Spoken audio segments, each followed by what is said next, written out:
Hello, everyone. Hello.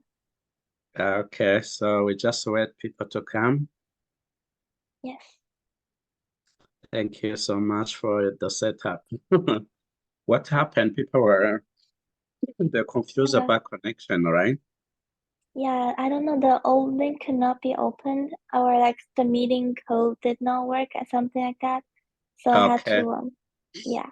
And also, we canceled that password thing because on the last session it did not work well. So, Okay. Professor Tao told us to cancel it and make it to the last option. I don't know, but yeah, at least it worked now. Nice, very good. Thank you so much for that part is very important. And when you have time, you can help us to take photos for each session. Oh, screenshots? Yeah, screenshot like Okay. you say we're going to have a session one, session two screenshot. And then I will take also some, but the best, and I think you have maybe your camera is the good. Since I'll be speaking, I try to take, but I believe you have a good camera. You have an iPhone 13, all right? Yeah. Um, So I feel like it would be better if I just screenshot within the using the laptop. What is this? You are free. You are free. The Yeah, only thing, every time you take photos, you can send us, to in the which one? Like the WeChat you or can you the can put WhatsApp? both the WeChat and the WhatsApp panel C. Okay, okay. Not panel C. You can just The big group? you can set the big group because we started already you know Yes. yes. They know that we are, and I'm sending a message that the panel C is about starting now. Yeah, I saw that. Yeah. Mm.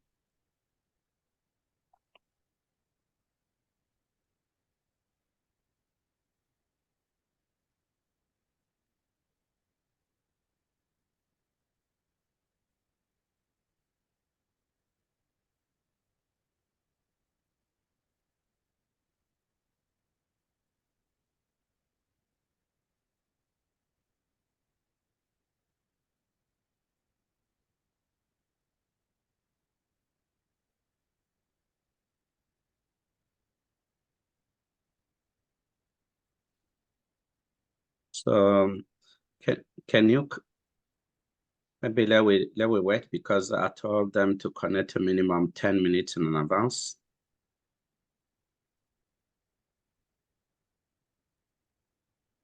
Um, so the moderator should be here.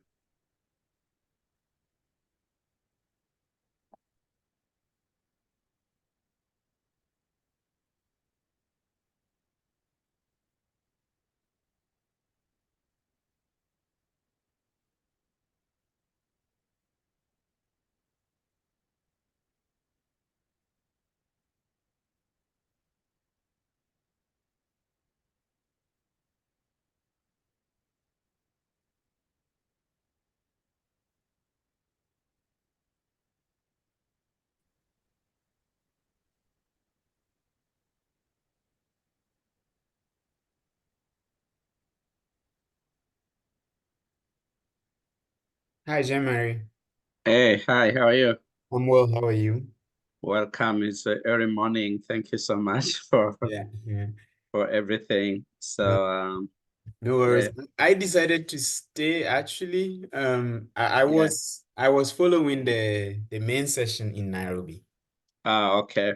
Hmm. Yeah, well, I was full setup. I cannot follow because yesterday the workshop, we started like 4 in the morning and then we finished 10 in the during the day. And then I've been working all the day. Oh, I see. So and then well, I went to sleep and then I said, okay, I need to go to sleep because today is going to be long again. So yeah, so yeah, so I missed this opening because I was turned also in the workshop yesterday. Yeah, it was good. They just went on coffee break actually. Okay, okay. Yeah, because they're in a hotel, good accommodation, everything is good. It's different than when you're online, right? Yeah, yeah. Yeah, so the setup is good, environment is good. So yeah, so it's I like a physical one is much better. It's always better. So again, I think if someone Dana can double check with the chair, and I know the message is sent to everyone. Yes, I think there's we had a problem with the link actually, so I had to send like a new one. I saw it. Yeah, thank you so much to because some people were asking. Yeah. Yeah. So as I told you, Eben, so I think there will be a transition before my session. I think 7 to 7 to 8. I need to send my daughter quickly to her daughter. Okay. Well, she doesn't feel but and then but that is before 8 or Okay. 8 I will be back to this. So in between you can try to see if you can manage anything. So okay. This is fine. Yes. Yeah, but yeah, thank you. That would be great. Mm-hmm. And then we try to finish everything by 10 because 10 I have another work meeting starting. So that will be yeah. Okay. So we try really not to push the time late. So Okay. and in China it's going to be almost 11 p.m. Yes. Yeah. I think if they can connect only Junyuka where she wrote a message, I think. I think she has some family things she take care. So hello, June. Hello. Hi, sorry, JM. How are you? How are you? Good, thanks. Thank you to be here. Yeah, I know you were taking care of certain things. So Oh no, it's an honor to be to be able to join the meeting, and I appreciate all the coordination and the very responsive feedback that I okay. get. So Okay, I nice. look forward to hearing the others' presentation and my own participation in the conference. Our pleasure. Thank you so much for coming. Yeah, because you send me many messages. I was thinking maybe you. So, but it's good you're here. Thank you for being patient with me. Are you from Shanghai University? Oh, I'm from Western University in Canada. Ah, okay. Western University. Western in London. In London, yeah. In London, yeah. Okay, good. Yeah. Yeah, nice. So what do you study there? My home program is Theory and Criticism. Okay. It's located in Arts and Humanity faculty. I also have a specialization in environment and sustainability, so that's why Okay. I'm interested in this conference. Good. So this Yeah. is why you're doing this course on environmental the limits on environmental sustainability. Yeah, Yes, my main background is in critical theory, so I possibly a little bit differ from most of the attendees. Like they approach from a more sociological or scientific perspective. But mine is like more humanities. Okay. Yeah, because Eben is also in the environment. Me, I'm doing research on environment not as a science, but my work is on green economy, circular economy, and policy and governance. Oh, that's very cool. I have an advisor that is urbanist, and she also studies relevant area as well. So I really benefit from her feedback on my thesis proposal. So it's very beneficial to join the conference and hear different perspectives.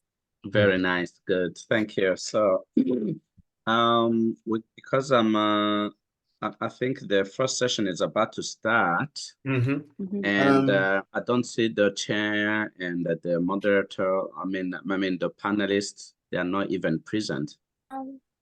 I might have to quickly end this, and can you guys join it back? Because some of them says they have to be authorized to come in, so I have to like quickly change the setting just to make sure if like they can come back again. I don't know if this will end the entire meeting. If I leave. Yeah, if you leave it and unless you designate, I make you as a co-host. yeah, something like this. Okay. Yeah, Okay. yeah, because now the connections cannot delay. Yeah, it's thank you. Double check.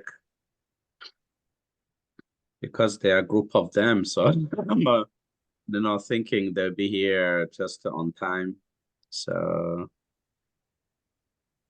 I personally has a lot of anxiety with organizing meetings through Zoom because there are Yeah, always technological issues going on. right. So You know, yesterday I coordinated a training workshop in Nairobi in Kenya. And everything was online. My God, their connections, you know, like I mean, speakers. Not sometimes things does not work. mhm.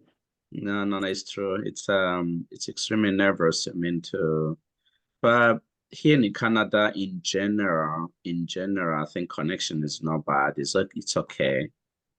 Yeah, Yeah, unless especially with institutional connection, that might be better, but home or personal connection might be less ideal. depend really. I have Mhm. Bell.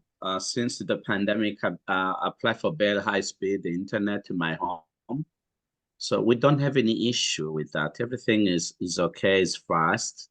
Maybe when there is a bad weather or maybe any other like I don't know, but in general, we don't have any speed. When I'm a balcony, when I'm a backyard, I'm connected. So I mean, I think all around my house, you know, when the weather is good, I can be in the garden having a coffee walk for there, and then the internet is really can catch very far. Oh, that's a good coverage. And I think Yes. it's very smart to have people pre-recorded their presentation and play it during this online section because that really reduces the disruption. Yeah, because there is always surprises, you know, in when people are sick, people are last minute, you know, anything. But if you have recorded and then we can play it, we don't miss everything. True. Yeah, so that's why it's already good to to be sure that you know everything is set up in advance because last minute is always nervous. um, which city in China you're originally from? Oh, I'm from Shenzhen, and I'm currently in Shenzhen as well. Okay, Shenzhen. Yeah, but everybody from Shenzhen is coming from somewhere. Oh, you mean my original is Chaozhou? Chaozhou is in Hunan or where? Fujian province, Fujian. Fujian. Okay, it's very Yeah. close. It's not very far. Yeah. No. Yeah, I studied there before in Shanghai, but I've been almost all over China. So Oh. I'm not familiar with the geographical location of province cities, like the main ones, you know. Yes. Fujian has a different like cultural environment. I came 4 times to Fujian. Yeah, we have a lot of investment meeting with the UNIDO and close to Taiwan, right? Yes. So we use the land like use the similar I would say the same lingo system. So I still have my dialectic. Yeah, I was there to do research on Marco Polo. Oh. 我去过那个泉州。That I have been traveling to there. That's a nice. Quanzhou is the last place where Marco Polo been before he disappeared in the sea from China. And then I went to Xinjiang Akasu to research when he entered China. The Xinjiang Akasu. Sorry. Hi, Jean-Marie. I think yeah, it's time now, and the first panel chair is not in, of course, but the first presentation, Dr. Wang, he sent I'm not sure whether it's a he or she. He sent the his presentation already to us. So is a video or is it what? It's a video with a PowerPoint. Dana has sent it to me to So so that I okay. could play, but So are we recording now? I think I need so. to do I need to do short message, and then we can start the video while we are waiting the next people to speak, okay? Okay. Yeah, be sure it's recorded first. I think it was automatically recording. Okay. Dana, I was recording, right? Yes, I have to. Yes, it was a recording once I come in. Okay. So everything is okay? Yes. Okay, so thank you so much everybody to be on time. Yeah, we are about to start the special panel C. This panel C is related to industrial park and sustainability, standardization. So we were waiting Professor Janja to see if he can chair, but we see. Before we wait for him anyway, we have the first presenter already. And today we're going to have another session on green space and green practice. The third session will be on cascading risk and ecological environment. And the last one I'm going to chair will be on urban environment and the geopolitical context. So because we're ready to start now, I would like to ask the first speaker, just probably going to play the video. I hope if the speakers there will be there just for question and answers. Thank you so much. Let's play the video from the first speaker.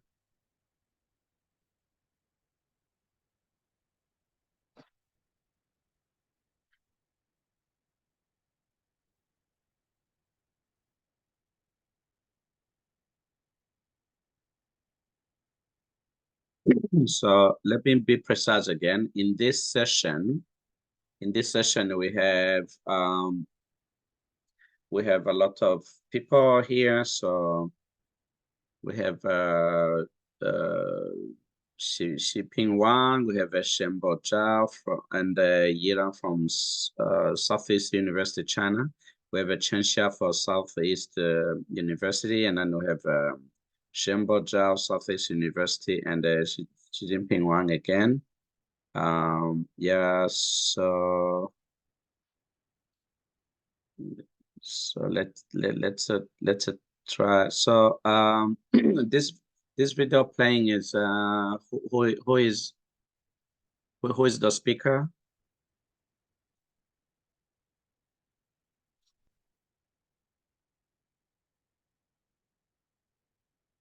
Hello. This video playing would be Dr. Xingping WANG. Okay. Yes. Okay, thank you. Participating in this conference today. My present topic is the relationship between industrial parks and the regions and also the main city. Good afternoon, everyone. It's my great pleasure to take part in this conference today.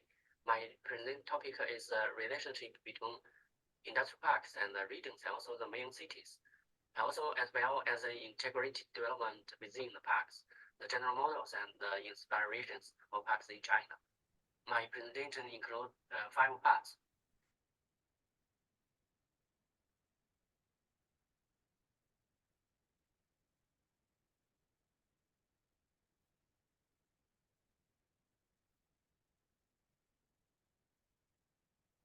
There is no sounds.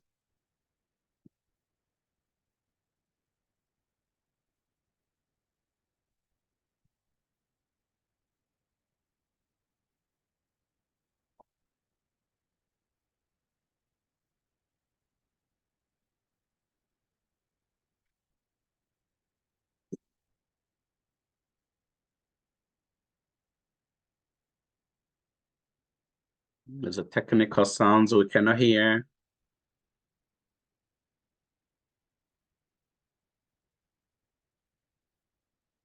Hello.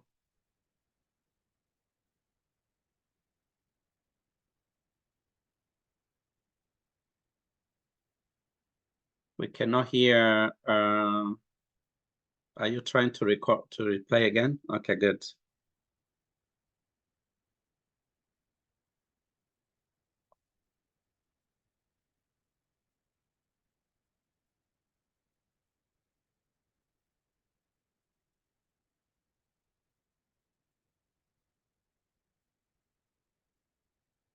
I think we don't hear nothing. Can you play those sounds as well?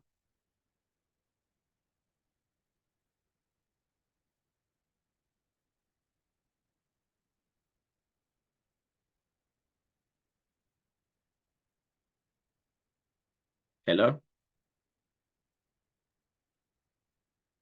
Hello? We cannot hear nothing. Hello, can I try to share the video? Okay, let's change our play because probably will be much clearer because we cannot hear nothing. Okay. Yeah, do it, change our thing here.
We still cannot hear now.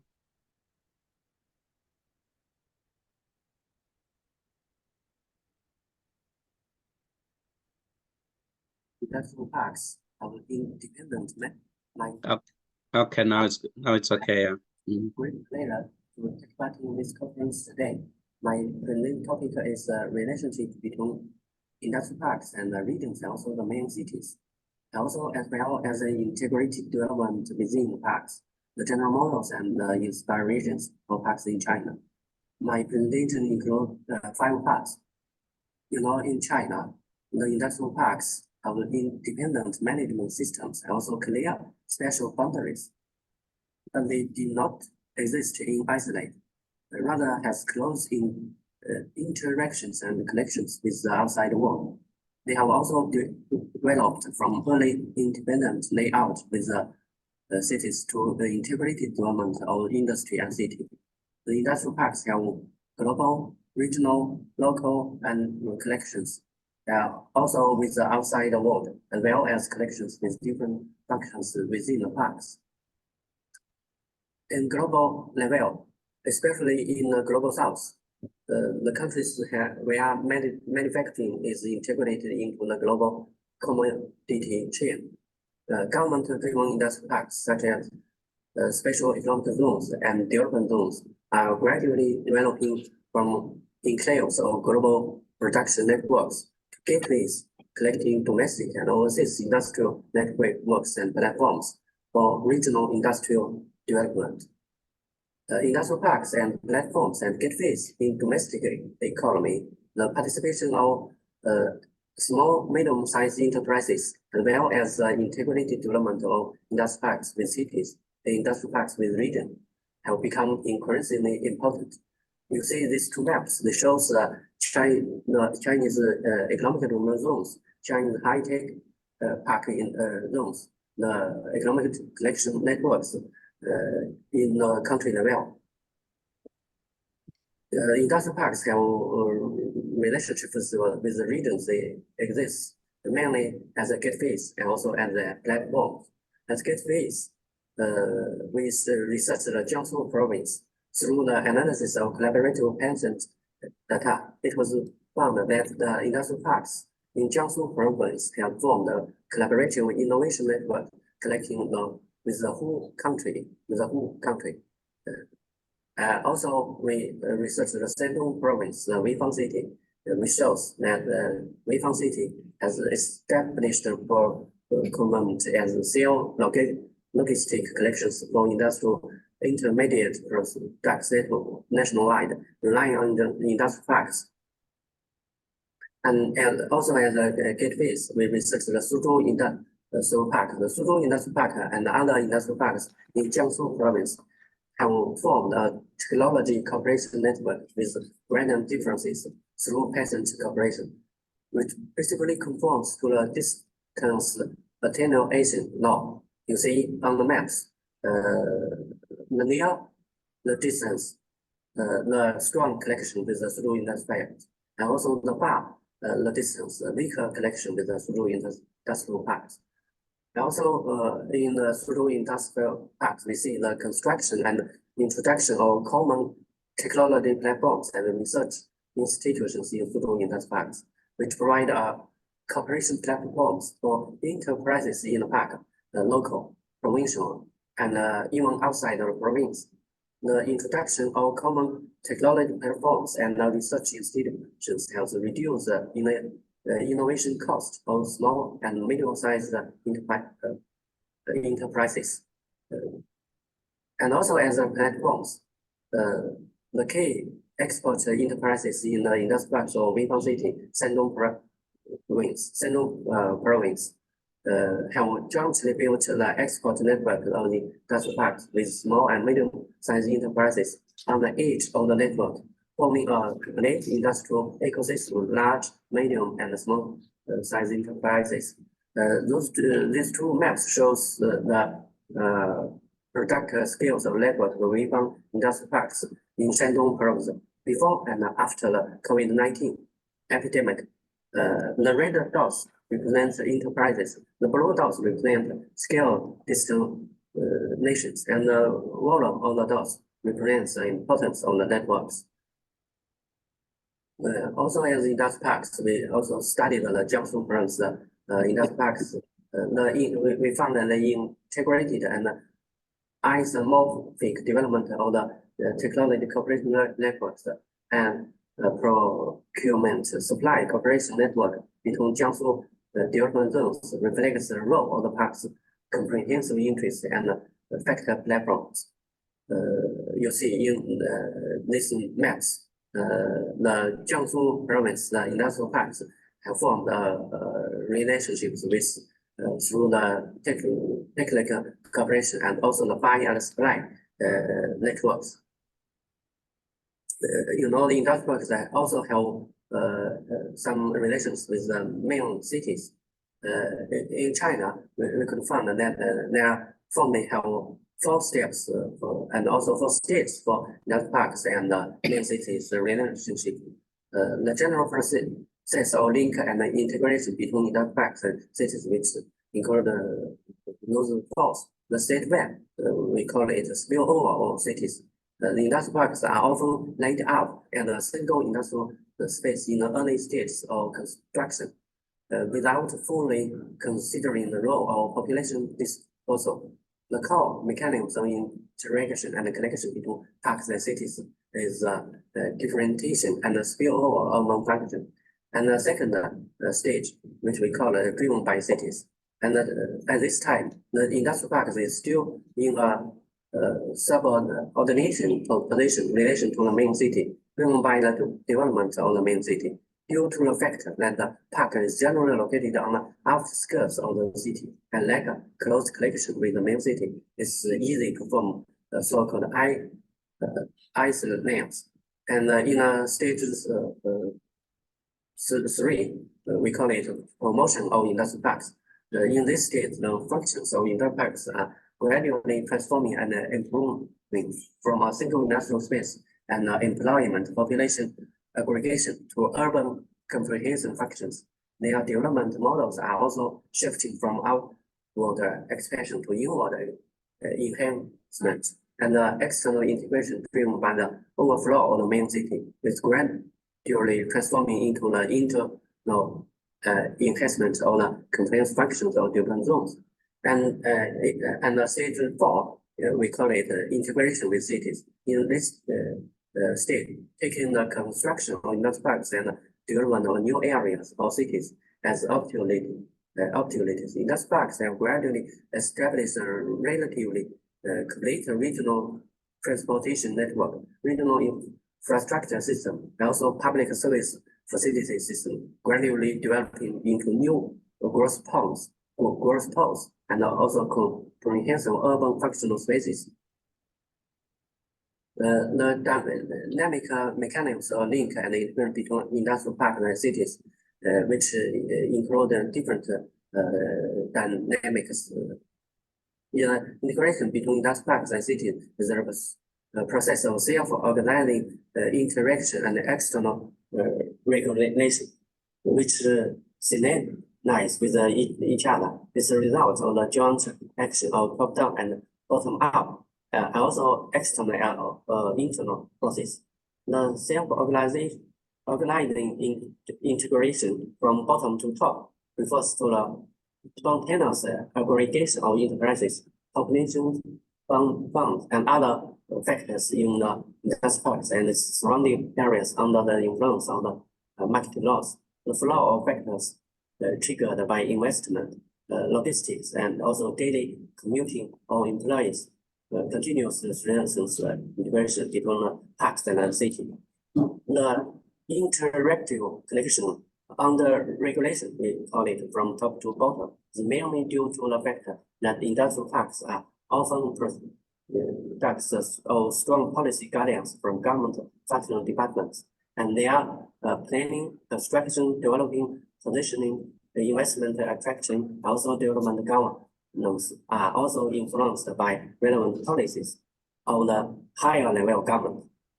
The so-called external driven force mainly comes from the international investment and trade, and well as the impact of the special reconstruction of the main city where the industrial park is located. While the internal driven force of the industrial park mainly lies in the interaction between its functions such as industry, housing, public services, the space and population, promoting the connection between the park and the main cities. The main contains a link and the interaction between the park and cities, which includes three parts. The first part is the spatial link and the interaction, which is including spatial location relationships, spatial expansion directions, and also spatial structure of functions. The functional link and the integration, which mainly includes the interactive connections between economical and also social functions. And the facility link and the integration, which include interactive connections between public service facilities and infrastructure, and so on. And also the functional link and the interaction between industrial park and the main cities, which include the economic function, mainly have three contains the manufacturing link, the R&D link, and logistic links. And also for social functional links, which include the job residence link, transportation links, and so on. The industrial parks also development with the surrounding rural areas. According to the research by Professor Zhao Pengjun in Peking University, he found that there will be three phases. In the first phase, the industrial parks depend on the surrounding areas, and in the second part, the network will lead the surrounding areas, and in the third phase, the industrial park and the surrounding areas which will be interaction and also integration each other. In industrial parks, there also have different links between different functions. Mainly in the industrial parks, there have three main relations. The first is the work-residence relations. The second is the so-called job housing relations, and also behind this is the physical input and output relations. Industrial parks in China are planned according to a certain proportion for industrial land and rental and also service land, achieving overall matching of land use between industry and housing, and even considering the issues of functional mixing and architectural level. You know, in Suzhou Industrial Park, according to the planning maps, we could find that the industrial land and also the housing land and also the service and also the ecosystems they are balanced in the spectral in this the whole area. But in other hand, the part of the employees in that park rent in the park, while others rent inside outside the park, and also part of the renters in the park are employed within the parks, while others are employed outside the park, which results in issues of separation and imbalance between work and residents within and outside the park, as well as between the park and the city is located in. The third relation is so-called relations of physical input output relations.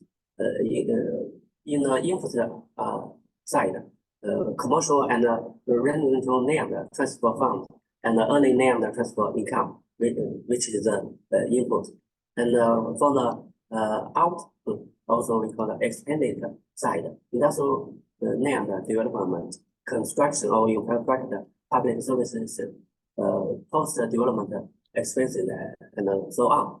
So the balance of the input and the output is very, very important for the industrial parks, which also relies on the proportion of the industrial land and also the commercial and also the housing land, the proportion. Which means sales more and more commercial and housing land, we gain some money and input into the industrial land development.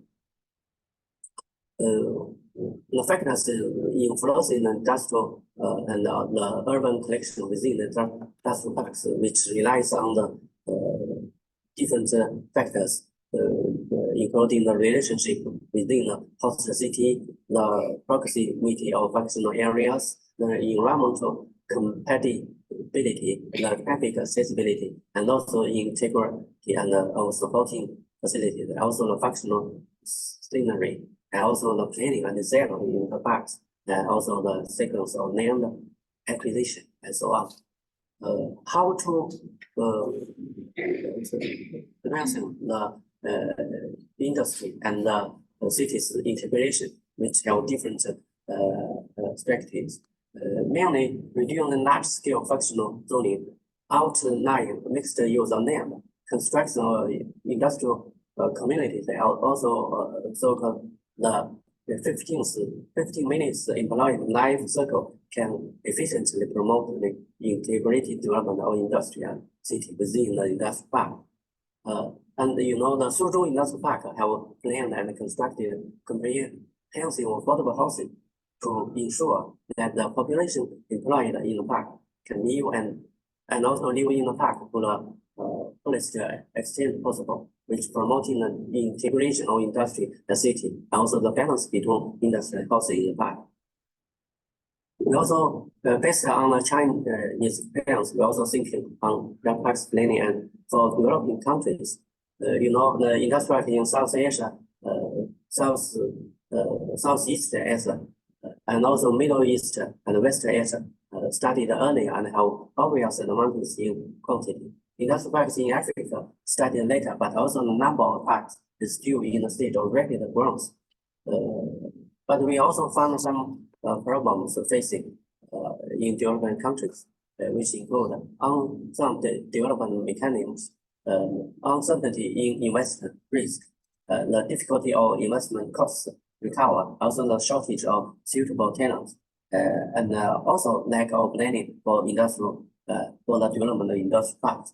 So we think that for facing the future, how to improve the institutional environment to ensure investment, safety, and planning implementation, how to prepare the industrial parks planning in link with the development stage of the country and the region, how to consider the industrial park, region and city during the planning preparation and implementation, and also emphasize the personnel training and also the capacity building regarding the industrial park planning, development, and cooperation, which also the very important.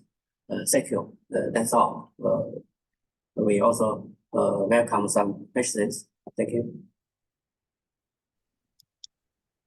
Yeah, thank you so much for this video. A lot of insight and practical policies and comparative, policy about industrial parks in China and in Africa and another place. So, yeah, very good. So, I think if anyone have a question, we can wait.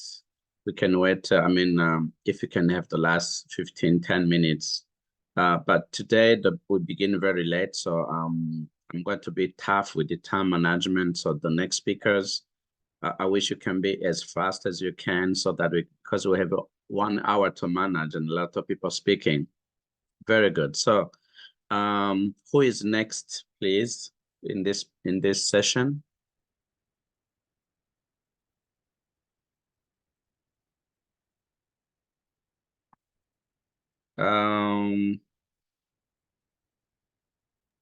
Hello, I'm the next one.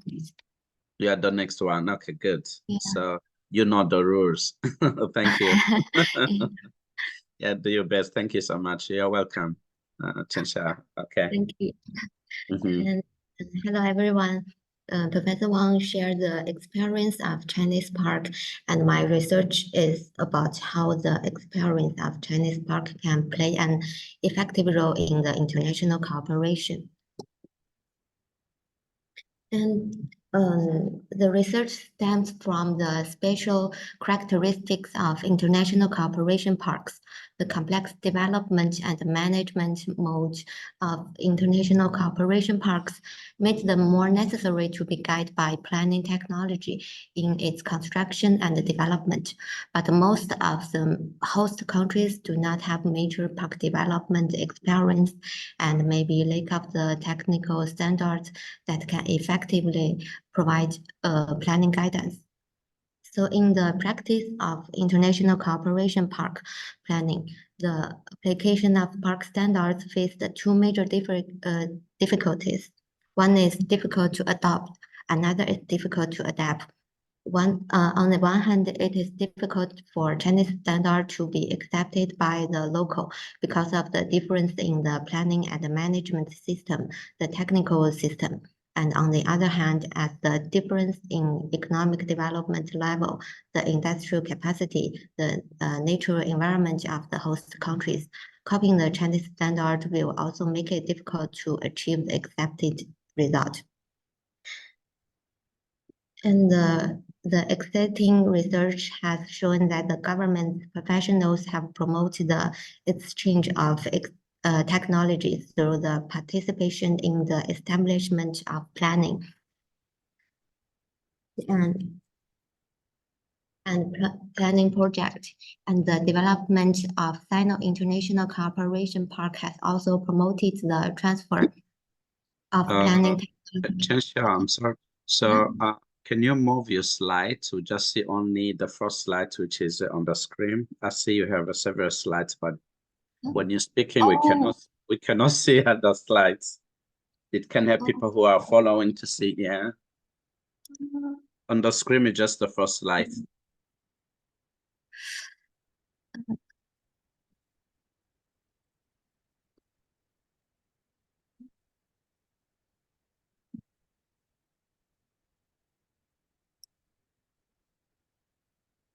Yeah, you can just move your slides while you are speaking. Will be good. Yeah.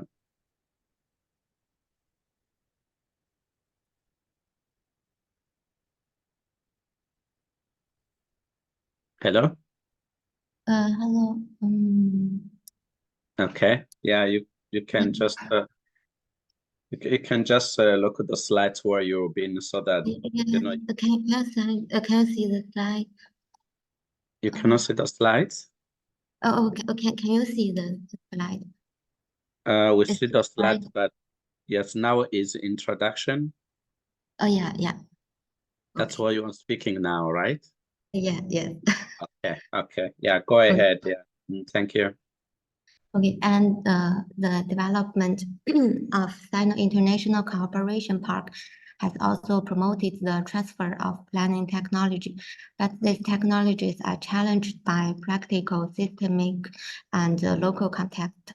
The existing research focus more on the application of standard from the planner's point of view, using projects as an example, and has yet to establish a systematic framework of analysis. Most of them focus on the knowledge transfer from north to south.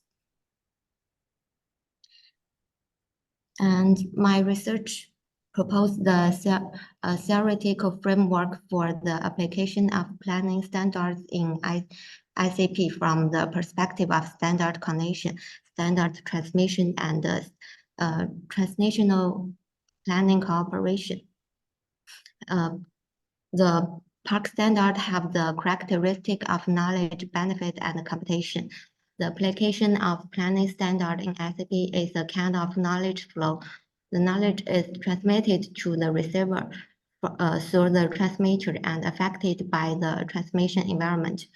So my research constructs a framework for the selection and the transformation of park standard transmissions, divide into 3 stages: the standard formation, the standard selection, and the standard transformation, and applies the actor net theory and the media theory to explain the roles of both parties of cooperation and the environment factors in it. And based on this theoretic framework, I will take an example of Eastern Industrial Park to explain the transmission of planning standards.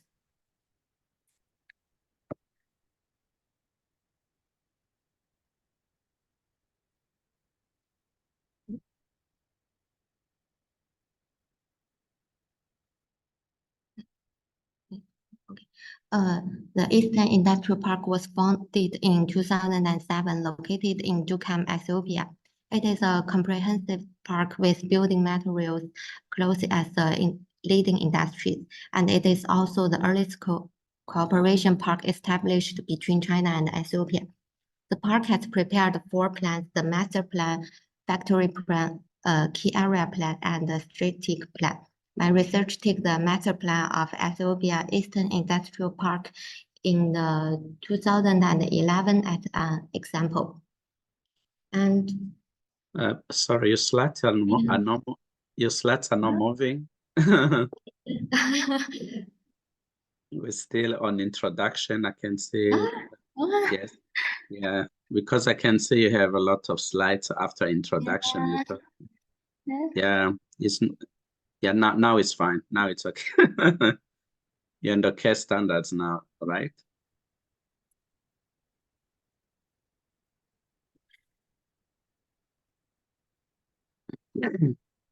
Yeah, now it's much better. I think we're on the 3rd case standard.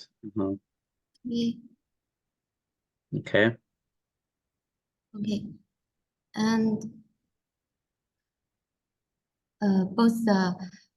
we can see both the commissioner and the planner of the master plan are Chinese companies. The main approval of plans are the Ethiopian Investment Board and the Ethiopian Investment Commission. At the time of planning, Ethiopia's planning approval and management system for parks was immature. The approver have fewer requirements for planning standard, and the planner take the initiative in selecting and translating standards. And on the environment elements, Ethiopia have some laws and regulations in industrial park management, but none for the industrial park planning. The standards for urban planning are more systematic enough.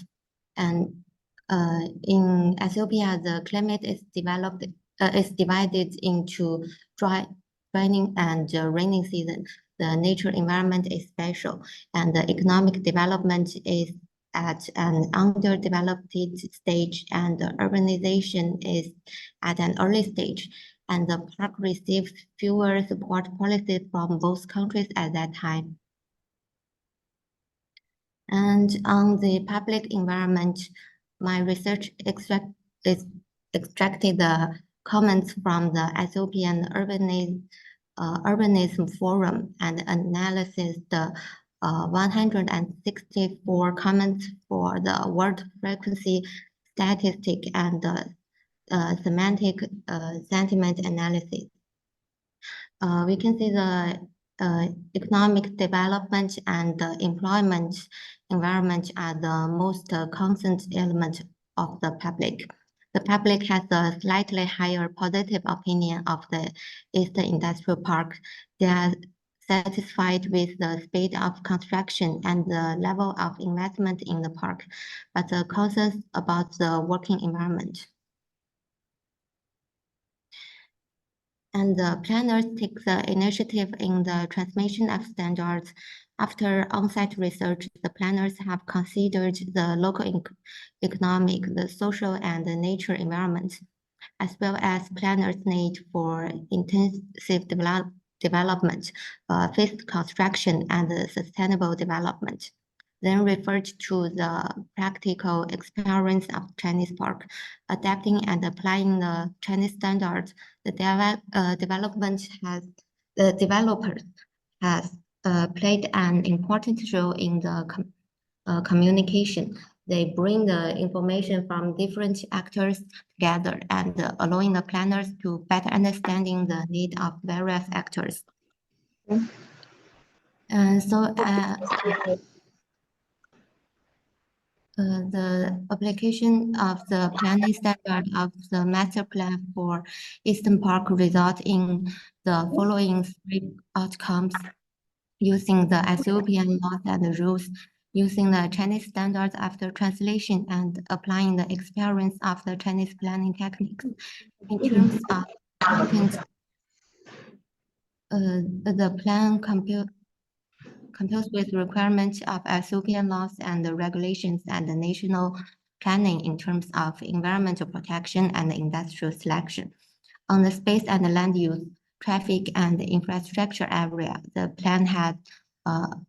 planner had modified on the basis of Chinese indicators and in the accordance with the actual situation and the requirements of Ethiopia. And the phased construction, the landscape plan is mainly based on the Chinese experience. And on the general view, the transformation and application of Chinese standard in the planning of Eastern Industrial Park is successful. Not only have the Chinese standard been adapted to the local environment, but also the promoted the dissemination of Chinese experience and the model through the success of the Eastern Park, and it has promoted and assisted in the establishment of the laws and the regulations of Ethiopia's parks and upgrading the park management system and provided the advice on Ethiopia's national planning. And here is my presentation. Thank you. Thank you so much, Chanxia. Yeah, this is industrial park is indeed an engine for economic growth everywhere. So I believe some in the audience might have some question to ask you after. So now let's move quickly to next speaker, and then probably might have the last probably 10 minutes for question and answer. So I think who is next? Hey, can you hear me? Yes, very good. Yeah. Okay, can you see the slides? Yeah, we can see the slides with the big construction building. Okay. Is that Okay. one? So yeah, I'm the last one. Thank you very much. Thank you, everyone. I feel great pity that I was not able to visit Nairobi to meet you all guys. So I will present online. And actually, today, Professor Wang Xingping and me are in Beijing for some other things. So we're still in Okay. Beijing now. Okay. So my title is The Evolution of Ethiopia's National Development. Mhm. Yeah, the evolution of Ethiopia's national development policy since 2000 from SDPRP to 10-year development plan. Actually, I changed the title a little bit. The original title is from SDPRP to TTP2, but we have found that there is a latest development plan in Ethiopia. That's a 10-year development plan. So I changed the research scope. Can I you will can you give explain from what is three- STPP? What is about? I will explain that later in the content. Sorry. Okay. Yes, go ahead. Yeah, sorry. Yeah. That's first the national development plan after the 2000 year, after 2000. So I will introduce from three aspects. The first is socio-economic development and the national development plan of Ethiopia. At the first of my presentation, I will briefly introduce the country of Ethiopia. So Ethiopia is a federation country based on 12 regional states and 2 chartered cities, is Addis Ababa and Dar es Salaam. It is located in the Horn of Africa region of East Africa, and with in 2023, there is a population of 126.5 million inhabitants, making it the 13th most populous country in the world and the second most one in Africa after Nigeria. And the GDP of Ethiopia has maintained a high growth rate for many years, much bigger than Sub-Saharan Africa, and is one of the fastest growing economies in Africa. And it has been seen that obvious achievements of economic development has been achieved in the past 23 years after 2000. And since 2000, Ethiopia has formulated the different national development plans to address the major challenge faced at that time. And within each policy, it put forward the national development strategies. So the first one is the SDPRP, the Sustainable Development and Poverty Reduction Program. It's from 2002 to 2004. And after SDPRP is a PASDP, is a plan for accelerated and sustainable development to end poverty. After that is the GDP1, the Growth and Transformation Plan. And then is the Growth and Transformation Plan 2. And now is the latest version, the 10-year development plan. So that's the 5 major national development policy of Ethiopia since 2000. And so it has been proved that the national development plan put forward the national development vision and clarify the development goals of different sectors, which has a guiding effect on the policy formulation of different sectors of different region and cities. It has a direct role in guiding the departmental policy formulation at the federal level, but we have also found that the guiding role is not fully reflected at the regional and the local level. Also, the National Development Plan has an impact on the urban planning of the country. On the right side, you can see the relation between the National Development Plan and the National Urban Planning System. On the top of the National Urban Development Special Plan is the National Development Plan, because there is a sector for the urban development. So everything in the urban planning system will be studied from the region strategies in the national policy. Following the National Urban Development Special Plan is a regional one, and following the regional one is a structure plan and a strategic plan for each cities within the 12 regions. So the structure plan and the strategic plan are the legal plan. So based on the structure plan and the strategic plan, the different neighborhood within the city will make the development plan and the urban design to guide the specific construction things. The second is a short review and a comparison of different plans of Ethiopia since 2000. Usually the evolution of policies often reflects the change in policymakers' consideration of the historical background, development vision, development priorities, and implementation strategies. And especially for the series development policies like the National Development Plan of Ethiopia since 2000, the evolution analysis not only helps to understand the characteristics of a national development plan and policy making, from the policy level. But it also helps us to find the trends and the deficiencies of the past policy making, which will also provide support for the future policy making for the different level of government sectors.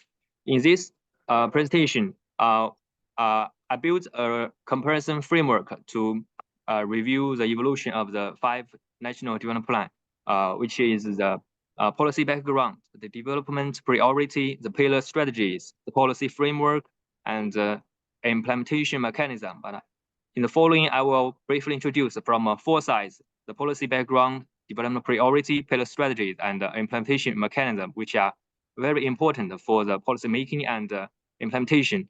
As the policy framework are too complex, so I will not compare them in this short presentation. The first one, we can say that the five development plans are all formulated under different backgrounds. For example, the SDPRP. In 2002 and 2004, the majority of the population still live in absolute poverty, and Ethiopia has faced many severe challenges like the loss of productive capacity, competitiveness, increased food security, etc. And in GDP 1, which is from 2010 to 2014, remarkable achievements of economic growth, social development, and good governance have been achieved after the 10 years of SDPRP and PSDEP. So the background changed, and the lessons learned during the implementation of the previous policy. And but the accelerated economic growth and to end the poverty is still the key objectives. And now let's turn to the 2020, the background of 10-year development plan.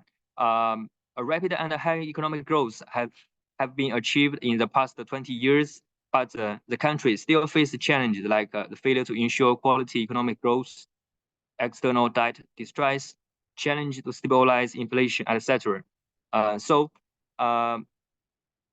And the different policy background, we can say that the different priority also changes. For example, in the first one, the priority is to continue the implementation of sustainable development and poverty reductions.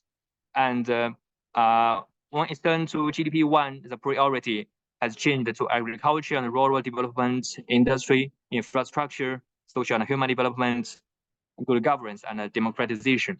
But when it turned to 10-year development plan, the priority has upgraded to the homegrown economic reform, which includes the macroeconomic reform, sectoral reform, and structural reform. Even the priority always change with time flying, but we can say in different development stage, there are always common things and different or unique things and a different national development plan. And when you see the pillar strategies clarified in the text of the policy, you can also say that under different priorities is the different pillar strategies. I listed the major strategies of the 5 plans. You can also say that in different stage, there are some common strategies. For example, the education and health, but also there are some new strategies. Like, for example, in the 10-year development plan, it makes the private sector-led economic growth as one of the pillar strategies. So the last one is the implementation mechanism. I have to say that that's the most important thing for one policy, because it is the implementation mechanism that decide if the policy can be implemented well, and if the policy can be useful for the country's development.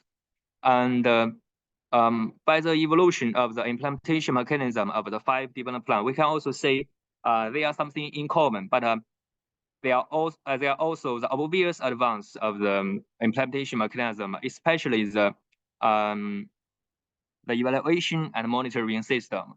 For example, in the first one, the SDPRP, there is an indicative list of charges and indicators, and also a short list of performance indicators that will help the government sector to evaluate the performance of the national development plan. And but however, we find that the main focus on the monitoring system of SDPRP is on monitoring at the national level. So there is a lack of monitoring in the regional level and the local level. And in the second one, the PSDEP, it continues the monitoring and evaluation system of the first one, but also it clears opportunities, risks, and challenges in the implementation, as well as it clears roles played by the major actors at the federal level. And the most important thing is that it's clear the sector who will do the data survey, and who will do the analytical studies to make a evaluation report for the policy. And then in the GTP1, the most important advance is that a national geo-information system was established to generate consistent and useful geo-information to reflect the policy implementation effects. And in GTP2, the one change is that the National Planning Commission becomes the new coordinator and leader for the evaluation and monitor. And also the governments put emphasis on the field visits. So they don't just use the data in the office, but they will go to everywhere to see the project, how it is going, to know about the implementation of the policy. And in the 10-year development plan, the mega investment projects were the key.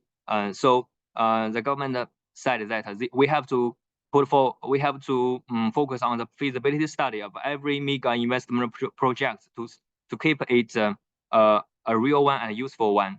And also in the 10-year development plan, it introduced the key performance indicators to evaluate the performance, but also it introduced the mechanism of midterm review and ex post evaluation. That we can see it is a dynamic evaluation, and so the government sector of different levels, they can know the policy going dynamically. And finally is the recommendations. By the shorter comparison, it cannot fully prove that there may be some problems in the national development plan system of Ethiopia. But by reading the 5 policy text and with talking and interview with the relevant officials in Ethiopia, we put forward the 5 key issues that facing the Ethiopia. The one is the unstable development environment. The second is a weak linkage between the federal, regional, and local. Then is a weak linkage among the different sectors.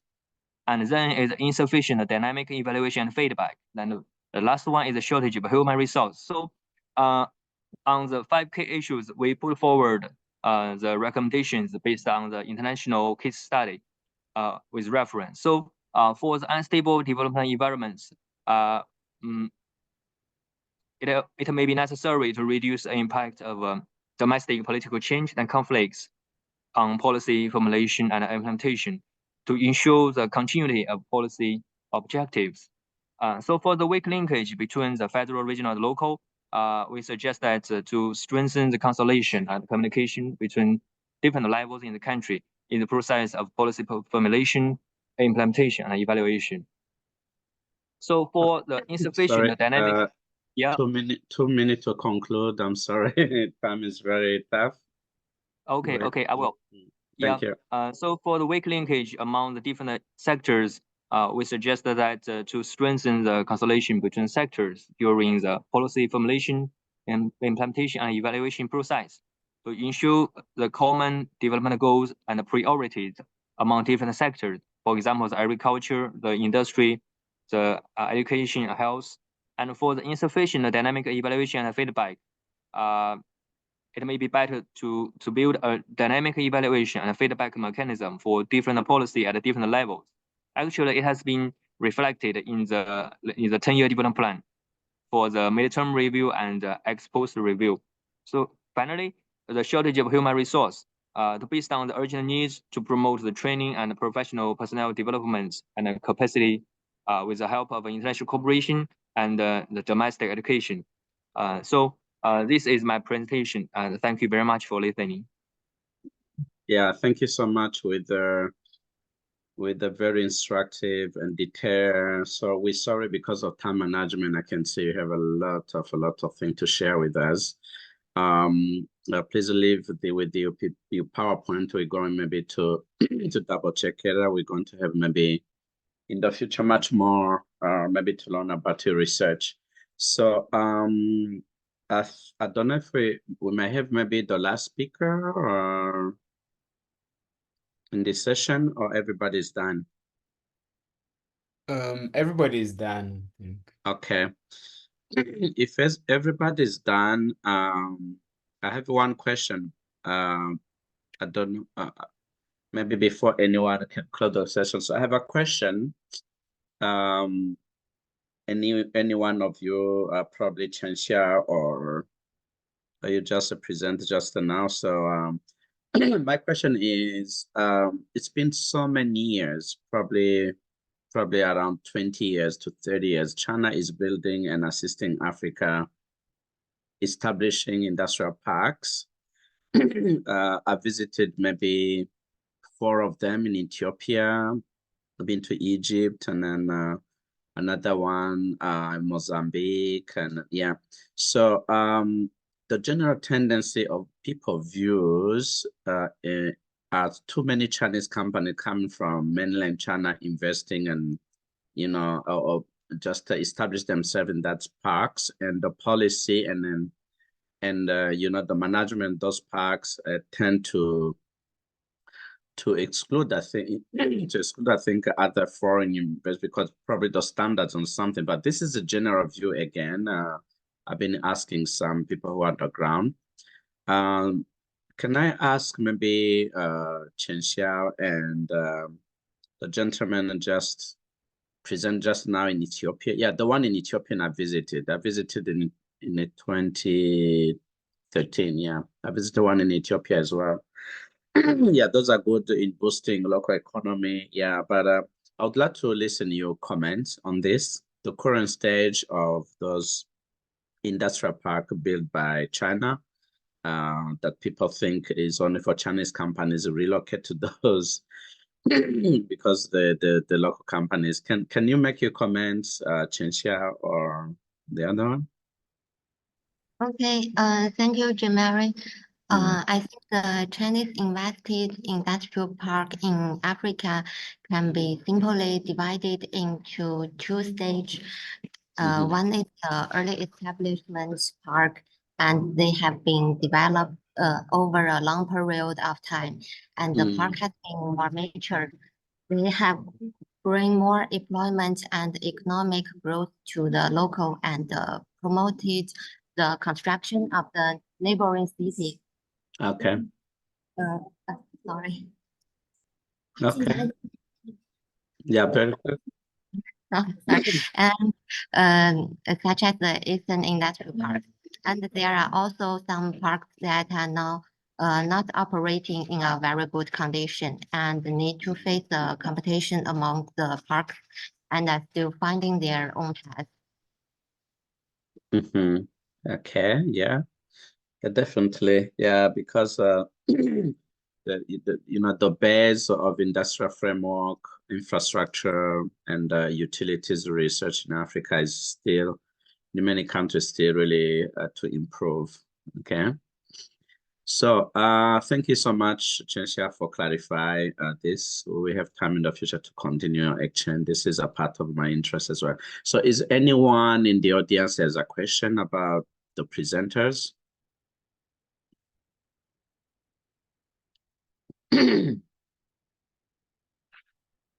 Does anyone has a question about industrial park sustainable industrializations?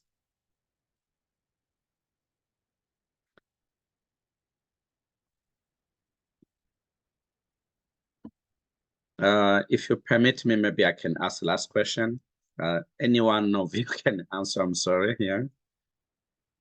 So now is a, you know, question of sustainability means basically, you know, there's environmental, the economical, and the social.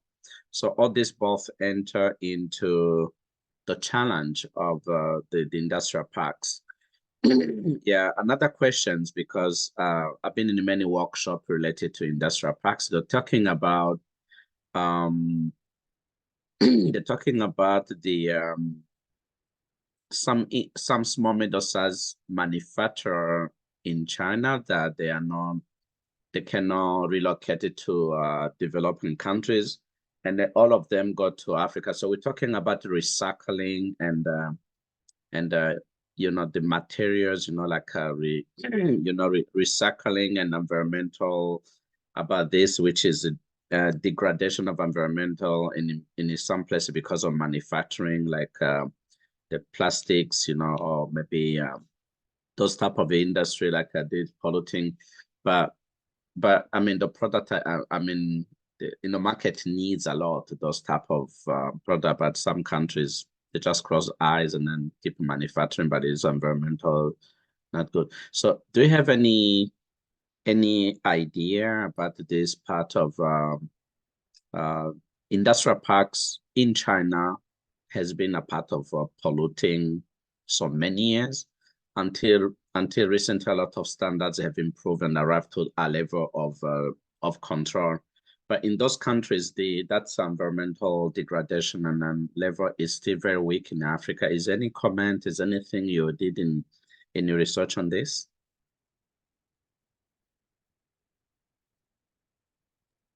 Hello. Hello, hello.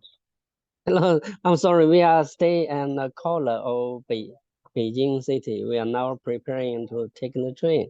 So I'm sorry, I'm Wang Xingping. Wang Xingping, hello. Sorry, no problem.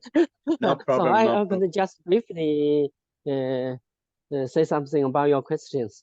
You know, in China, yes, please. Yeah. maybe many years ago, maybe 40 years ago, yes. Our industrial parks maybe have some because our technology and so maybe any other issues, the industrial parks may produce some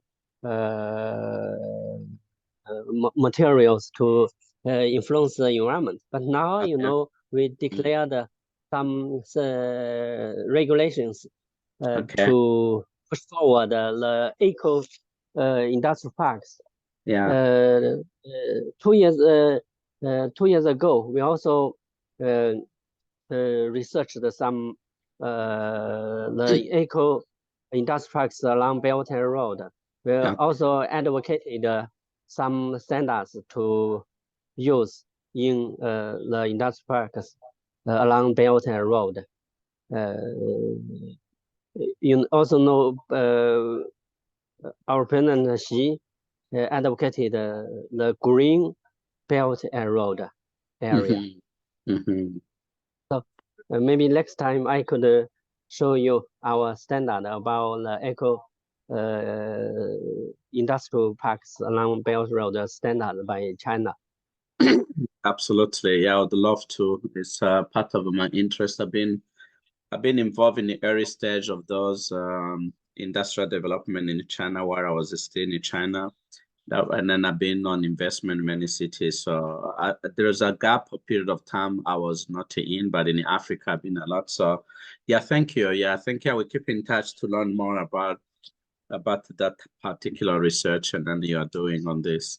So now I would like to thank very much the Professor Wang. We know you've been you know around the issues with the team, but thank you for taking question. We appreciate it. But otherwise, your team, Chen Xiao and other people that did a good presentations. So let me ask everybody really to give applause, and then we thank you so much for your resourceful and information you give to all of us. I think we have time to connect again in the future to learn about your research and then something.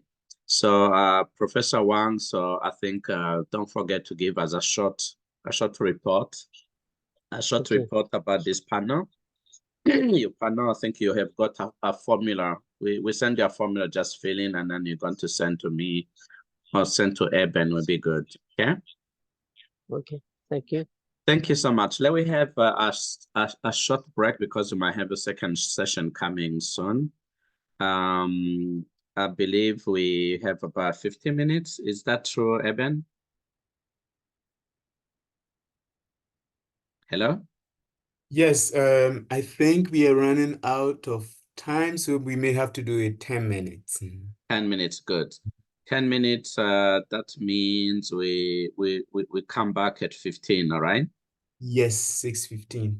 Let's come to 6:15. That's wonderful because we'll try to squeeze the time to be sure everything goes smoothly to manage our time. Okay. So thank you, everybody. So let's see in a few minutes. Thank you so much.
Hi, Jean-Marie.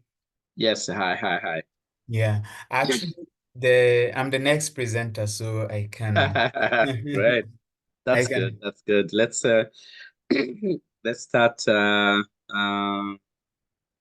let's start very soon. I need to do short, very quick 1 minute introduction. Is how many participants are there now? The only Sharon and then Professor Yeah, we Denwe. are 11 now. I mean, if you... Yeah, hello, all right. Professor Den. I'm How are here. you? How are you? Okay, good. Yeah, Good. thank you. So you are, Thank you to be you are, thank you to be on okay, time. it's my turn now? I'm sorry? It's my turn? Yeah. Yeah. So it's our part now. Okay. Is your partner? So I'm going to do you're going to moderate it. You want to moderate, okay. or you want just to do introduction and then speaker everybody speak and then in the end you can make a comment. What do you prefer? I think one by one, that's okay. Okay. Yeah, very good. So because we try to say how to manage time, let me do thank you everyone to be on time. So now we are moving to second session. The second session we have is about green space and green practice. And then we have some good researcher, professors and speakers here. So I'm going to start to invite Eben Kumi from University of Ottawa. He's going to talk about sustainable business model in urban green space management in Africa. Probably focus on practice and challenge and opportunities. So Mr. Kumi, you're welcome with the presenter. Please keep it to around 10 minutes to 15 minutes if possible. I appreciate it. Thank you so much. The floor is for you. Thanks a lot, Jean-Marie. Thanks for having me. I would share my screen now. Mm-hmm.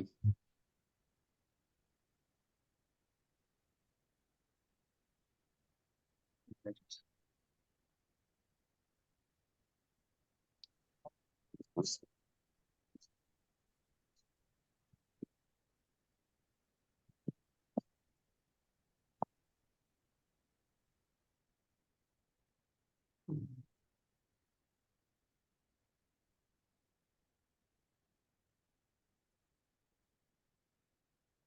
see here.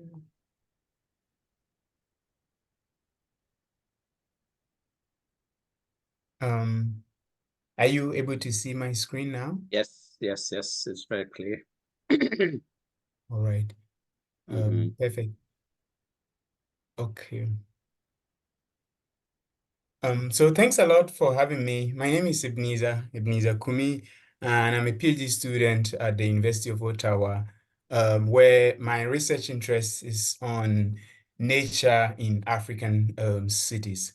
And so today I'll be presenting to you my forthcoming paper, which analyzes nature-based practices in Africa from a value creation and delivery perspective. It explores how a business model can help cities to navigate the financing challenge and innovate around urban nature.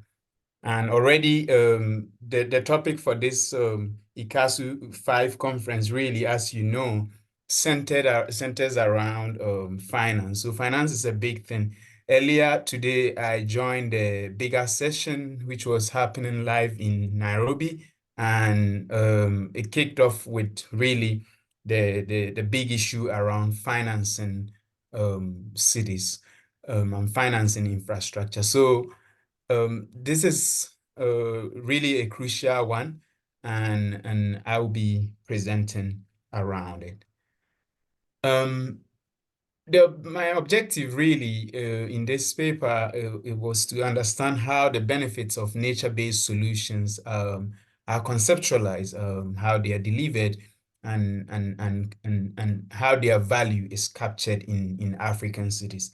And I was doing this in an exercise to really uncover new pathways for alternative financing for creation and governance of nature-based solutions.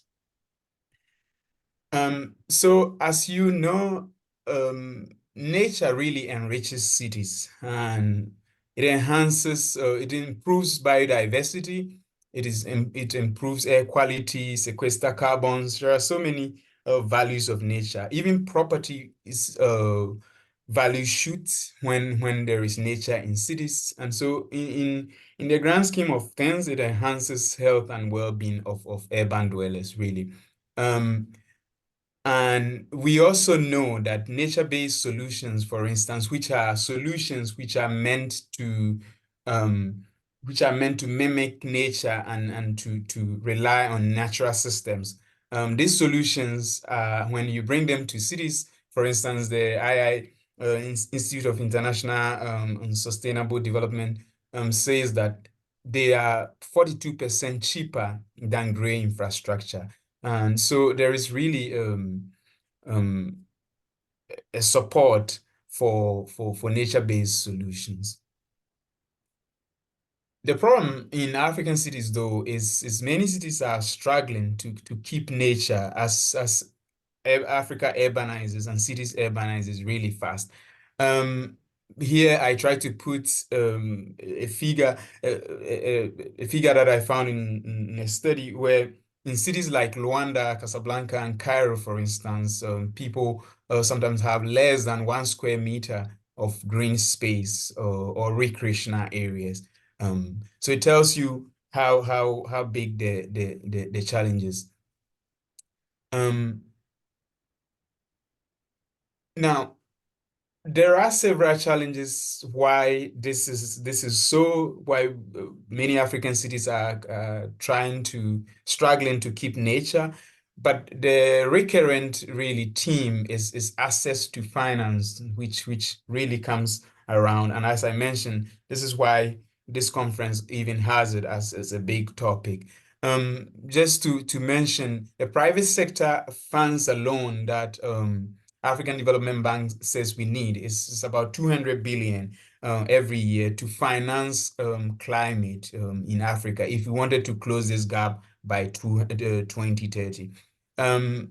This is just only private financing, but if you think about already government finances quite a lot, but it tells you that also government finances is not enough, and so private financing needs to be mobilized to supplement it.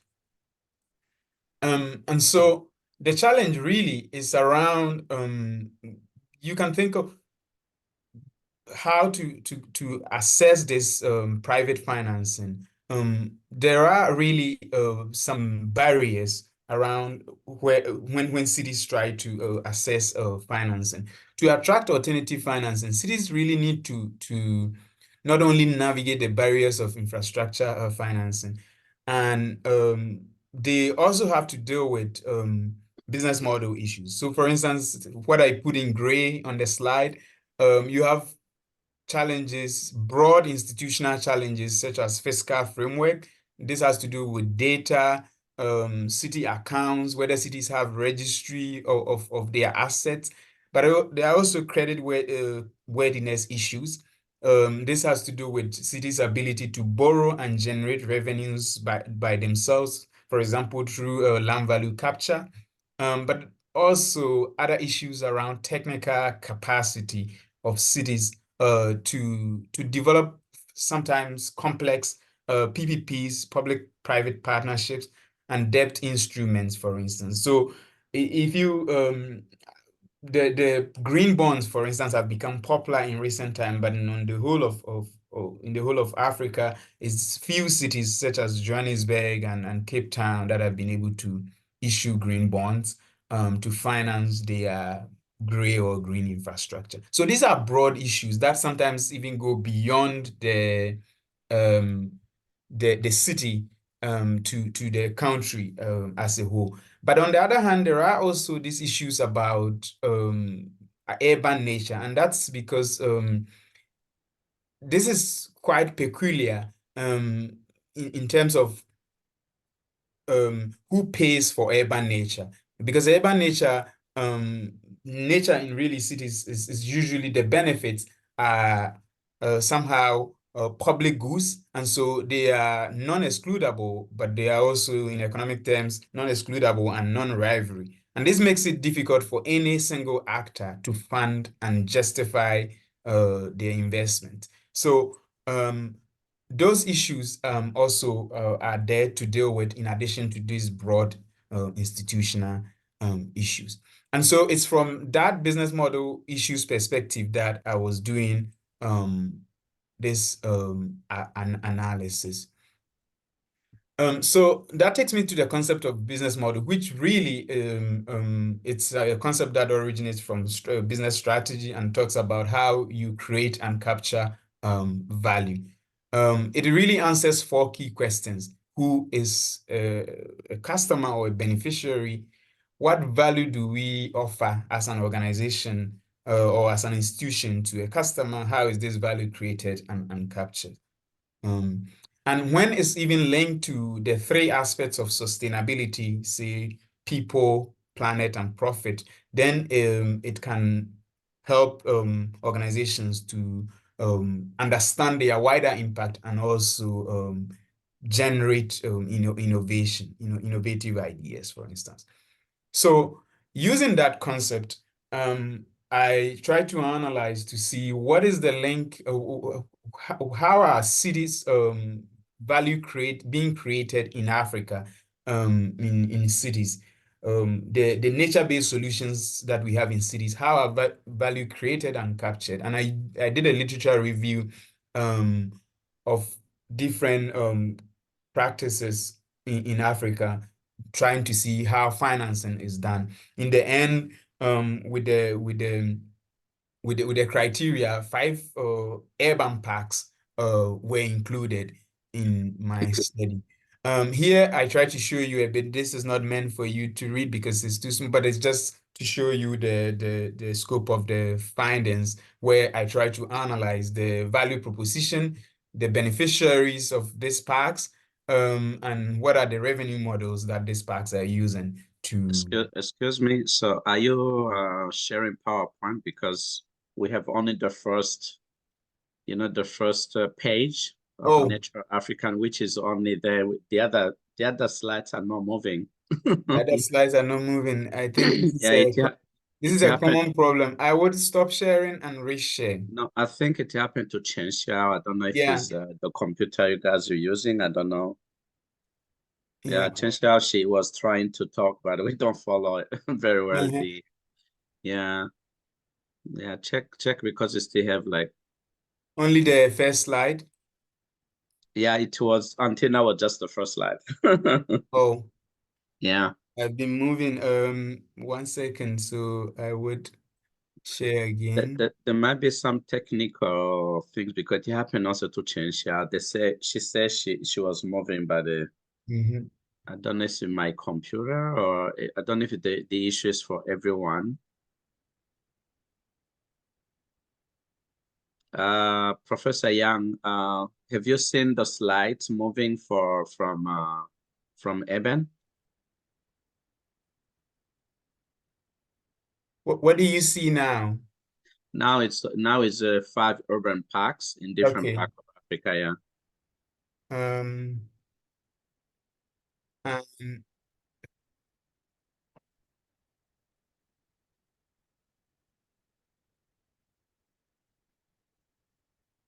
And now do you see methodology?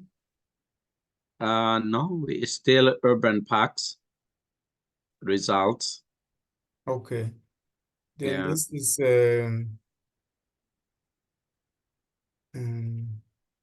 is let me check with someone else. If I don't know if it's my computer, but let me see with someone else we can see all the slides. Is there someone online can also say if you can see? Dana, I think you're there. Dana? Or Junker? Or Professor Yang? None of them is responding. Mhm. Sorry, JM, are you calling me? No, I was asking if you, because Eben is doing his presentation, but before was only the first slide. The other slides were not moving. So was there Right, for yeah. you? Yeah, it was not moving Yes. previously, and now I'm seeing the results Yes. page. Yes, I know now there is yeah. Now there is a candle stream here, but it's still see some challenge for It doesn't move? make No, my I see the presenter window now, but it's not like moving. yeah, it's not moving, yeah. Okay. Well, I don't know what is exactly the technical challenge, because remember when I was asking Chensha, you know, her slides were not moving slow. So she was speaking with different slides, but it's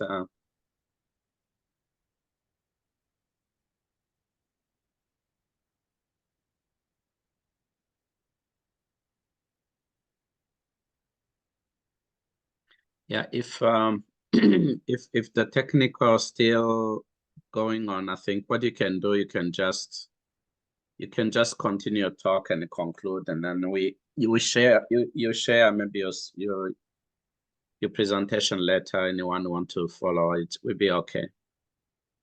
Okay.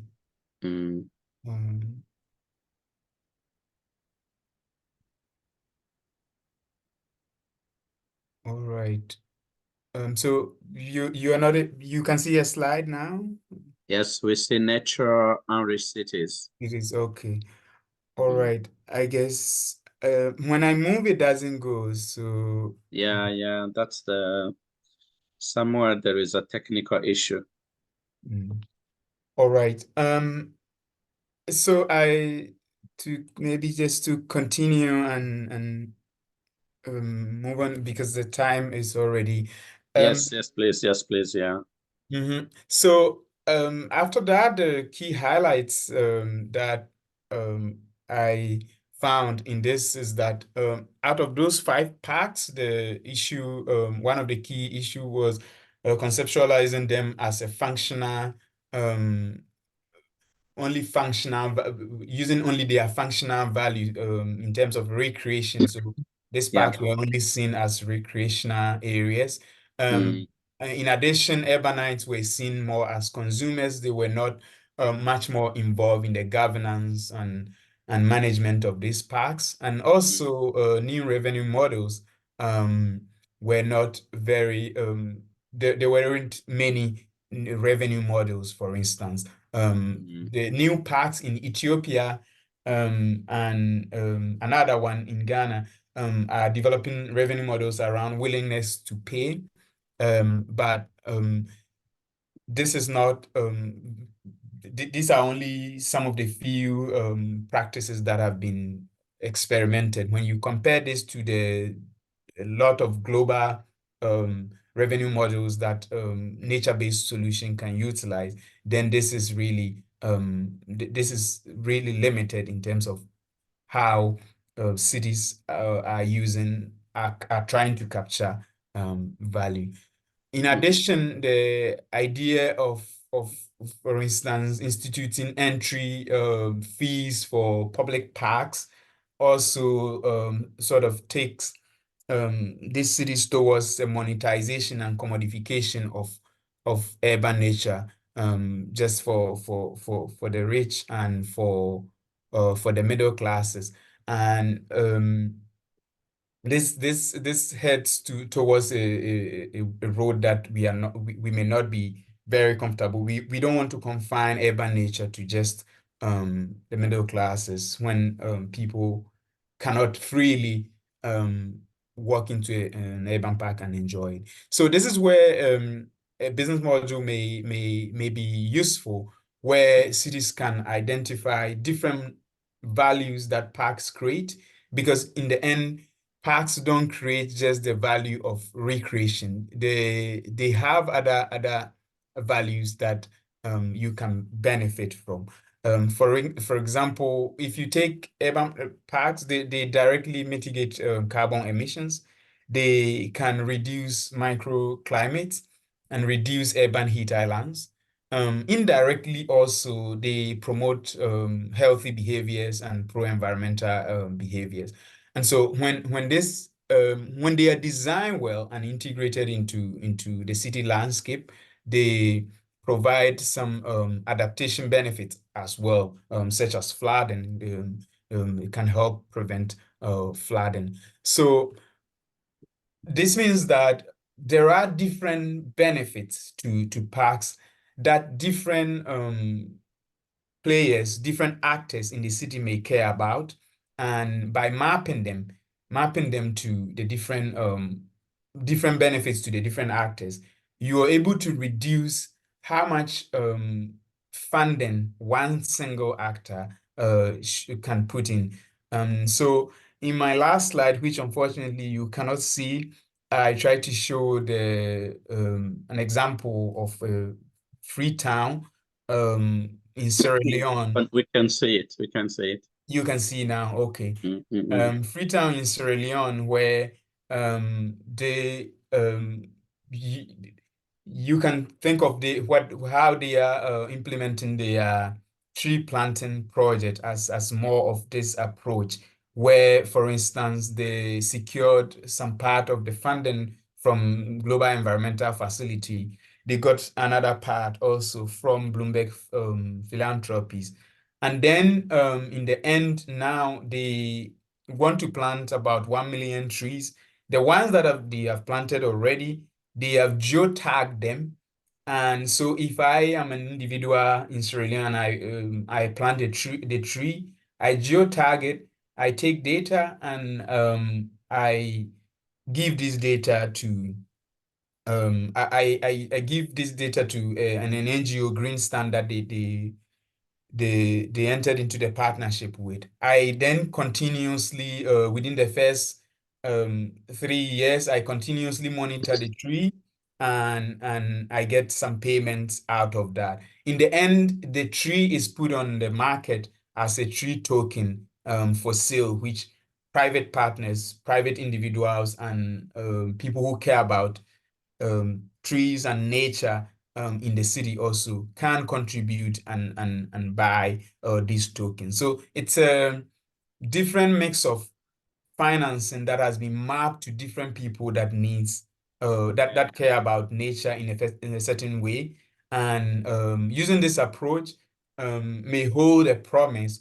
It's still early days yet. It's now that we are experimenting to see how you can link that to business models.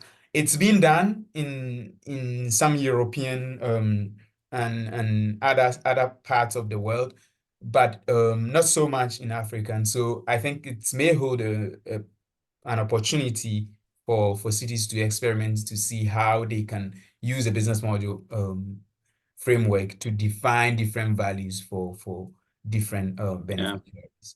So thanks a lot, and this is the end of my presentation.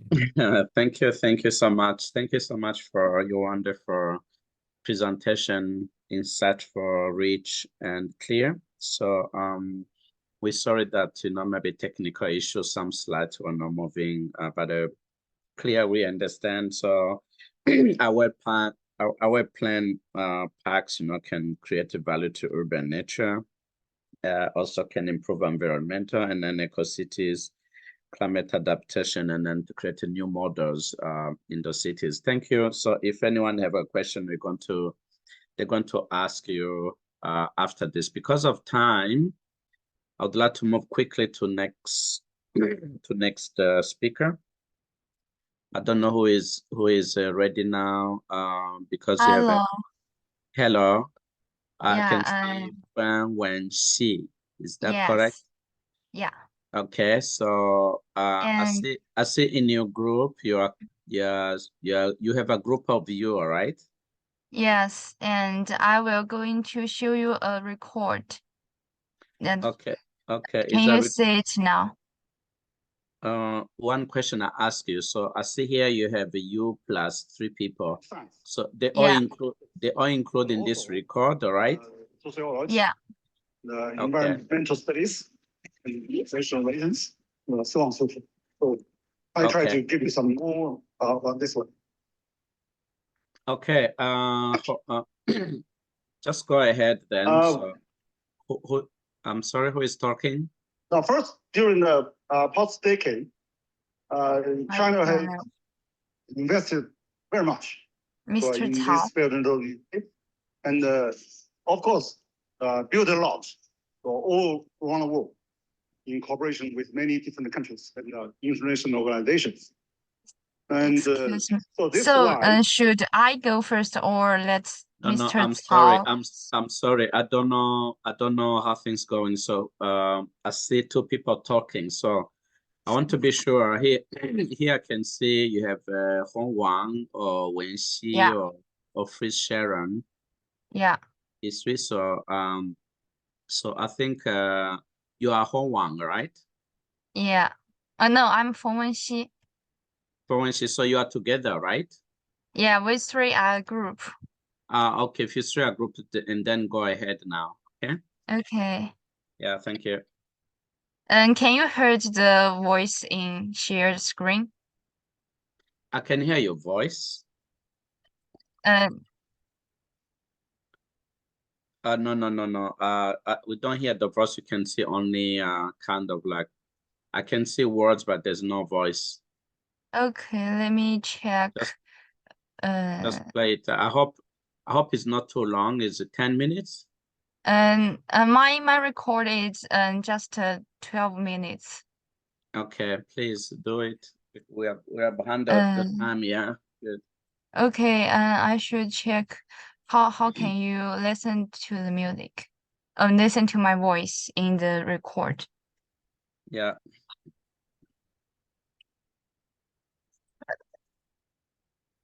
Can you hear it in the screen, in the shared screen? No. No. Sorry, maybe I. Oh, okay. Shared voice and so you can see my screen. Sorry. Good evening, everyone. My name is Feng Now it's Xi. okay. Now it's my okay. honor to join the ICCCASU 5 and represent our group from Shanghai University School of Economics. Our topic is the digital green practice of top leader project, inspiration from Shanghai Tower. As you can see, there is a clear framework about our content. Now let's start with the abstract. Based on the forward-thinking leadership on the top leader of Shanghai Tower, this article retrospectively traces the digital construction concept of Shanghai Tower from the perspectives of environment, society, and governance. It provides insightful iterative updates of institutional system for digital construction enterprises in China, further enhancing quality and efficiency.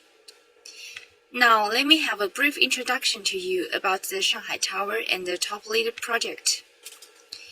We can use the following words to define the Shanghai Tower: the tallest building in China, the second tallest in the world. Although it sounds that people devoted to build it as tall as possible, the top leader set green construction as its primary objective.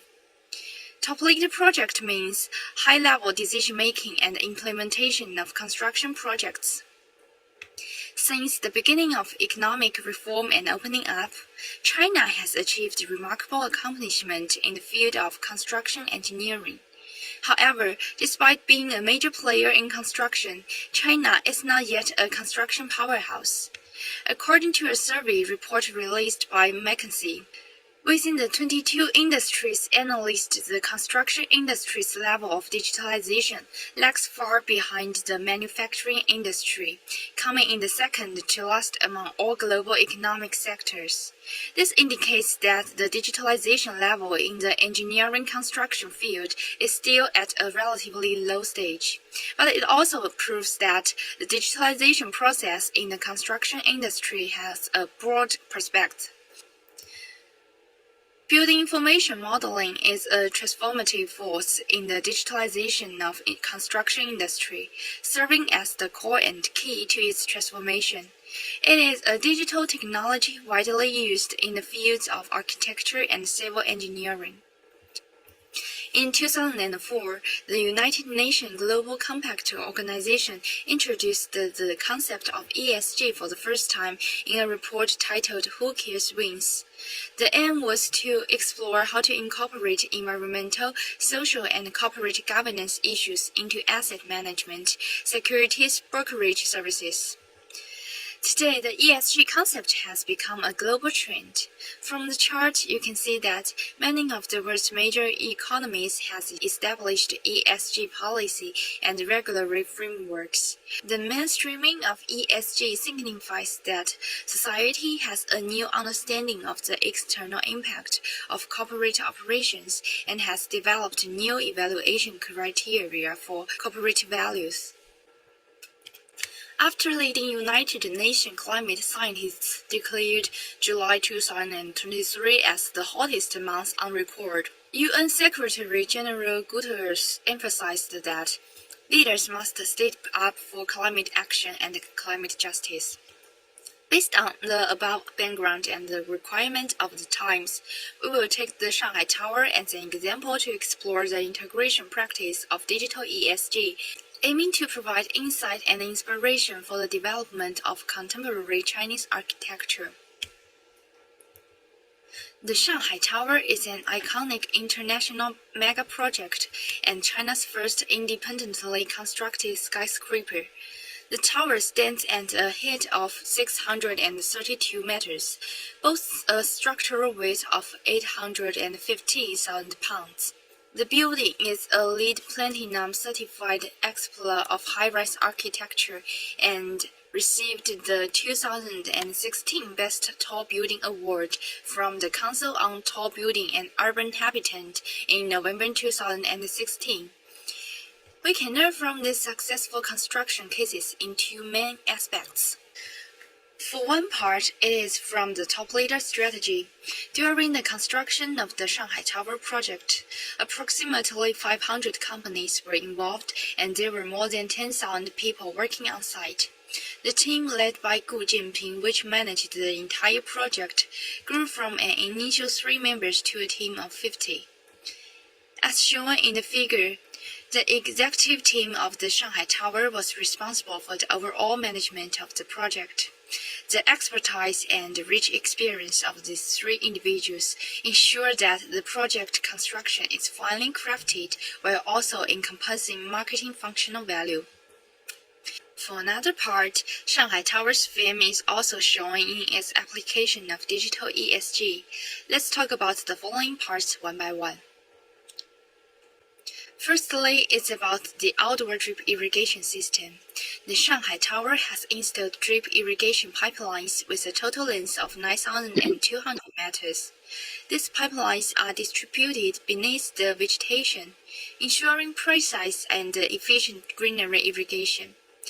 The indoor irrigation system is specially designed for irrigation indoor plants, which ensures that the greenery receives the appropriate amount of water.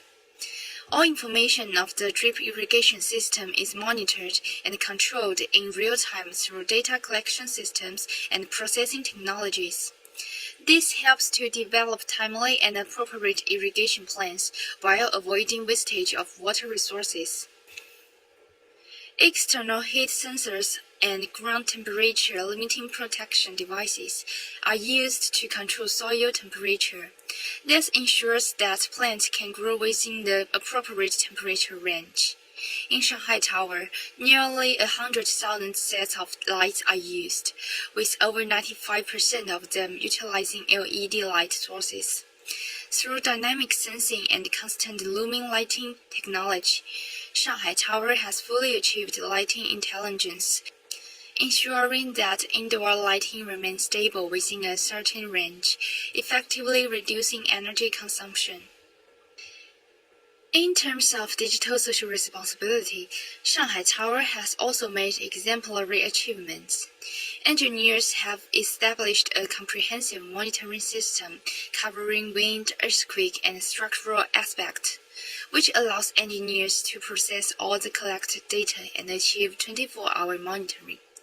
The Lujiazui area is known for its scarcity of land, leading to a well-known parking problem. Shanghai Tower innovatively utilized the underground space by constructing a 3-story underground parking garage, providing a total of 1,817 parking spaces. On October 1st, 2016, in order to celebrate the 67th anniversary of the motherland, the big screen on the tower lit the lights for the motherland.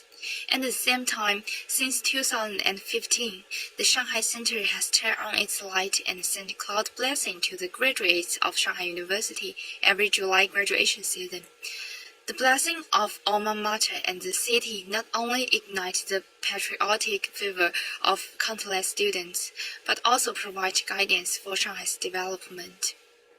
In order to allow people to have a quiet and poetic Chinese literati sentiment in business society, 4 ancient vines were transplanted to the Sky Garden on the 37th floor. The garden is equipped with air conditioning and a misting system to control the appropriate temperature and humidity. The rooting and sprouting of the ancient vines also bring people closer to nature in the noisy metropolis. In terms of digital corporate governance, the construction of Shanghai Center's underground is challenging due to its complex structure. To effectively reduce the risk during the underground construction process, the team has developed an automated monitoring system.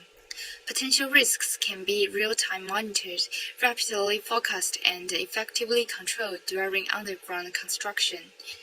In the traditional construction mode, there are issues of information discontinuity and information isolation in the communication among the parties involved. The top leader department has developed the One Call 100 Responses digital management system. This greatly improves the efficiency of all parties in solving problems and achieving timely and efficient management of the construction site. The integration of BIM and the top leader project strategy maximizes the fine operation of the entire project while reducing manpower input, enhancing the experience of occupants and visitors. For the entire Shanghai, the Shanghai Tower will serve as a colossal smart terminal at the city center, connecting and integrating with the entire smart city network. The leadership of Shanghai Tower, supported by digital technology, has achieved environmental optimization, community friendliness, and collaborative management. It can be said that the digital empowerment of harmonious coexistence is the prototype of building ESG, and it is also the pioneer in Shanghai Tower's pursuit of high-quality development. We can make the conclusion from the case that the Shanghai Tower deeply integration digital technology with construction, creating value for the development of digital construction technology. Today, digital twin technology is no longer limited to viewing and browsing models. Companies will be able to replicate and execute a series of processes related to the project lifecycle. Customers will also be able to more accurately track the movement of material and factories, establish resource models, and use digital workflow to monitor process.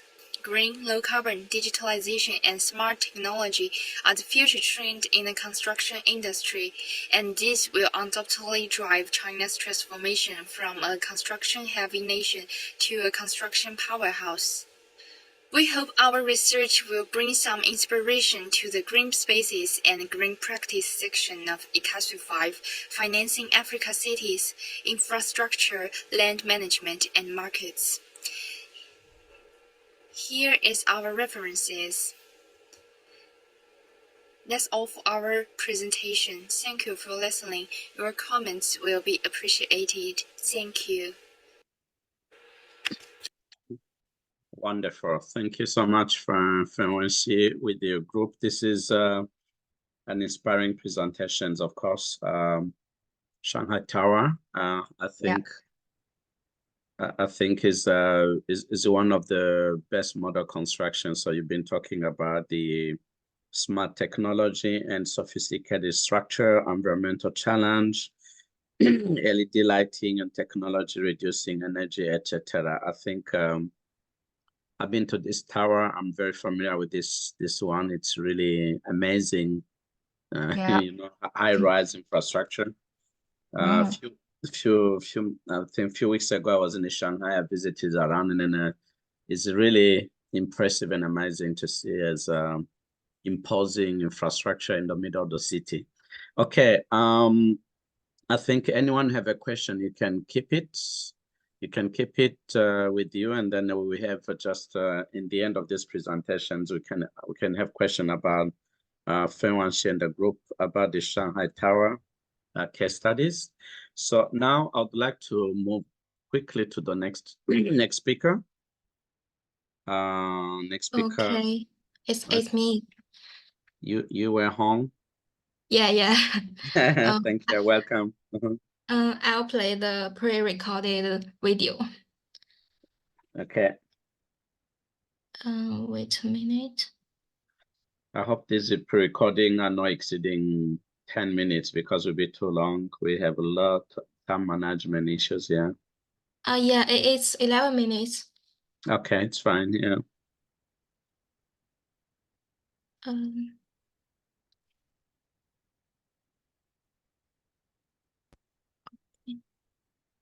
Can you hear the voice?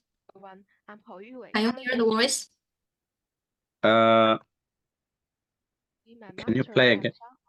Yes, but put the volume a little bit high. We can hear, but we need the volume a little bit high. Okay. And I'm grateful for the guidance of Professor Wang Hong on this research. Excited to share my findings here. My research is on the progress of China's new energy. Yes, continue because it's just a few minutes. Background of greening the Belt and Road. Before I start talking about the research, I want to provide some background. The Belt and Road Initiative has indeed achieved far-reaching impact, but concerns arise about Chinese neocolonialism and discontent. As environmental and climate standards tighten, we must ask, where is the new energy driving the Belt and Road Initiative? So, the Greening Belt and Road Cooperation Mechanism has become a new solution. This is because the China and the countries along the Belt and Road have the need for green development, like this for demand. So we can see 3 core points of the demand, like green energy, technology, innovation, and sustainable development. So our research focused on the new energy vehicles. It's a key product driven by green energy, aligning closely with the green demand and the greening Belt and Road. Now, scholars have extensively discussed the policy evolution and industrial technology in development of the new energy vehicles. However, there is a limited discussion on going abroad trade, particularly in context of the Greening Belt and Road Initiative. Hence, we chose the research topic. Before we dive in, let me quickly outline my research approach. I delved into China's new energy vehicles, global performance, and the changing roles of Belt and Road countries based on trade data. Additionally, I focused on BYD to explore evolution under the Greening Belt and Road Initiative. So, my marginal contributions are, firstly, focusing on the dynamic progress with the Greening Belt and Road Initiative. Secondly, combination of data analysis and case study with precise HS code level data. Thirdly, we offer insights to these things, like high-tech industrials, etc. In automotive industry, we can define new energy vehicles in these two ways. So our study based on Chinese standards using HS code in 87, like this table. We focused on the period from 2018 to 2022 and selecting import, export countries and trade value. So we got a final data set more than 60,000 entries. Firstly, we chose the data of Chinese new energy vehicles trade value, so we can observe a transformation from trade deficit to a steadily expanding surplus. Now, looking at the global trade value ranking, we can see China from important dependence to export dominance. Look at this picture. China dropped our top 5 importers after 2020, and the export ranking tells a different story. Despite sustained high position for Japan and Germany, China export ranking swiftly climbed from the 12th place to 2nd, surpassed Japan. The shift has raised concerns. Some countries rolled out policies like this. Clearly, it didn't quite hit mark. So what's the driving force behind the shift? And is there any change in China's exporting countries? So now we focused on the Chinese exporting countries. So we can say trade values in European and American markets are weakening. And post 2021, Belt and Road nations like Israel, the UAE, the Thailand are the fresh hotspots. So how does it connect to greening Belt and Road? Because these countries have different resources and economic foundations, we picked Belt and Road countries, dividing them into regions like South Asia, ASEAN, and others to do regional research. So we can see China exports to these regions have steadied in first 3 years and a slight decrease in 2019 because of the pandemic. After 2020, it's a positive upward trend, especially in West Asia, Central and Eastern Europe, etc., the regions where Israel, the UAE, which we mentioned earlier. And we also made the comparison charts of trade value shares in 2018 and 2022. And we can see, with the exception of South Asia, other regions all boomed. South Asia was a significant player in China's Belt and Road import-export scene. Our research points these reasons for its biggest hit. Firstly, contradictory conditions. For example, Bangladesh and India have in a per capita GDP just over $2,000, and the average export price of China's new energy car has surged from 5,000 to 22,000. This surge is challenging for South Asian countries due to slow GDP growth. Secondly, they don't have strong car industry foundation, so it's hard to build a local supply chain for making and selling cars. Thirdly, they want to protect domestic industry. For example, India used national security to say no to Chinese car companies setting up the factory. Then let's dive into the big winner, West Asia, which is the region of the UAE, Israel, and Qatar. Firstly, they have economic strength. Secondly, despite being rich in oil and gas, they have strong demand for green transformation. For instance, Qatar imported numerous new energy buses from China to enhance the environmental friendliness of public transportation. Thirdly, the Arab region renowned for its vast solar and wind energy resources. For example, China's significant involvement in UAE's hydrogen leadership strategy has shifted energy collaboration towards the clean energy frontier. Fourthly, there is a strong reserve of relevant technology like Israel's YOZMA project fostering high acceptance of advanced tech products. Now let's explore why these two regions experienced modest growth. Compared with other regions, Central and Eastern European nations inherited the Soviet-era industrial base, benefit from the China-Europe Railway Express, with disrupting traditional sea-based car shipping, and Slovenia and Hungary are also have deep green cooperation with China. ASEAN nations are becoming a hub for China's car industry. Car makers are setting up factory and shop here for eyeing the Southeast Asian market and established global production system. Alright, quick rundown the reasons of China's new energy vehicles have gained strong development in certain Belt and Road countries. Firstly, Government backing is a key driver. China's cooperation project and the Belt and Road countries' encourage policies pave the way for the new energy vehicle market. Moreover, markets have growth potential with sound foundation and green energy resources, without dominant local brands and big-scale or traditional fuel vehicle, making the transition smoother. Lastly, Chinese new energy car companies actively support the Green Belt and Road Initiative, driving the green mobility abroad. Alright, talking about the company, let's highlight BYD, which is a typical journey of Chinese new energy vehicles going abroad. In fierce Chinese market, unlike Tesla has high profit can less price, BYD has a small price cutting space. But in 2022, BYD exported, marking a staggering 307.2% UI growth, securing the global sales crown. So why BYD is successful? While at home, in terms of production, we can see that BYD has formed an internal industrial chain like upper, middle, and downstream. In terms of sales, it has BYD model.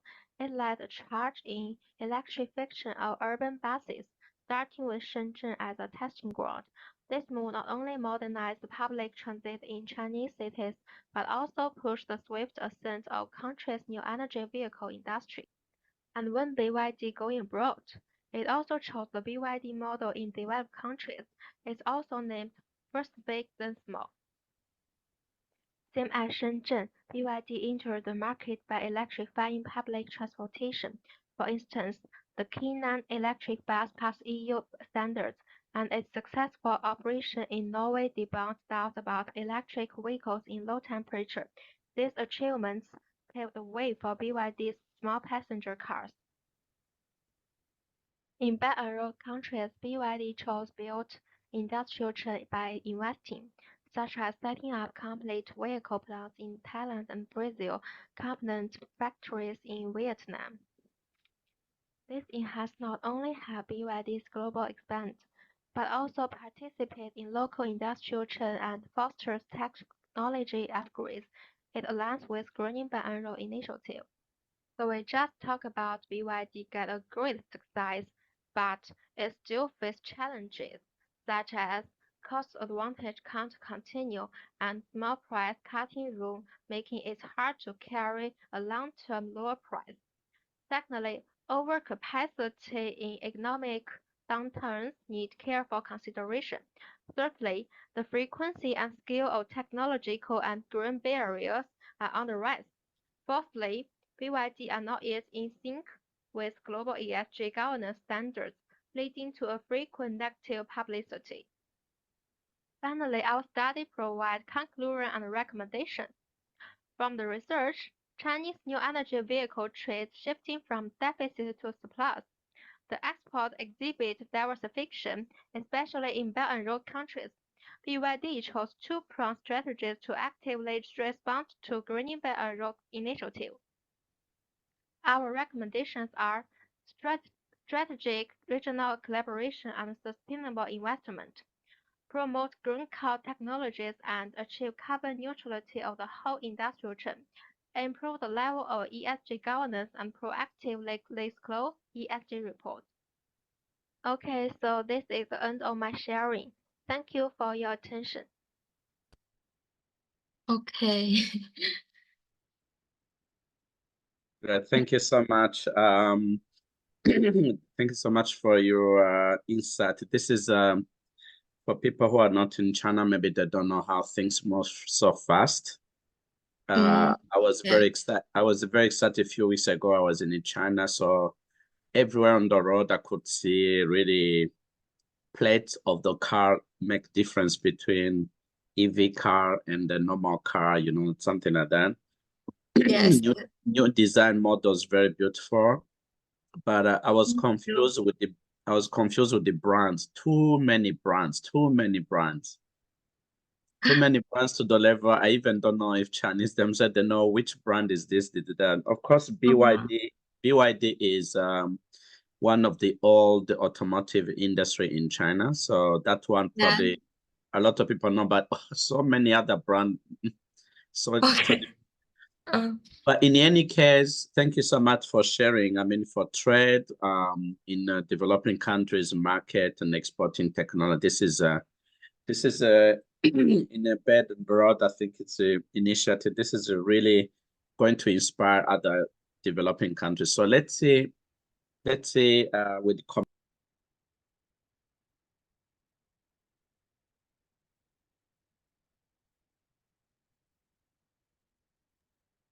Hi, Jean-Marie. I think you're muted. I'm muted. Now it's better. Oh, sorry. Yes. Did you hear what I said before? I don't hear you. You didn't hear any of my comments? I just hear the comments and I can't hear you after that. Okay, no, it's fine. So now I'd say let's move to, maybe I was moving my mouse, it's clicked to a wrong place. So let's move to the next speaker. Let's do the next speaker so that we can have time for discussions before we move to another panel, okay? So I think is the last speaker? You're the Yes, last? I'm the last speaker. Oh, okay, okay. So now let's have like maybe 10 minutes discussions. I believe anyone have a question, comments about specifically the two presentations. I mean, from Fluency Group, and then you were who? Is it correct? Who you were? Yeah. I need maybe that's maybe the best way to say. Okay. So is anyone have a question, comment about the high-rise building like Shanghai Tower? Maybe it can happen maybe in other place. We don't have too many here maybe in Toronto or Vancouver, I don't know. And then also EV vehicles, and then with Bed and Road, I think it's very interesting. So is anyone have question, comments before we have another small break? I have a question to ask Wenxi.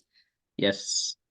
Your PowerPoint is very beautiful and I enjoy your clear report, but I do have a question about it. So do you have a quantitative data in your report to support your conclusion and research? I found that your report lacks of some data explanation. Okay, thanks for your comment.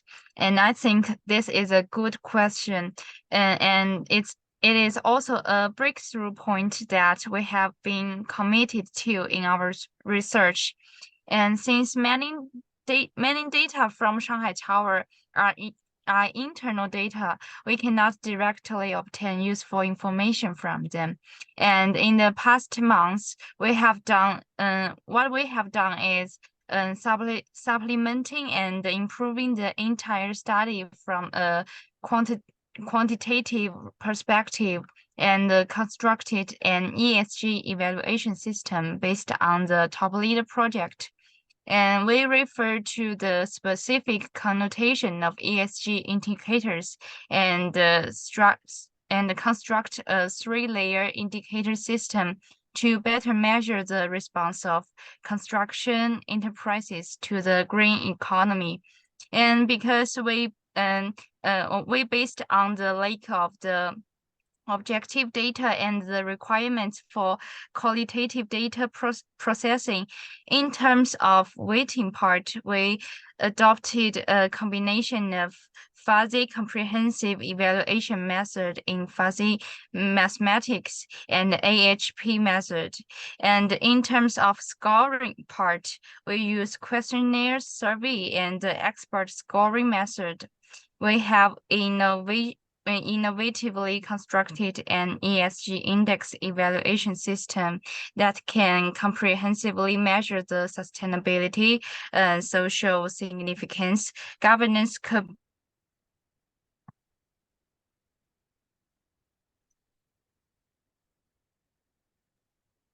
Hello. Hello, Wenxi, you are mute.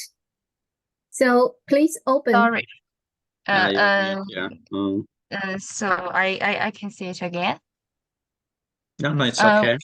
It's okay. Yeah, go ahead. We think based on this indicator system, we can better demonstrate that Shanghai Tower is a well-deserved landmark building. So that's what we make progress in this month. Okay, thank you for your introduce. I know what you mean. Yeah. Yeah, you will have. Go ahead. That's all. That's all. Question. Yes. My name is Wang Hong. I come from Shanghai University. Yes. And I have to make a short introduction of Shanghai Tower. Okay. When we submit our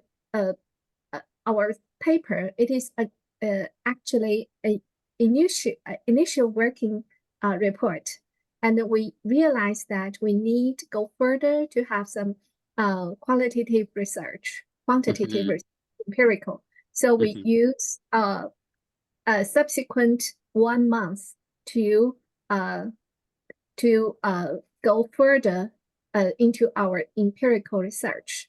And from that result, we use the data to prove that Shanghai Tower has good performance in ESG.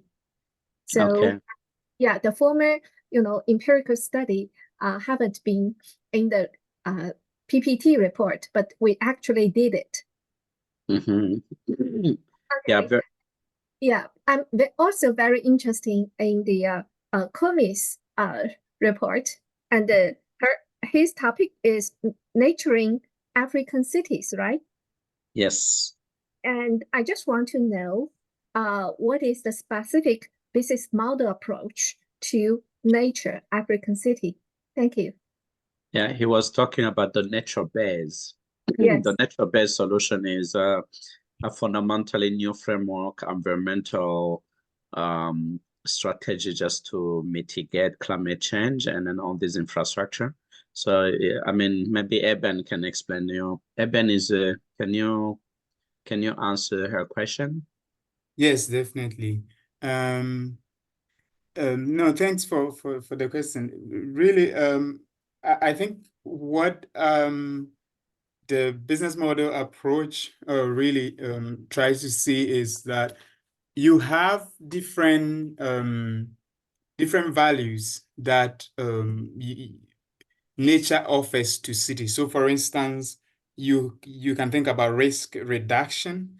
You can think about green health, or having the value of health, therapeutic, or the value of nature when you walk in nature. You can also think about even green tourism or green heritage, where people the value of nature is really around culture, and so on. So there are different values and different functions that nature plays. And I think what I was trying to talk about in the business model is how you value those different aspects, and try to associate them or allocate them to different actors who can help you to finance it. Because certainly nature is regarded as good in the urban space, but paying for it, or who pays for it, is sometimes challenging. Also because a lot of African governments, and not only in Africa, actually globally, a lot of cities have to think about alternative ways to finance nature. So this is the conception. The business model conception is really about how you think about different values and allocate them to different actors to pay for, so that the burden is a bit easier on one player. Okay. Thank you for your answer. Because this morning I read an article which I would like to share with you. Because Nice. what you mentioned is from the government approach, you mean finance, right?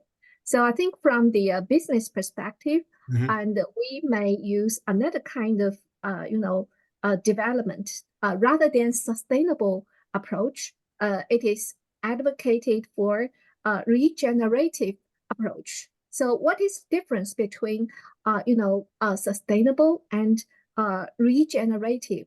The key point is that for sustainable, you want to focus on the risk mitigation, right?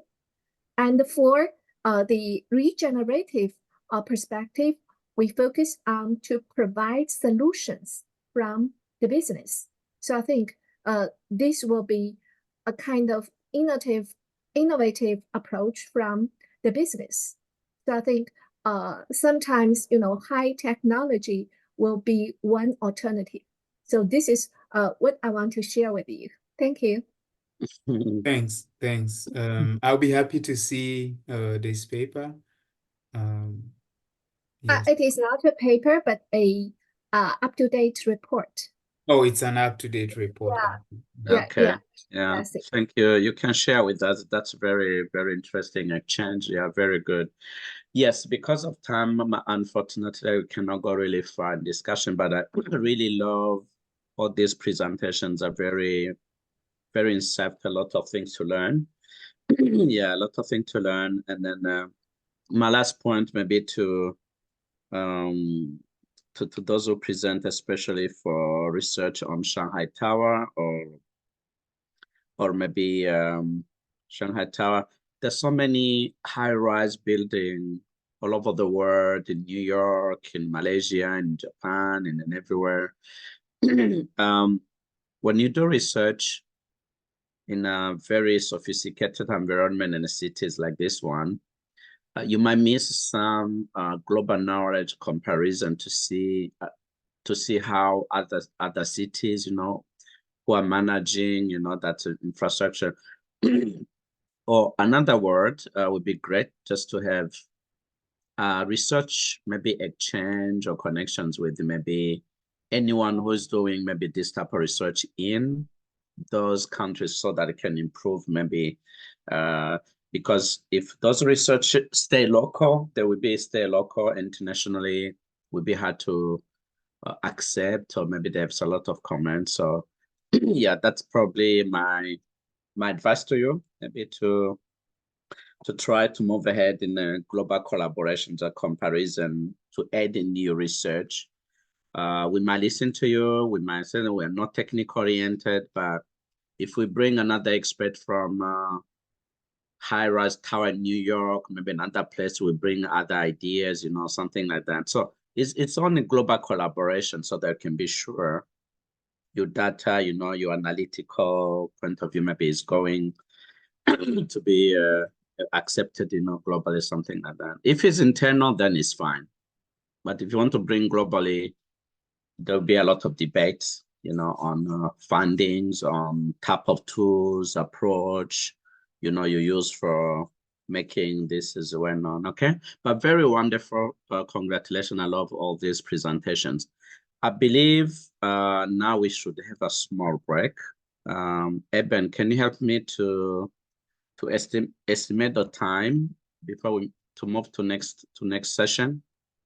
Yes, I think we can do the 10 minutes we did before. Okay. So let we have 10 minutes, and then we move to the session 3. Is that correct? All right. Yes. Yes, excellent. So I would like really to thank again these wonderful presenters for this session 2. Thank you so much. If you want, you can stay and do many comments to the rest of this presentation if you want, but otherwise you are free if you are too busy. So we would love to see you stay around and then continue our discussion, make this this is special panel C discussion rich, interesting, insightful, and people can discuss a lot. We have 10 minutes and then we're back. So 10 minutes means in Ottawa here we're talking about 7:34. Yeah, 7:34. Yeah, I don't like 34. I like 35. Okay. Yeah, I like 5. Okay, let's say 7:35. Okay. All right. We can be back to the session 3, and then people presenting on session 3, please be prepared. Okay.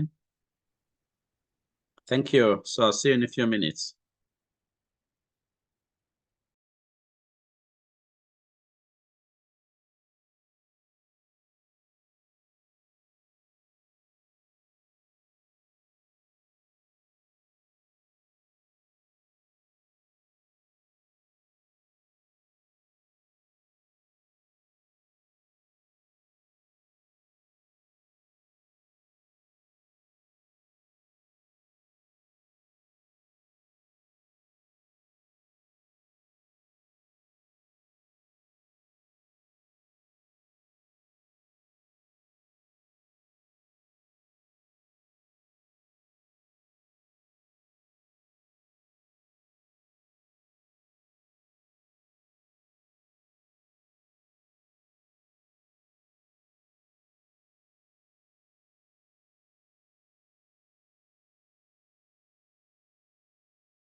Hi, Jean-Marie. Hello, hello, hello. Yes, I think the next speaker actually sent their video also. Ah, okay. So is it Junior Ko was there? She's got Okay. she's still there, I think. Okay. Yes, the one from Southwestern University. Yeah, so So is she going to use video or just talk? Junior Q, are you going to? Yes, I'm going to use video, pre-recorded video. And Dana or Evan, are you able to play the video for me? I can Yeah. take over if there's any issues in your end, okay? Yeah, I think Okay. I have the video. So I guess I'm not sure. Jean-Marie, when you're ready, I can start playing it. Oh yes, sure. Let me first do a very short introduction here. So now we start the session 3. In the session 3, we have several speakers. I believe they are covering interesting topics. So the main topics here are cascading risk, ecological environment. So let's start with Juyuker, Western Canada University. So I don't know, your researcher, teachers, professor, I don't know, but anyway, I think she's going to explore exploring rhetoric and the discourse of sustainability, a discussion on theories and environment limits. So now she's going to play a video. She's around, maybe she'll be able to answer some questions. Thank you. Can we play the video? Okay, all right. I will share the video.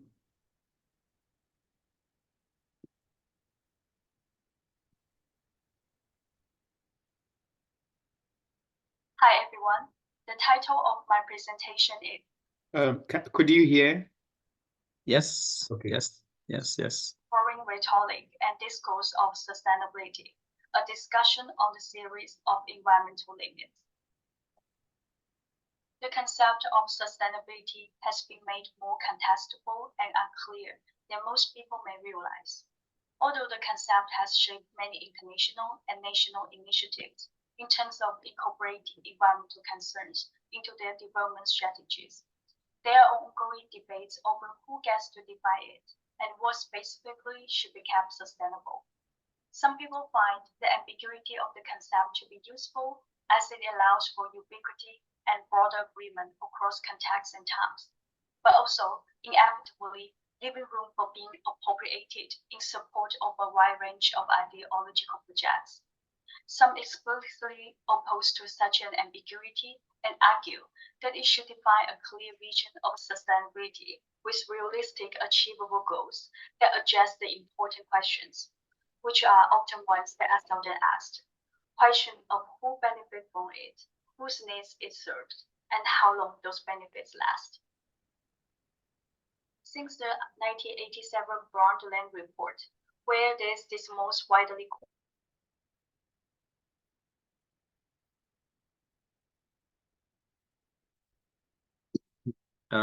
the sounds is stopped now. increasingly concretized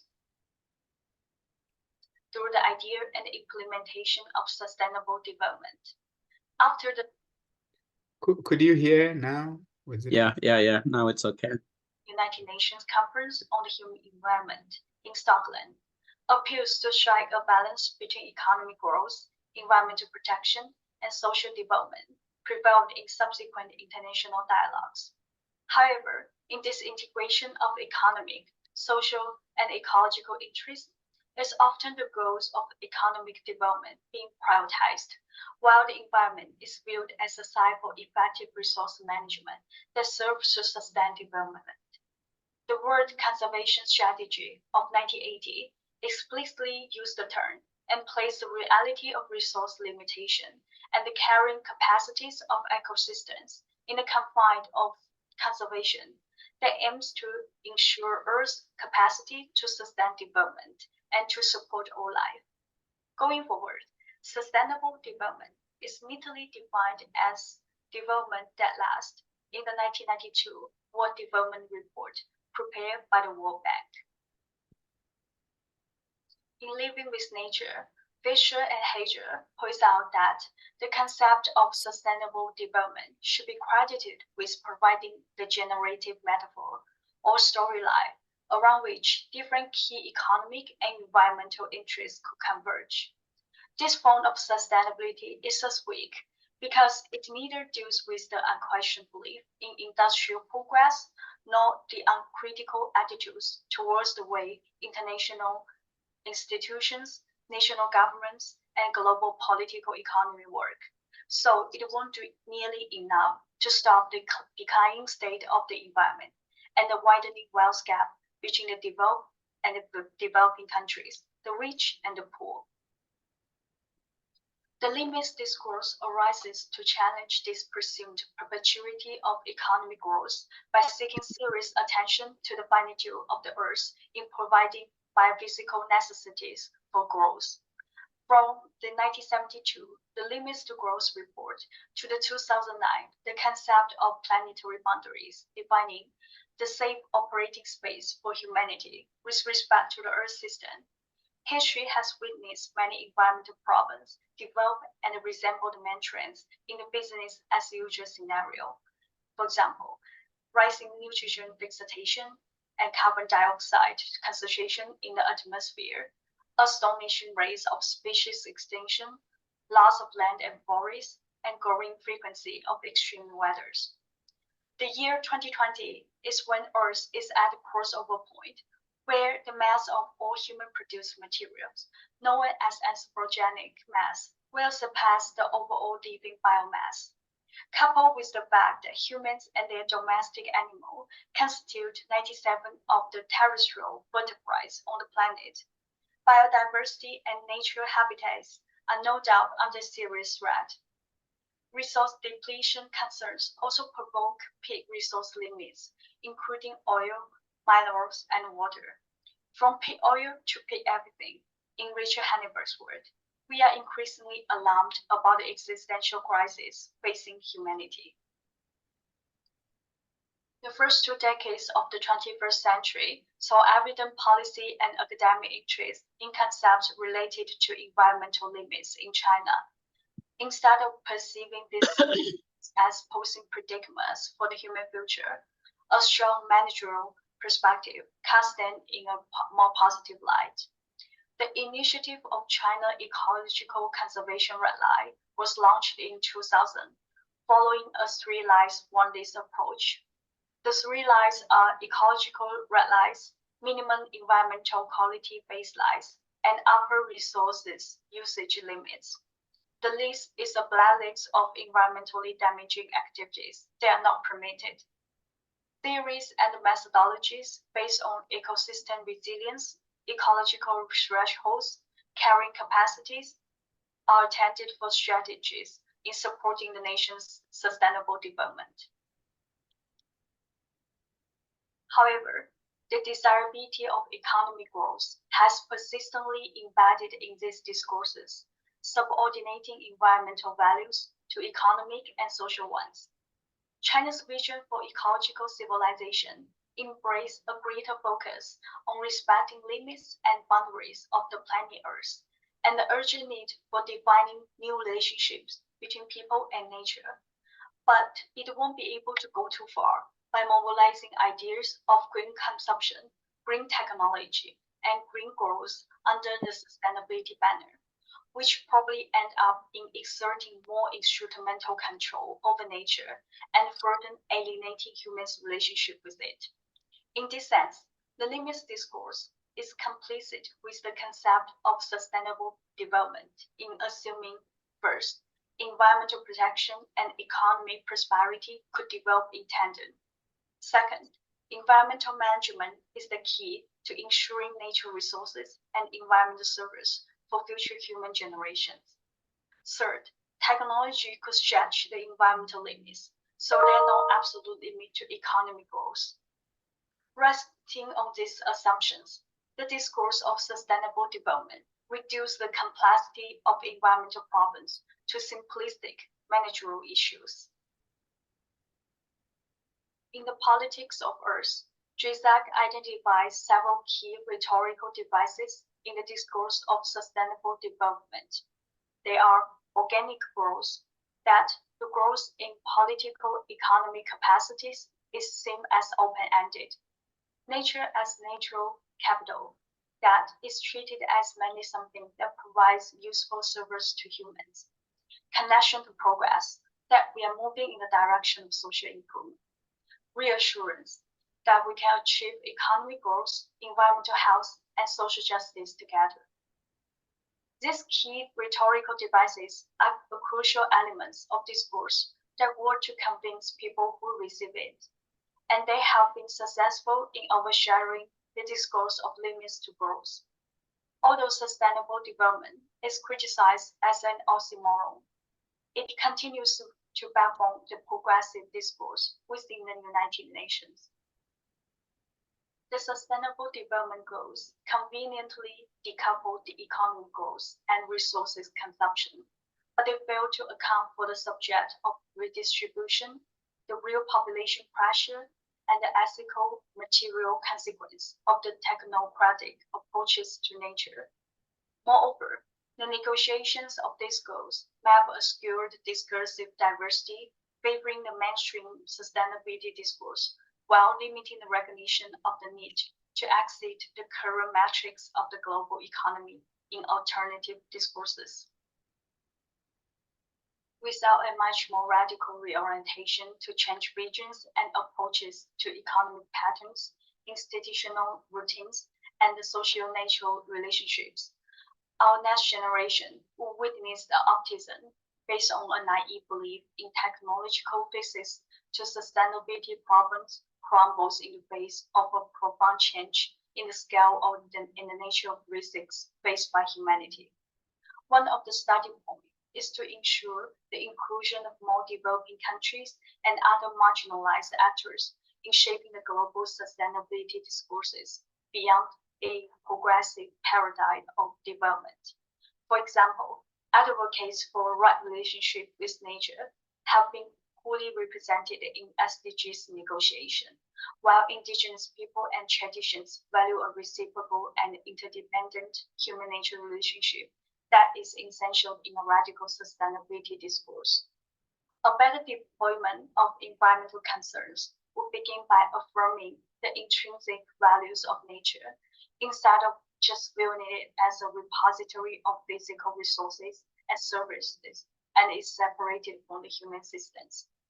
By recognizing that the social systems are embedded in and dependent on the human with nature relationships, our efforts to improve environmental quality and conditions will enhance rather than jeopardizing our achievement of improving conditions of human society. Alternatives discourse of sustainability in defining global environmental problems must gain appropriate representation in the context of global policy making. This is the end of my presentation. Thank you for listening.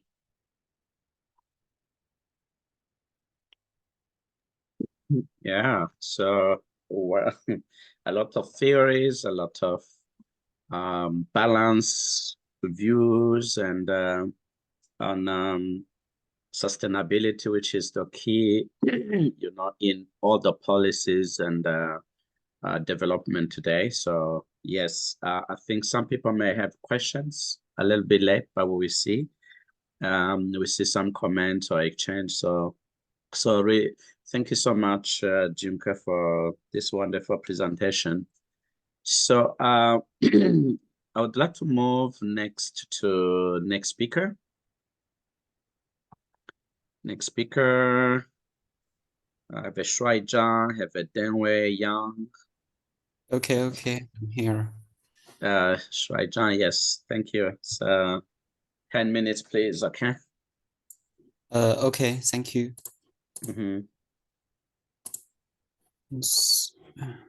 So Shuai Zhang is from Southwestern University.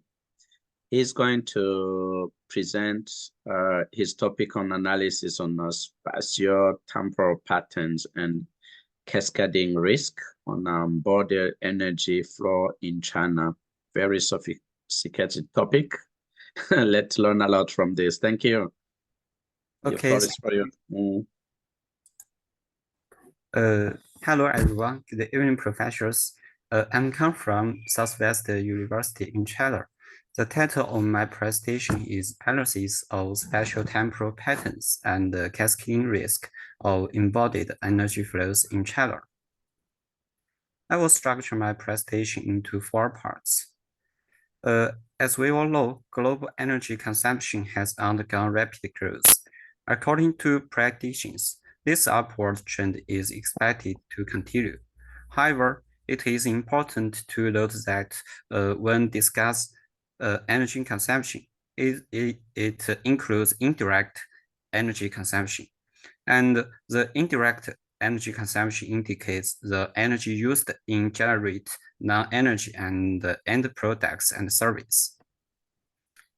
In the world of global trade, people are paying more attention to indirect energy. This is because it calculates the energy used in the manufacturing of goods and services needed in one place, but used in another place. So it means economics that rely on energy imports to sustain dynamic production can decrease indirect energy imports by transferring energy-intensive industries. Even so, just have direct energy trade networks won't capture all the energy flows between economics. For us to measure these indirect effects, we use the concept of embodied energy, covering both direct and indirect energy. However, the current study mainly look at international embodied energy flows and consumption. Here, we focused on China's embodied energy and analyze them from regional and sectoral perspective. We focused on this topic for 3 reasons. First, China is one of the largest energy consumption nations in the world, with regional and sectoral disparities in energy supply and consumption. Second, print study still needs to investigate intersectoral energy flows. Thirdly, field studies focused on the potential cascading risk in embodied energy network. Here, we mentioned the cascading effect in complex network, but how to understand it? As shown in the figure on the right, there are extensive trade connections between provinces and sectors, and we can construct a network by mathematical models. And if a load stops working, its connected loads may face problems with communication or resource. This then impacts their connected loads, leading to a gradual spread throughout the network. And the cascading effect can occur in many real-life networks, such as power grids, transport system, and the internet. We use the 3 methods in this study. Firstly, we calculated the embodied energy flows between province and sectors based on input and output model. Secondly, we construct 2 networks for province and provincial sectors of China. And then we describe the features of a network using some metrics such as network density. Finally, we construct a cascading field model based on MATLAB to model the cascading risk. And we suppose that each code is crisis source. And by adjusting the ratio alpha and beta, we finally choose the ratio alpha to beta equal to 9 to analyze. And we found that the embodied energy flows part in China present significant spatial temporal difference. As a cluster of energy resource, the northern and western province of China export a quantity of energy-intensive goods to other provinces. And the province on the China's east coast and the Yangtze River economic belt and are the most the net embodied energy inflow. Furthermore, we found that changes in industry structure and energy policies have influenced the development of energy usage in sectors. For example, improving energy efficiency in buildings has reduced the construction sector. However, the production and the supply of electricity, heat, gas, and water contributes the most embodied energy. And it is worth noting that service sector using a lot of embodied energy. And while enjoying the convenience of service, we need to be aware of the higher energy consumption and its environmental cost. In terms of fellow demand, energy flows to gross fixed capital formation account for 60% of the total. And in addition, we discovered that embodied energy consumption of urban residents is 3 times higher than that of rural residents.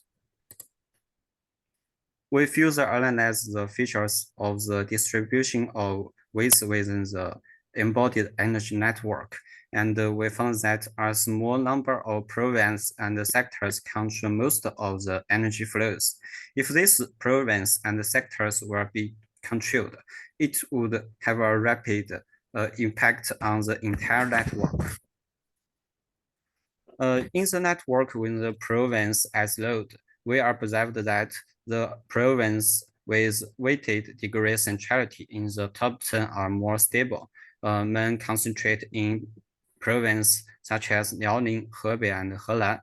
And this province have close relationship with other regions. If they are affected in some way, the impacts will spread to their partners. Next, we analyze the network features with provincial sectors as load. We found that sectors with high energy inputs focused on electricity, heat, gas, and water protection and supply, service and general and equipment manufacturing in Shandong, Liaoning, and Jiangsu. On the other hand, the provincial sector supplying the embodied energy is gradually spread to multiple sectors across the region. And we also identified provincial sectors with top higher weighted degree centrality and intermediary centrality. The results show, as shown in the figure on the right, these loads are important in the network. They are crucial for upstream and downstream of the supply chain. On the one hand, provincial sectors with high centrality have strong control power. And on the other hand, sectors with high intermediary centrality work as transit points for embodied energy network. We observed that certain provincial sectors have both high weighted degree centrality and intermediary centrality. These provincial sectors are key cultural hubs and energy gateways that carry a large share of energy. Finally, we choose nodes the top 10 most centrality and medi centrality as fuel source for simulating cascading fuels.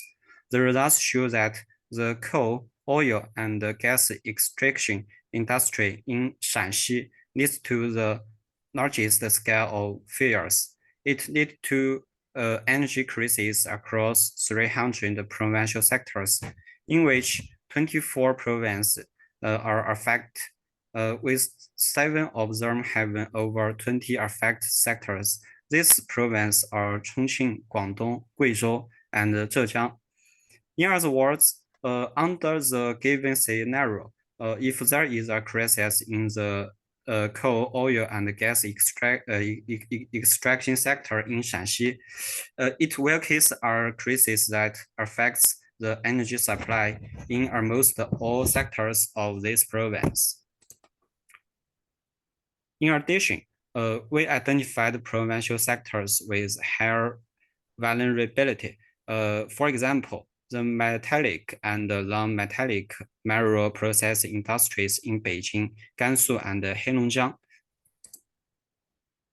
In summary, this study has drawn four conclusions. First, China's energy flow between provinces show difference in space and time, but the spatial pattern of embodied energy transfers has not changed.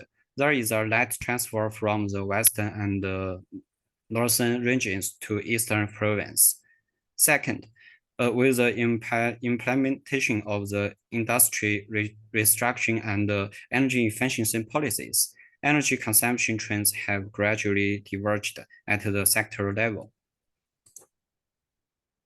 Thirdly, a small number of provinces and sectors control a large amount of energy flows. Therefore, these provinces and sectors need more attention when formulating the policies. Finally, changes in certain sectors can spread quickly due to the cascading effect. Energy supply crises can easily affect industries with no resilience. That's all. Thank you. Please give suggestions and comments. Thank you very much. Yeah, I appreciate it. Thank you for, first of all, I love people who really manage well the time, to help us to save so that we can have more time to discuss. Yeah, otherwise, really, presentation was wonderful. A lot of things to learn, except some advanced theories that we have limited knowledge, maybe in calculate energy with those mathematical, theoretical, but it's a lot of things to learn. Yeah, thank you so much because, yeah, so I think I believe some people might have questions. We check a little bit later, okay? So thank you so much for this. So let me check. Stay. Then we're going to check if we have some discussion. So let me move quickly to the next one. Stay around. We can maybe have some question after. You have John, so you do together with Deng Yang, right? Yes. Okay. Yeah, Prof Yang, yeah, together. Okay. So good. So let we have the last speakers here. I don't know who represent them. We have a Li Yuan Zhang, we have a Jing Xiao Zhang, we have a Hui Li and Xu Cao from China University. So they're going to present early warning on ecological health poster along major railroad projects. I believe they're talking about in China. So is there any representative video they sent? How is going to work? Okay. Hello, everyone. I'm Li Yuancheng. It's a great honor for me to participate in this international conference. I will share some of my insights about early warning of ecological health policy along major railroad projects.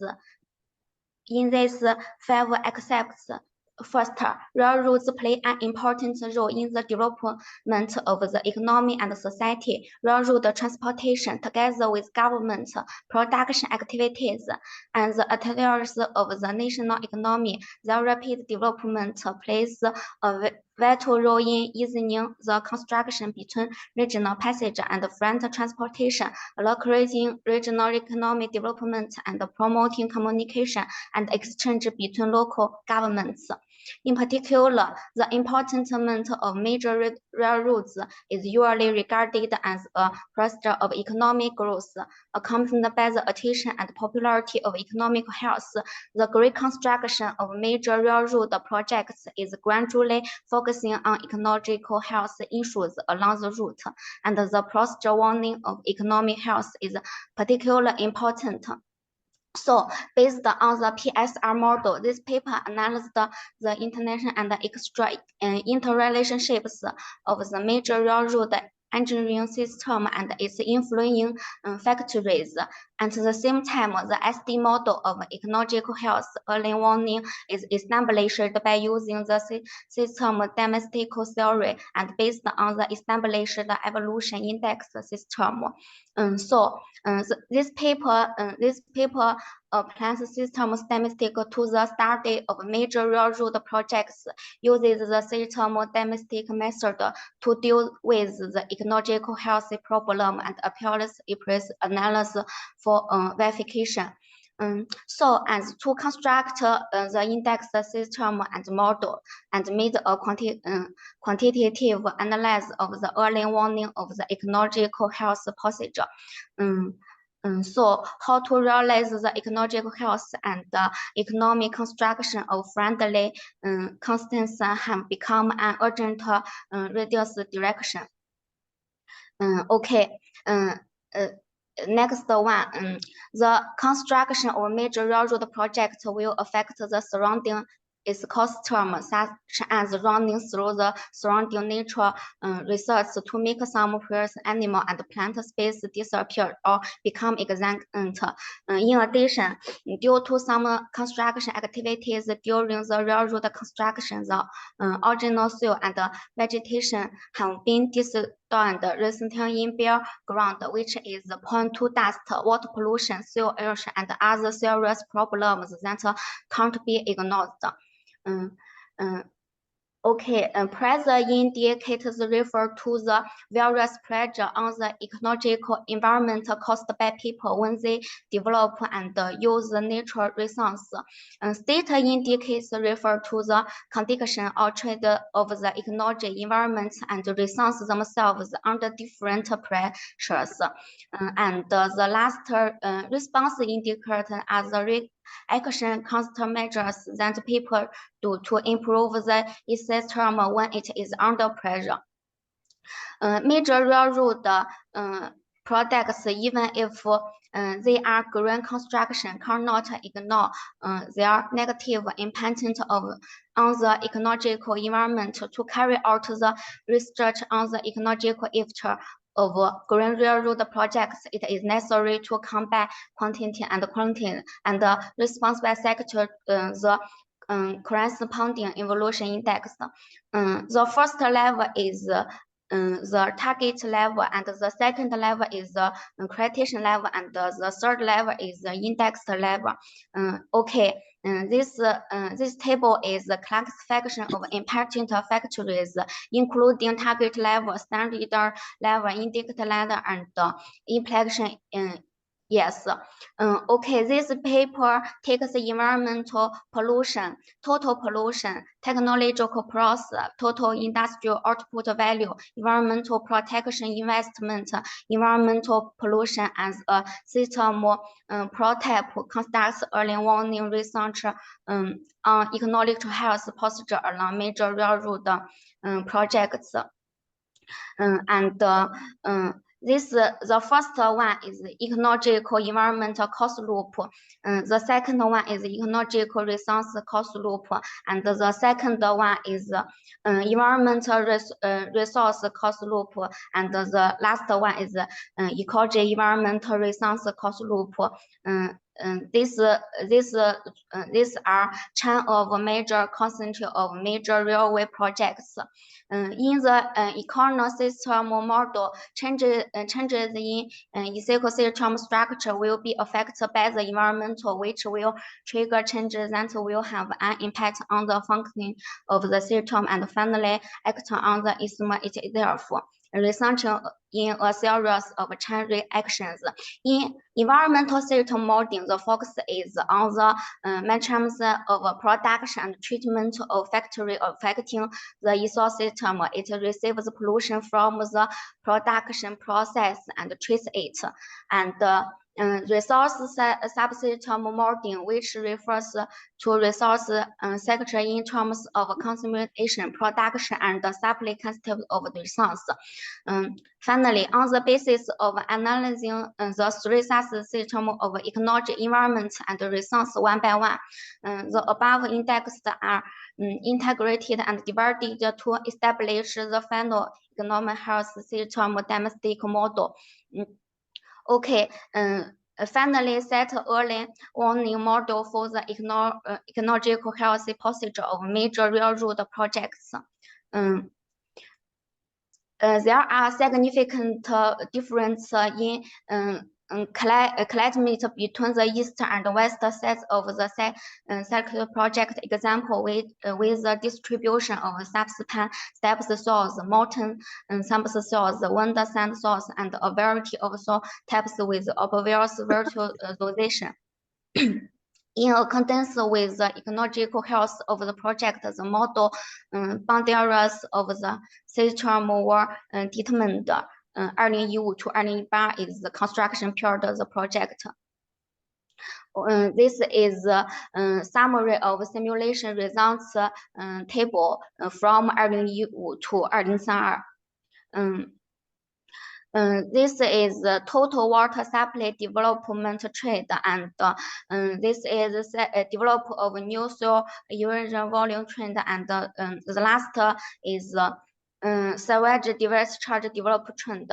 From the results of the system simulation, since the project construction has caused some damage to the ecology environment of the study area, the increase in construction land will have a great impact on the ecological environment of the region from the point of the view of land use. However, on the whole, the scope of ecological damage will be continuously reduced, and the health of the economic system will be improved. Finally, conclusion have four aspects. One, based on the analysis of the interior and international ships of major railroad engineering systems and their influencing factories.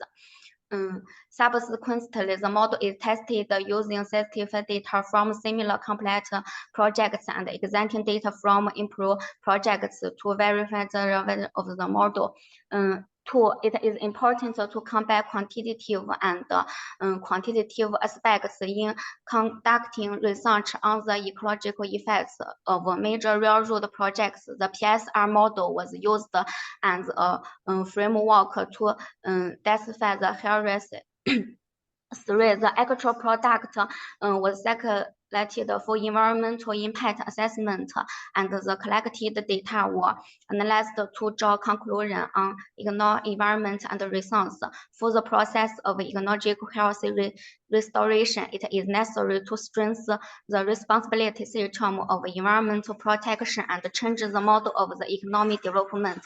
And the last one is in this paper, the construction of ecological health early warning model covers only three subsystems, but it is also found in the study that there are many factors affecting it. It is expected that future researchers can think more to improve the adaptability of the model.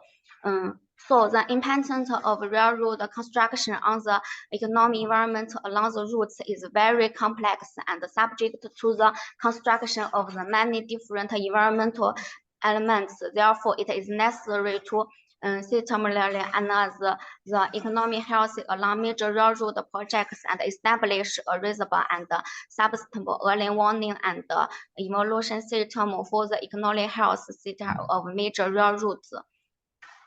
The establishment of economic health early warning model for major railroad projects can predict the future situation based on the existing historical data.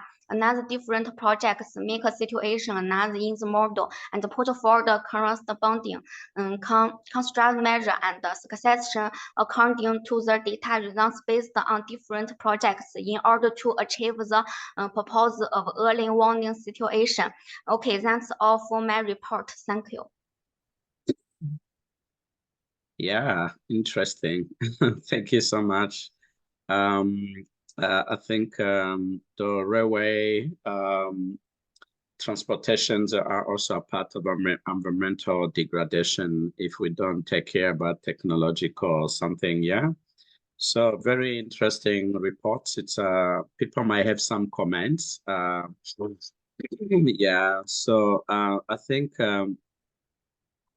think everybody know the China railway system is so developed and is so sophisticated. I believe there might be so much to talk about. You know,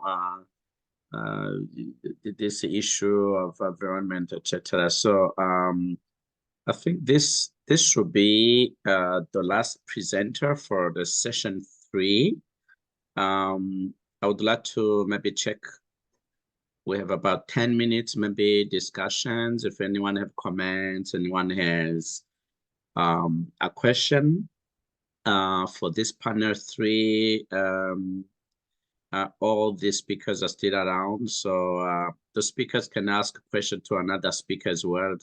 The most important for us, just interaction, exchange, just see if there are some new insight we can learn each other. Great. So does anyone have a question, comment to any of the presentation here?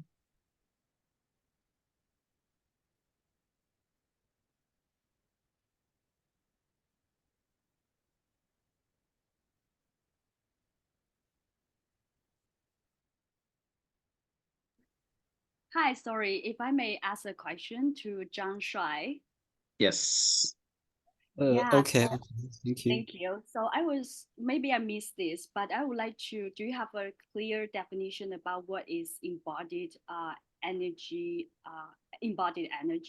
Because like I'm from a critical theory background, and embodiment is like very philosophical concept. So please coupled with embodied like energy, I would like to have a like better clarification.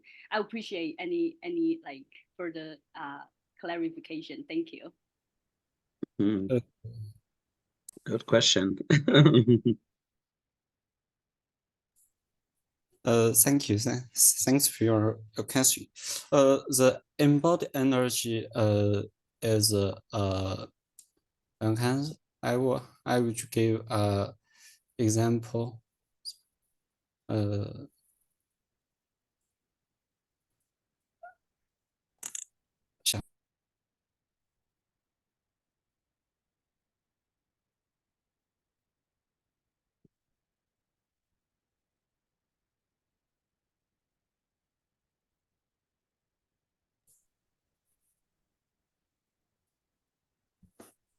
This, I understand the embodied energy that's our products also use energy in its production process, and the product would be export to other regions, and in dynamic regions it would consume energy. So we calculate the energy. We always concentrate on direct energy, but we often losing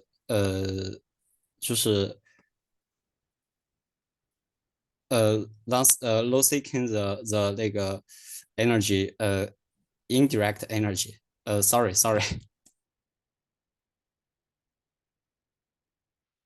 Oh no, I think I got some like better Sorry, it's my 就是my spoken English is not very good. I think you can contact me by email, and I will send my email to you. Thank you. Sure. Yeah, because I like, for me, if I know the Chinese word, I would like better understand it as well. I know the translation sometimes cannot capture the original meanings well. But thank you for trying. I appreciate that. It can tell you now the Chinese name. 我可以使用中文吗？一分钟可以 but this is international. Maybe might be some people listening, but they don't speak English. But it can be fast because she's looking the right terminology you use to translate that word in English. So she want to compare to see if you have a same understanding or maybe different interpretation. Yeah, you can say very quick, okay, in Chinese. OK, thank you. 就是我所理解的这个 embodied energy，就是一件产品它在生产的过程当中呢，就是它可能会消耗一些中间产品，但是这些中间产品它在生产之前，它也会消耗一部分能源。那么这个 embodied energy 就会考虑之前就这部分中间产品之前所消耗的一部分能源在里面。That's really very helpful. Thank you. And if I have further questions, I hope you don't mind me connecting you like directly through email. Thank you again. OK, thank you. Yes, great. So I think embodied energy is common for current research, like with water, economic energy. Some products when they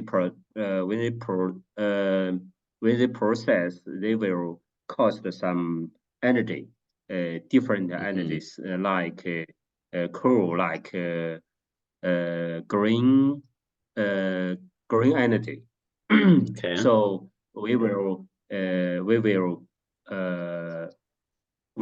use some methods to calculate it, to put it in the recycle progress. Yeah. Okay. Thank you for input, Denwei. Yeah. Yeah, that's interesting. So I would like also to give us concept of indirect energy. Yes. Can you maybe give some a little bit highlights? Because we know transition energy, the just energy, we have this is my first time to hear, but can you maybe explain a little bit?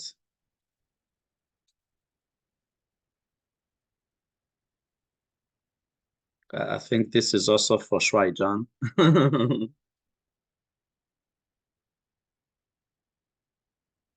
Or maybe Denwei, you can maybe, I believe you work together, right? Yes. We are in the same group. In the same group. Yeah, I'm talking about the concept of indirect energy. I'm interested to, it's my first time to hear that. Indirect energy. What is about? Let me see. I don't.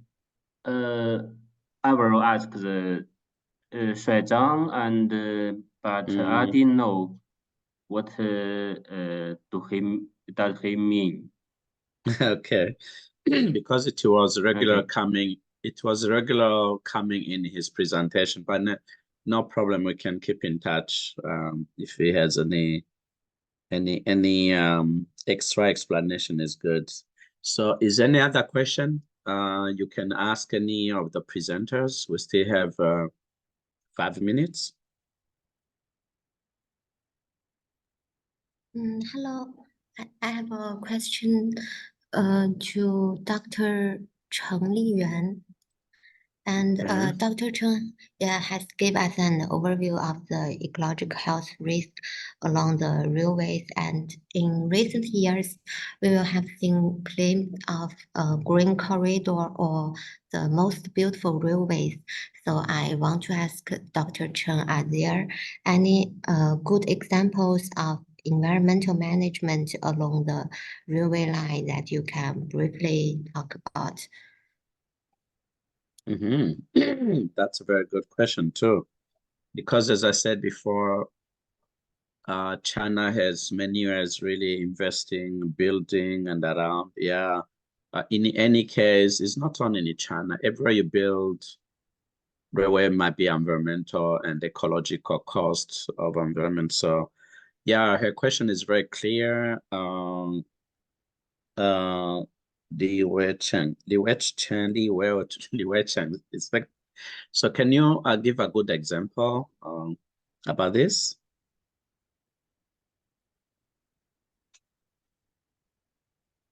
Hello. Hello. Thank you. Thank you for your question. 然后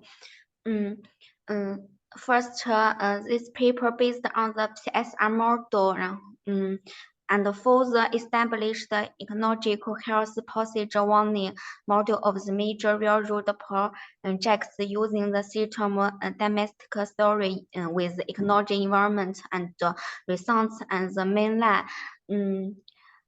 I have six Milashan examples of environmental management along railway lines. Milashan project. Is about what, Milashan? 对, Milashan. So we don't know. Can you give us some little bit background on Milashan and then why it's a good example? Yeah. What is Milashan and why you think is a good example? I believe it's a mountain, right?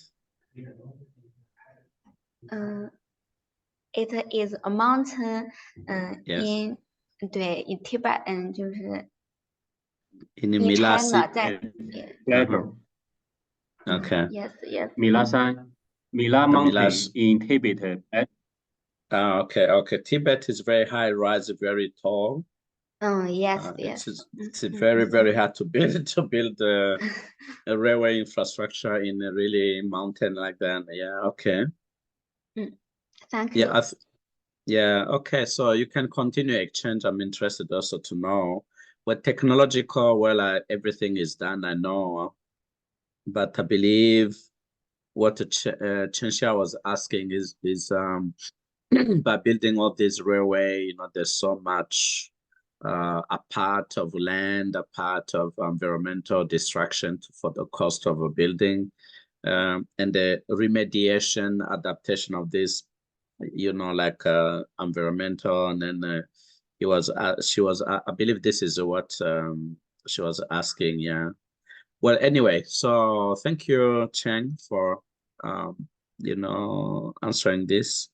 Maybe we will learn a lot about Milashan. you can send more information to Chen Xia or ask her later. I'm interested to learn too.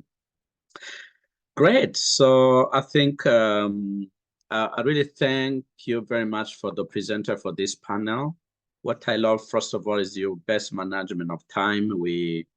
The time is good, the presentation is good, so the discussions really are very good, and then the time is a little bit limited. Yeah, we have a lot in the future to learn from you, and then the results from our research or publications. So for now, we can end this session 3. Okay. So let's have another 15 minutes break. And then after 15 break, we have the last session. We're going to have the last session after 15 minutes. Don't go away, those who can. We're going to talk about urban development under social political context. So the next presenters, please be ready. So now we have a 15 minutes break. Let's come back. My manager of time. So Eben, so we come back at 45. Oh no, 45 will be 30. So yes, 45 should be good because it's almost 10. Yes. Let's come back on 45, okay? Good. So Have you coffee? Have you whatever? Prepare where those you want to present, and then we catch up very soon. Thank you.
今天早上其实也没人干，就是放啊，那个吃饭celebration，哎，啊什么？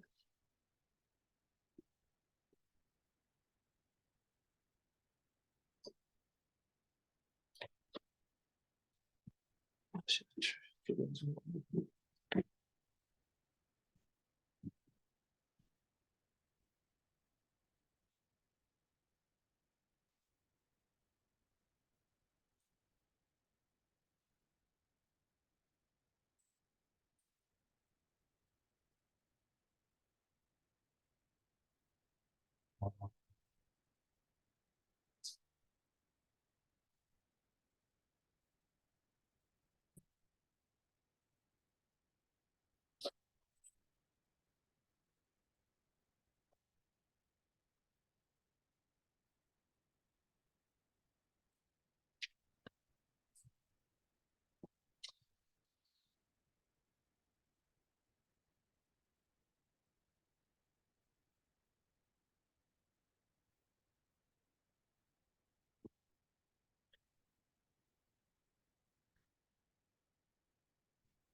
有刚弄了吗？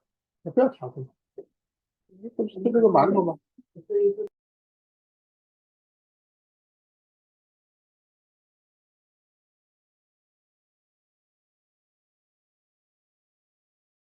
？Why you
Ça va? Ça va? Tu es là? Oui, oui. Fatigué, hein?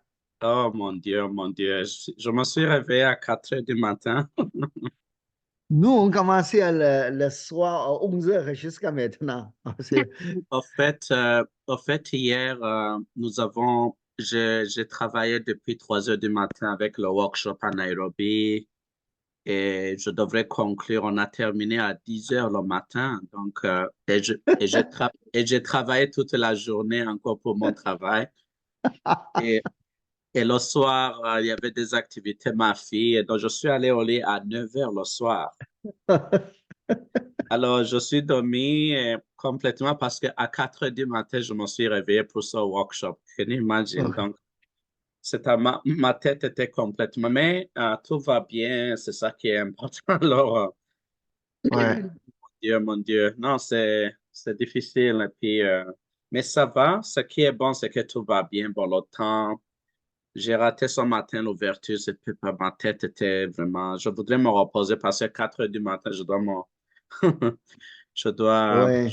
je dois faire ça pour avoir l'énergie parce que nous avons presque 4 heures et demie pour ce workshop encore, pour ces sessions. OK, OK. Donc, Mais là, si je tu as me... rendu la dernière section? Oui, maintenant, c'est juste la dernière session. C'est juste... Il y a deux, hein? Deux présentations, trois? Deux? je pense, attends une seconde. What is the special panel? Si tout à l'heure, je l'avais ouvert. Mais cette année, tu as commencé à beaucoup contribuer. Non. Tu sais, tu oublies toujours ma contribution. Depuis le début de l'ICCCASU, tu es la seule personne qui dit que je ne C'est contribue pas pas. vrai. Non.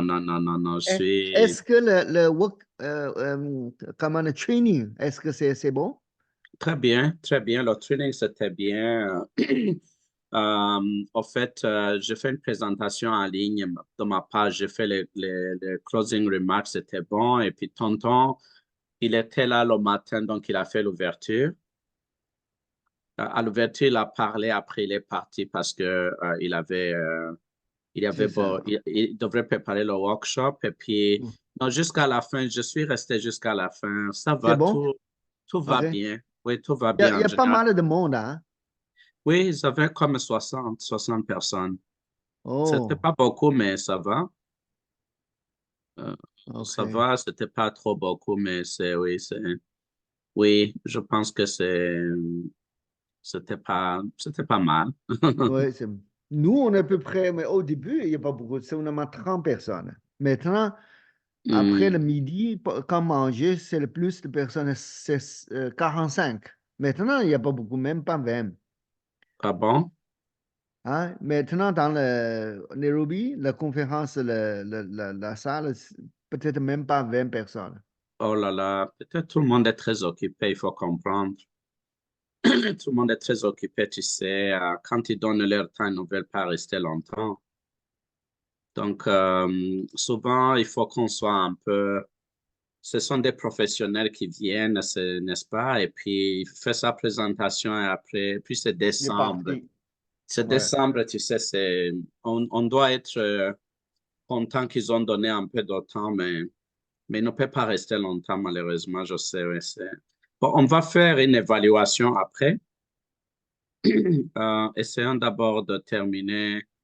Je ne sais pas si je peux partager. Est-ce que tu as le dernier programme? Tu peux aller à l'Internet, ICCCASU. Non, je suis dans mon panel C parce que je dis, est-ce que tu as le panel C, la dernière session? Je dois regarder. Il y a un courriel que Eben avait envoyé à tout le monde, mais OK, oui. sinon je pense que je peux. Je vais partager aussi. OK, Eben, tu partages Urban peut-être. travaille bien. Hein? Oh, Lui, il est bien. très bien. Je pense que c'était un bon team. Donc, Eben, Dana et moi, on a tout Ouais. structuré. Le team marche bien. J'aime ça. C'est très efficient, vraiment, les deux. C'est bien. OK. Ouais, c'est Oh, bien. le dernier panel, il y a 4. Souvent, il y a 4 présentateurs. Oui, Anita, Reggie. Bon, les autres, c'est en groupe. Il Il y y a a 2 presque... Chinois, 2 étrangers. Oui, oui, oui, oui. Concordia, lui, il est assez bon, c'est sa présentation. OK. Et l'autre, le 3 étrangers, un étranger, le 3 Chinois. OK, oui. Parce que les Chinois sont en groupe de combien?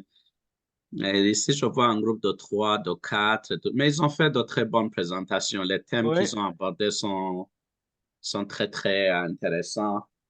Oui, oui. Non, ils ont fait vraiment de très bonnes présentations. Mais certaines, leur anglais était difficile à comprendre. Bon, surtout qu'ils ont fait les lectures, les vidéos, ça va, mais ouais. Ouais, mais ça fait partie de game, hein? Oui, oui, oui, oui. Heureusement qu'ils ont enregistré en avance, peut-être pour faire ça, et après, ils sont restés pour les questions.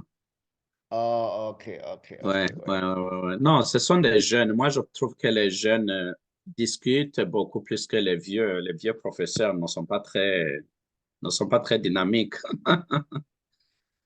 Mais les jeunes chercheurs sont très vraiment Mais, engagés. Et oui, les oui, mais la professeurs, conférence, c'est plus pour les jeunes chercheurs, par exemple, oui, plus pour les étudiants de PhD. oui, Quelquefois, c'est le maîtrise.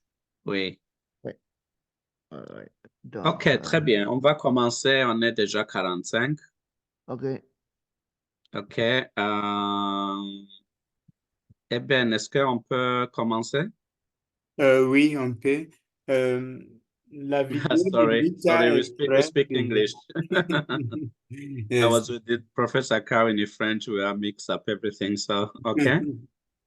So if Yeah. I think the presenters are around, I can see Rita, and I think we can start now. So, Yeah. uh, Go ahead. so, so welcome everybody for our last session for special panel C. We're going to discuss the topic of urban development under social political context. We have a group of presenters in this panel. We're going to run for 1 hour. I'll just remind you, the rules. So please help me to manage your presentation around 10, 15 minutes, because we want to have the last few minutes just have time to discuss.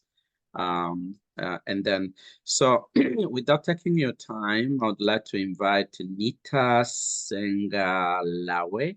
I hope I pronounced very well your name. She's from Concordia University, and then she's going to talk about selecting project delivery method, sustainable social capital project, and using AHP. No idea. She's going to let us know. Nita, if you're ready, is your floor now. Thank you. I'm guessing you're supposed to, I sent a pre-recorded presentation. Oh, okay. Yes, yeah. Okay, no problem. Then we play Thank you. it because All right. technically I have a backup people to know what is going on. All So right. maybe Eben, can you play her presentation? Yes, we can. I was hoping that Dana will play, but anyway, if she's not there, I can. In the Google Driver. Yeah, I can get this and the.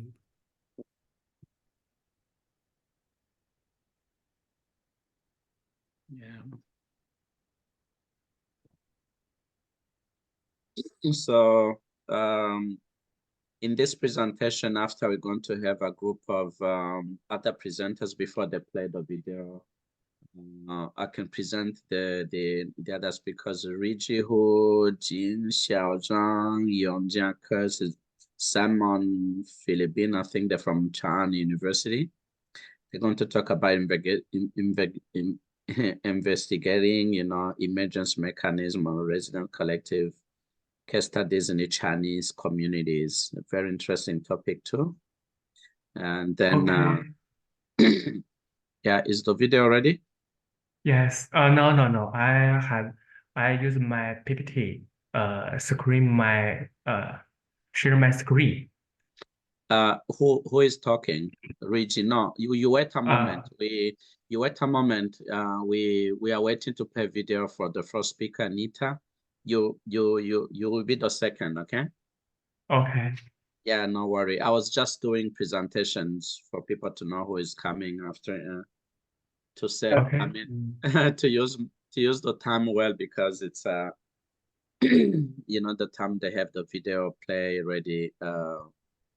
I think so. Normally it should be ready, but it's Okay, not. The sound is not coming. No, let me do two things now. Okay. Let's start with Jin Xiaozhang with the group, and you get time. Just maybe Rita can do after. Okay, when the video is ready, let me know. Okay. All right. In this case, we can just save the time since the next presenters are ready. So, Mr. Jin Xiao and your group. So please go ahead now. Good. Now I will report my research paper. Yeah. Just now. Dear expert and scholars, I am Hu Rizhi from Chang'an University of China. The title of my report to you is investigating the emergency mechanism of resident collective action in the case from Chinese community. Yeah. I will report to on the following 6 aspects. The first part is the introduction. First, look at the research background with the continual improvement of the global urbanization rate. More and more people choose to live in cities. Due to the difference in people's knowledge level, a large number of contradictions and conflict arise, which lead to the emergency of collective action. If not handled properly, it could lead to an escalation of collective, which could have an impact on the social stability. Therefore, the research question is, what is the emergency mechanism of resident collective action? Can simulation be performed? The purpose and the process of this research are based on social identity survey, which grades collective action as a kind of behavior and analyze its mechanism. The ABM approach is used to simulate collective action, and the validity of the model is tested through actual case. The research innovation and the value lies in that it includes behavior communication into the research category of collective action for the first time, and innovated put forward the SIMACA and the SIR hybrid model to explain the collective action emergency mechanism. The first to use an agent-based simulation modeling approach to study collective action. The second part is the literature review. The review objects are 3, including collective action, social identity survey, behavior propagation. In the SIMACA model, ingest and it result anger, group identity, and efficiency are all predictive factors of collective action. Identity is a more important variable in predicting collective action, and it can explain to some extent the predictive effects of industry and efficacy on collective action. It can be obvious that SIMACA model affirmed the countryside of social identity in collective action, thereby largely remedying the shortcomings of previous single-factor research. The study of propagation model is based on the third model in infectious disease. After summarizing the above 3 parts, we found the following research gap. First, field field studies have looked at small-scale collective action, such as the resident movement. The second is that field studies have been able to combine multiple factors and present a complete framework for collective action. Third, Xingping model does not deeply explore the external factor influence on individuals. Fourth, there are no studies that consider collective action as a kind of behavior. The third part is model construction. The first is ABM analysis of collective action. Collective action can be seen as a self-organizing emergent phenomenon. Collective action reasons primarily as a result of the interaction between group members, and the action power displayed is not simple the sum of the individual action power. Therefore, it is reasonable to use ABM method to study collective action. Network composed of individual social relationships is called a social network. Social network can be influence individual behavior and is also an important way for behavior propagation. When researched the emergent mechanism of collective action, it is important to consider the individual psychological state as well as the individual behavior's propagation. Since the Xingping model does not take into account external influence on individual, this model only takes into account external behavior's propagation. Therefore, in order to fill the gap between the two models, Xingping model and the third model are combined, and the threshold and the later's influence on collective action are increased. On this basis, the Xingping and third hybrid model of collective action is proposed. The fourth part is model simulation. In the research, NetLogo software was utilized to simulate the Xingping and third hybrid model. The first step is simulation will be completed through 4 parts: created nodes, establishing a relationship between nodes, and behavior propagation. Then the emergency mechanism of collective action is used as the interaction rule for each title of NetLogo software to set the simulation parameter. In addition, use the color of the title to distinguish the different behavioral state in NetLogo software is the easiest and the most effective way to research group behaviors. Thus, the intergeneration of collective action can be divided into 3 stages, namely the came stage, the action stage, and the outbreak stage. According to simulation modeling of this above process, it is a straightforward active to identify that in the initial time, the number of residents in the normal state, the weights and the cease state, and the participant state change particularly fast. In addition, we can observe that the influence of these 2 aspects on the collective action is not only reflected in the accuracy probability, but also in the speed formulation of the resident collective action. The 5th part is the case study.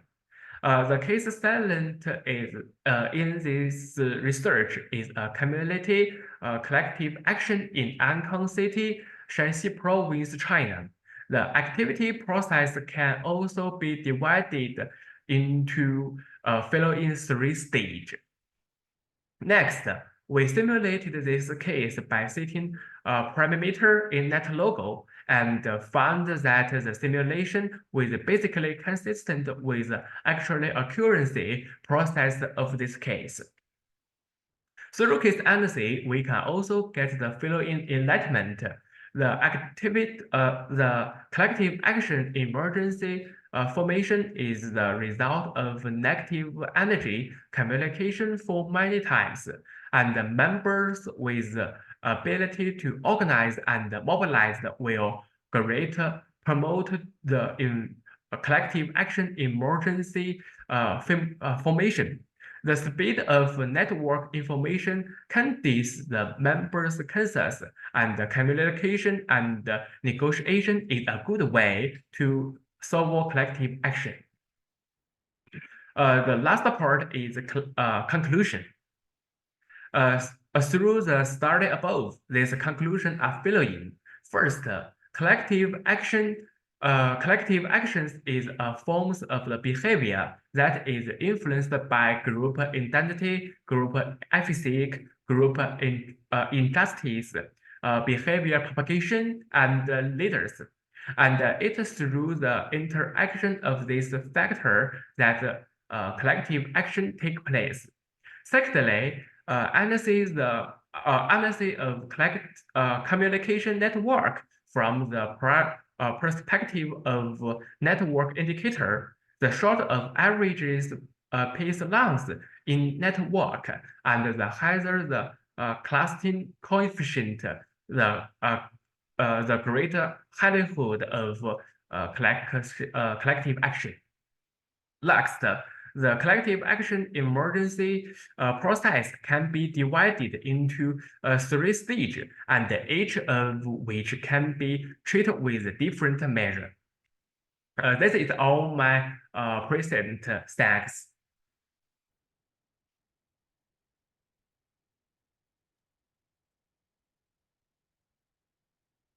Jean-Marie, I think you're muted. Okay. Yes, thank you so much. Yeah, thank you so much, Rijiho. It's a very interesting topic.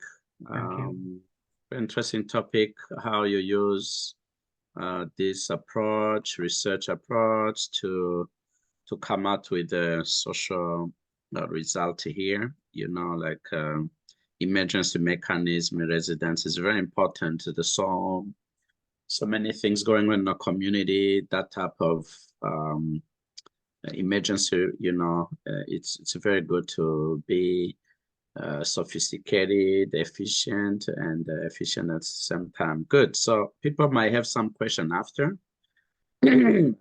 Question after, stay around, and then we can have some discussions after.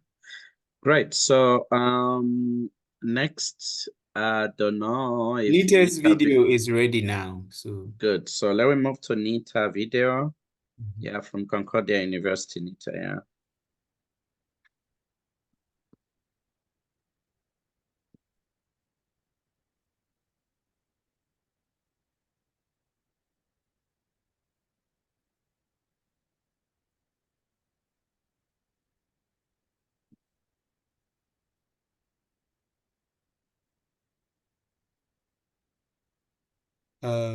are you able to see it? Yes, we can see, but no, we don't have sounds. Good afternoon. My name Okay. Now the sound is there. Currently, I'm working on the completion of a thesis entitled Selecting Project Delivery Method for Sustainable Social Capital Projects using a selection method by the name of Analytical Hierarchy Process. The research was conducted at the Construction and Automation Lab at Concordia University in Montreal, Canada, under the guidance of Dr. Osama Muzali. To begin, I wish to emphasize 3 fundamental questions that have influenced the development of the research objectives. A sustainable selection process within the evaluation of project delivery models will be the subject of my presentation. Following that, I will provide an argument for why it is critical that social infrastructure projects be implemented utilizing suitable project delivery models capable of achieving the project's sustainable outcomes.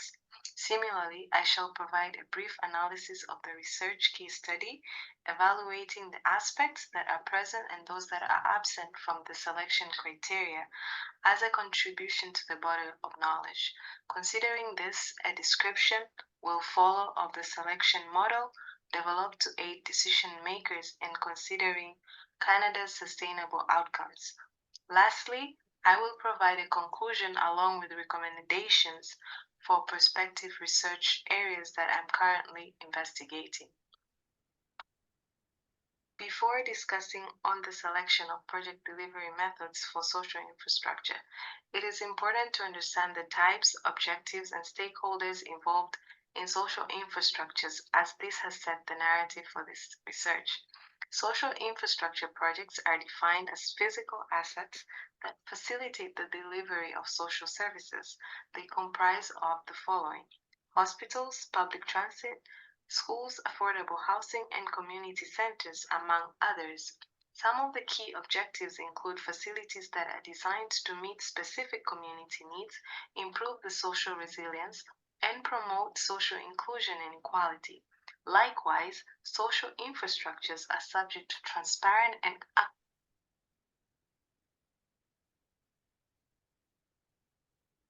accountability to the outcomes of a project, contribute to environmental sustainability, and improve the public services efficiency.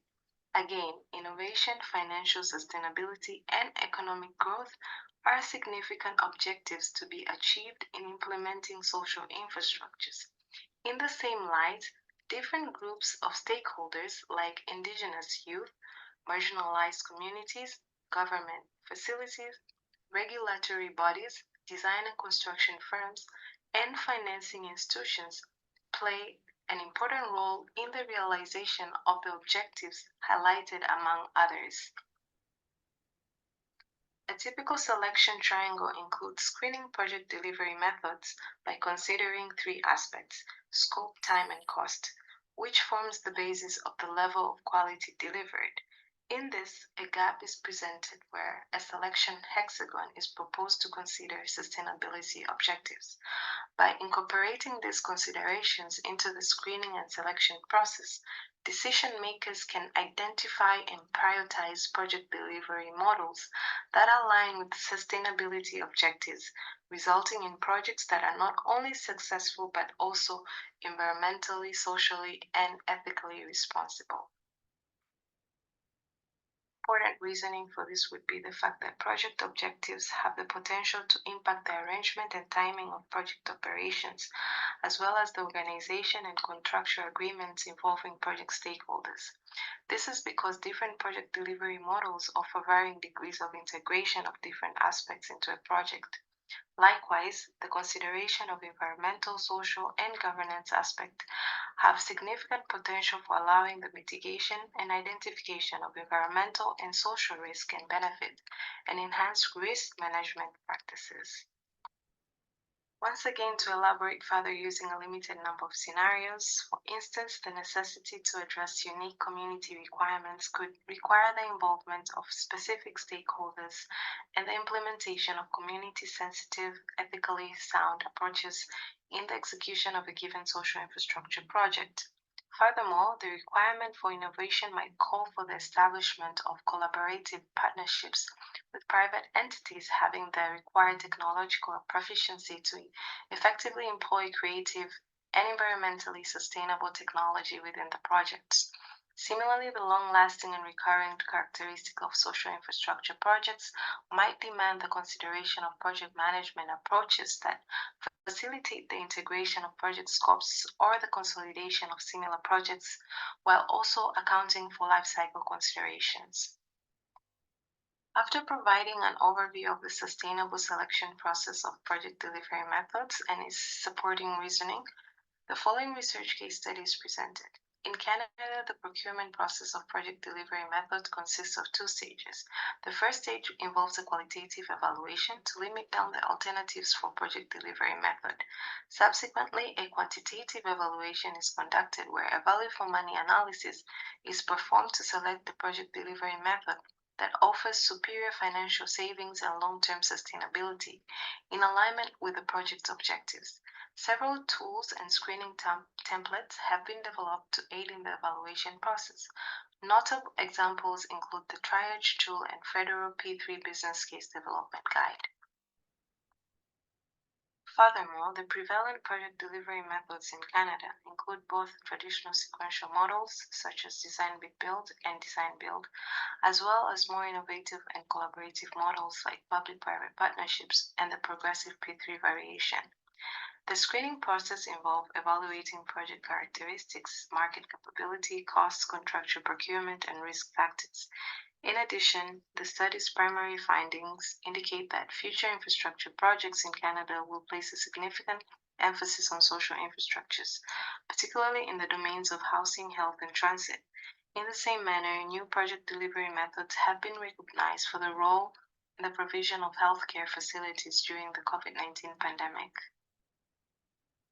Following that, this study aimed to identify the social, environmental, and governance screening criteria currently missing in the screening of the most frequently chosen options of project delivery methods in the context of social infrastructure projects. The data for this analysis was sourced from available federal and provisional documents. The AHP process was employed to conduct mathematical computation, which involved several steps. These steps included constructing a hierarchy structure, creating pairwise comparison matrices of both existing and newly proposed criteria, then populating the matrices with judgment scores, normalizing the scores, checking for consistency, and finally ranking the alternatives. The outcome of this model is the optimal project delivery method that aligns with the sustainable objectives of the specific social infrastructure projects under consideration. The hierarchy consists of 4 levels, with the 3rd level consisting of sub-criteria that are specifically tailored to Canadian provincial and federal sustainability goals, including environmental protection, climate change mitigation, wildlife protection, community engagement, Indigenous people inclusion, other social impacts, accountability, and ethical practices that prevent fraud and corruption. This slide provides a summary of the Excel tool developed for the purpose of screening and selecting project delivery models for social infrastructure projects, with the aim of achieving sustainable outcomes. It consists of 5 spreadsheets. The initial spreadsheet serves as a tool for decision makers to conceptualize their comprehension of the project objectives. The hierarchy generator is set to generate the options and is linked to the first spreadsheet. Matrices are intended to be completed by stakeholders utilizing a scale of preferences that considers the number of criteria, as defined by Klaus Gobel. The matrices undergo automatic normalization while the eigenvectors are automatically computed. Similar to the previous slide, here the alternatives are compared in relation to the criteria. The optimal project delivery method is populated and ranked in the final spreadsheet. In conclusion, the study highlights the importance to take into account the project's sustainability objectives, including environmental, social, and governance dimensions, because these factors hold significant importance in fostering value for sustainable development and community well-being, in addition to the commonly assessed value for money evaluation. Furthermore, in order to enhance the comprehensiveness of the study and provide valuable recommendations, it is essential to conduct additional experimental research that assesses the performance of various selection models employed within the area of sustainable decision-making. This can be achieved by incorporating different multi-attribute analysis techniques and preference scales as a means of measuring and quantifying specific judgment scores of decision makers. Such an approach will facilitate a comparative analysis of the outcomes, thereby contributing to a more robust and comprehensive understanding of the subject matter. Similarly, there's a compelling need to further investigate alternative project delivery methods that take into consideration the impact of pandemics on the delivery of social infrastructure, with the aim of promoting long-term disaster resilience. Further, this research might explore a comparable study objective inside an African context.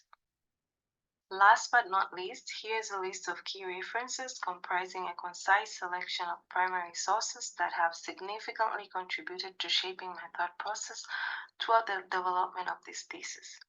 Again, I would like to express my gratitude for the guidance provided by my supervisor, which greatly contributed to the significance and relevance of my research process. Thank you.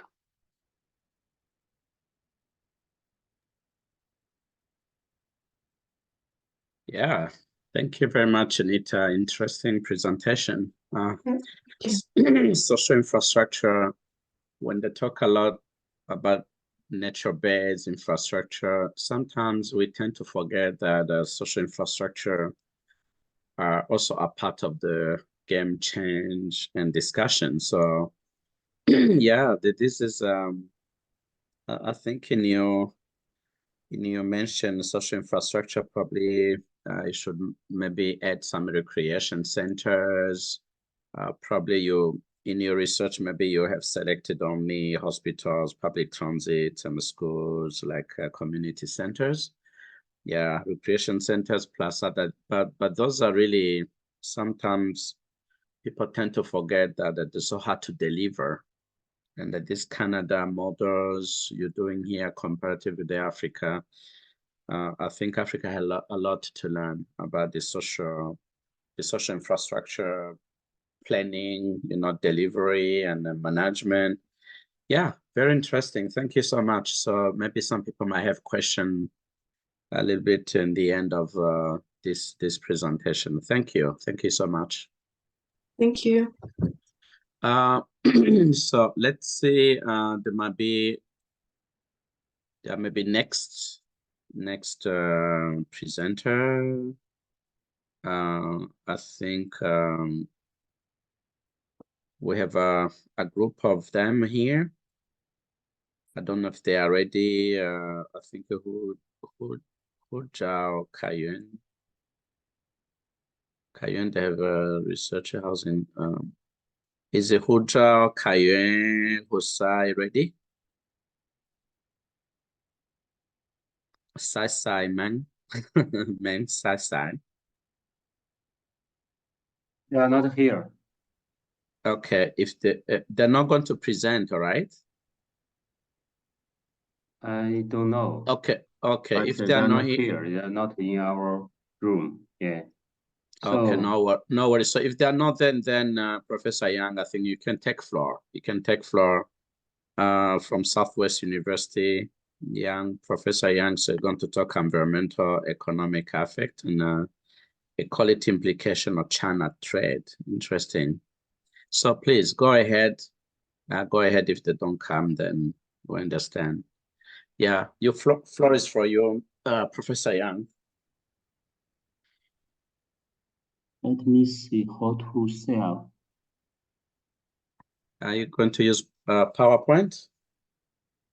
Let me see how to Okay. share my PowerPoint. Okay. It's okay? Yes, it's coming. Okay, one moment. Yeah. Maybe you can put in a big. Something wrong. Yeah, the PowerPoint is there, but put in a big screen, maybe. It's okay. Yeah, we can say that. Yeah, but it would be even better if you put in a big screen. Okay. So, hello everyone. So today I will share my research about environment, economic effects, and equality implications of China trade. So there are 4 parts in the research. The first is about research background. So China responds positively to global climate change by setting zero carbon goal, and this will very good opportunity for our research. The second is global flows of trade goods and services lead to an embodied transfer of environment, emission, and economics. So how we define the environmental responsibility is an inherent requirement for realized trade equality. From current research, we can see that the first gap embodied trade flows have received less attention to the relationships of multi-environmental indicators. The second is fair comparison on embodied flows of international and interprovincial trade with multiple indicators. The third is research focus on the analysis of environmental and climate factors, while field studies on the comprehensive between environmental and economic effects. So last one is in current research, it lacks a comprehensive way to measure the environmental well-being of trade flows. So our research objectives include 4 parts. The first is measuring the characteristics of embodied carbon, embodied PM 2.5, and embodied GDP, and their spatial shifts across countries and in international trade. The second is in estimating the embodied environmental economic effects in provincial trade based on the input-output model. The third is investigating the spatial temporal factors of transfer of embodied environmental economic factors among provinces use the social network model. The last one is assessing the embodied carbon GDP and embodied PM 2.5 GDP inequality in international and interprovincial trade based on the trade inequality index. So the 4 methods are used in this research, including multi-regional input-output model, social network model, trade equality index method, and embodied carbon emission transfer model. So about results, the first is net transfer factors of embodied factors of major countries in international trade. We see from the map, net transfer countries are mainly considered in developed countries, while embodied net carbon transfer mainly include China, India, and some EU countries. So we can see that spatial characters have changed considerably over time. So about embodied PM 2.5, the largest net transfers out are also concentrated in developed countries. So we can see the spatial characters fluctuate significantly over time. And about embodied GDP, net transfers are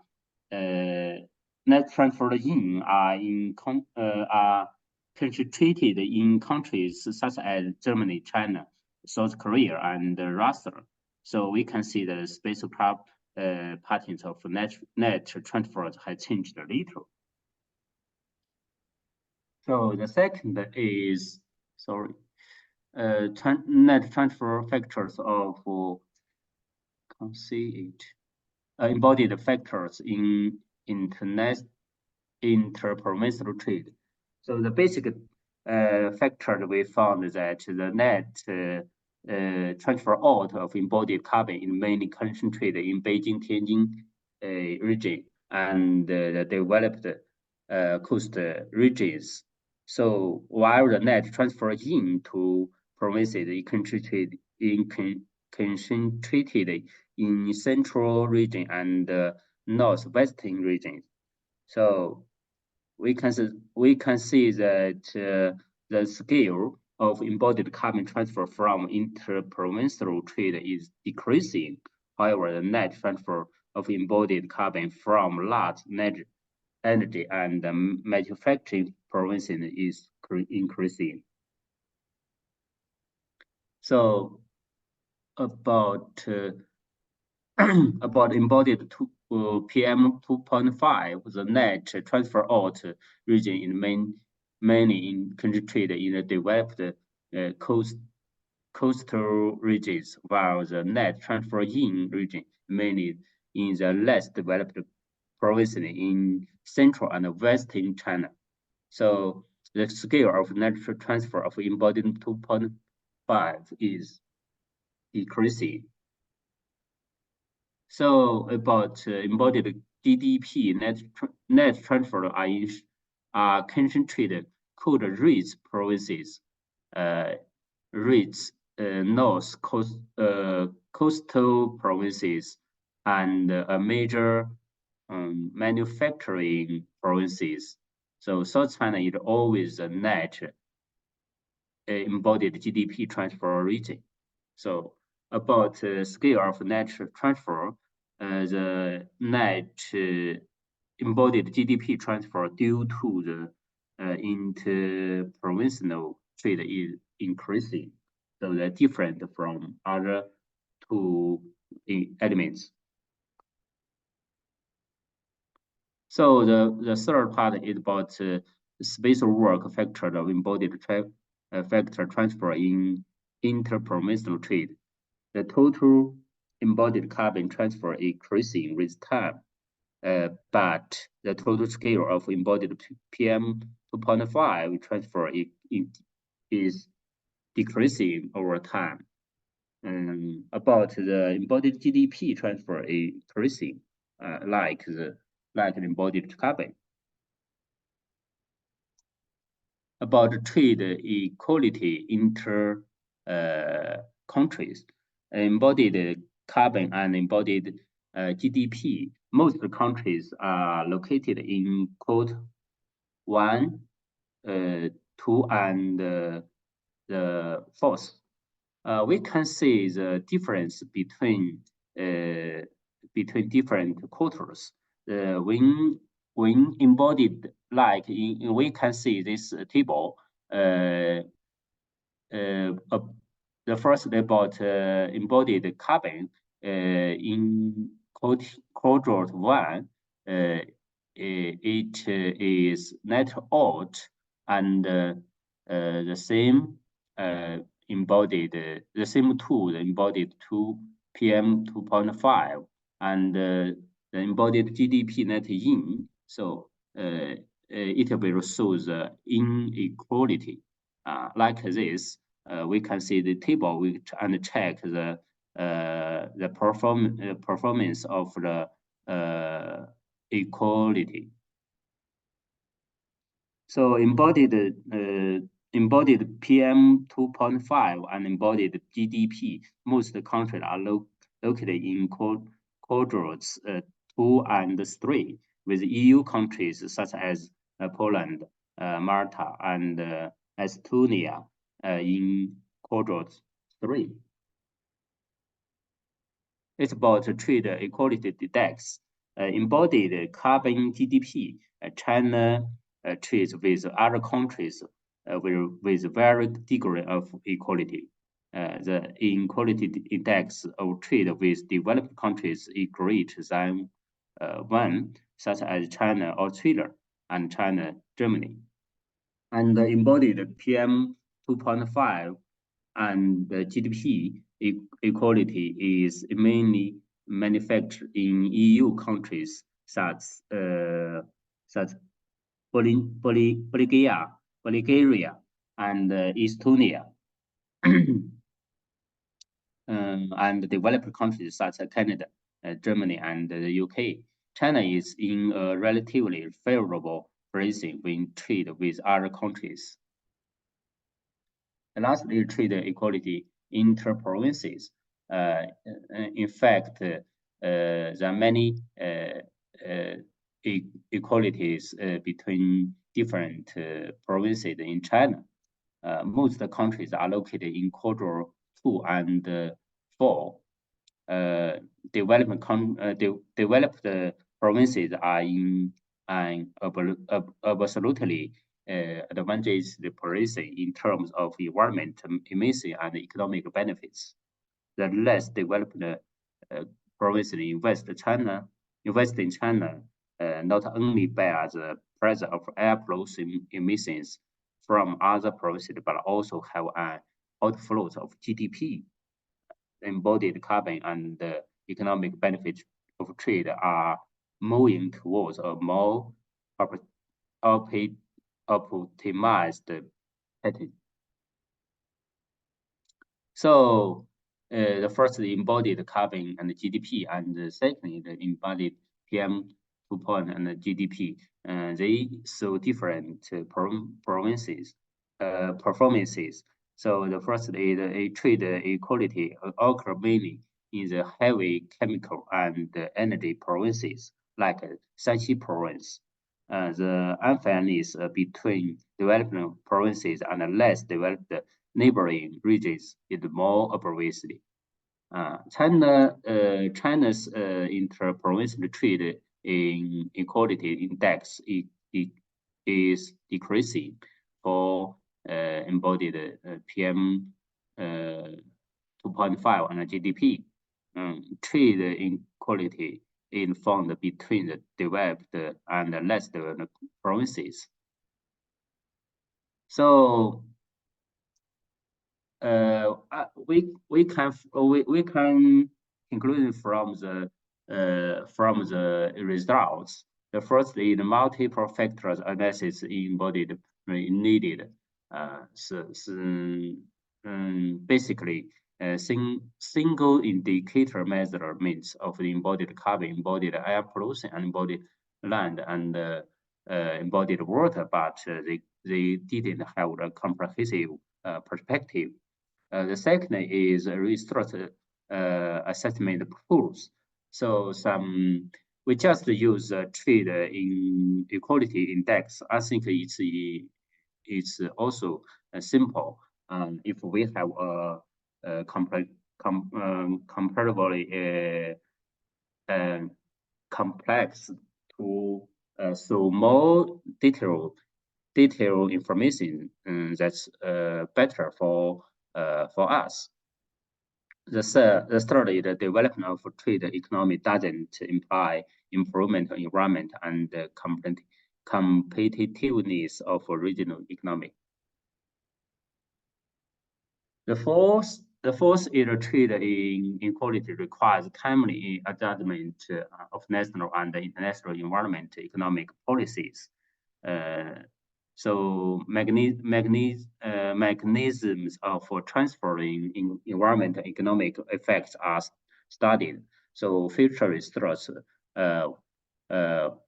can focus on driving mechanisms, but in this study we didn't research in this part.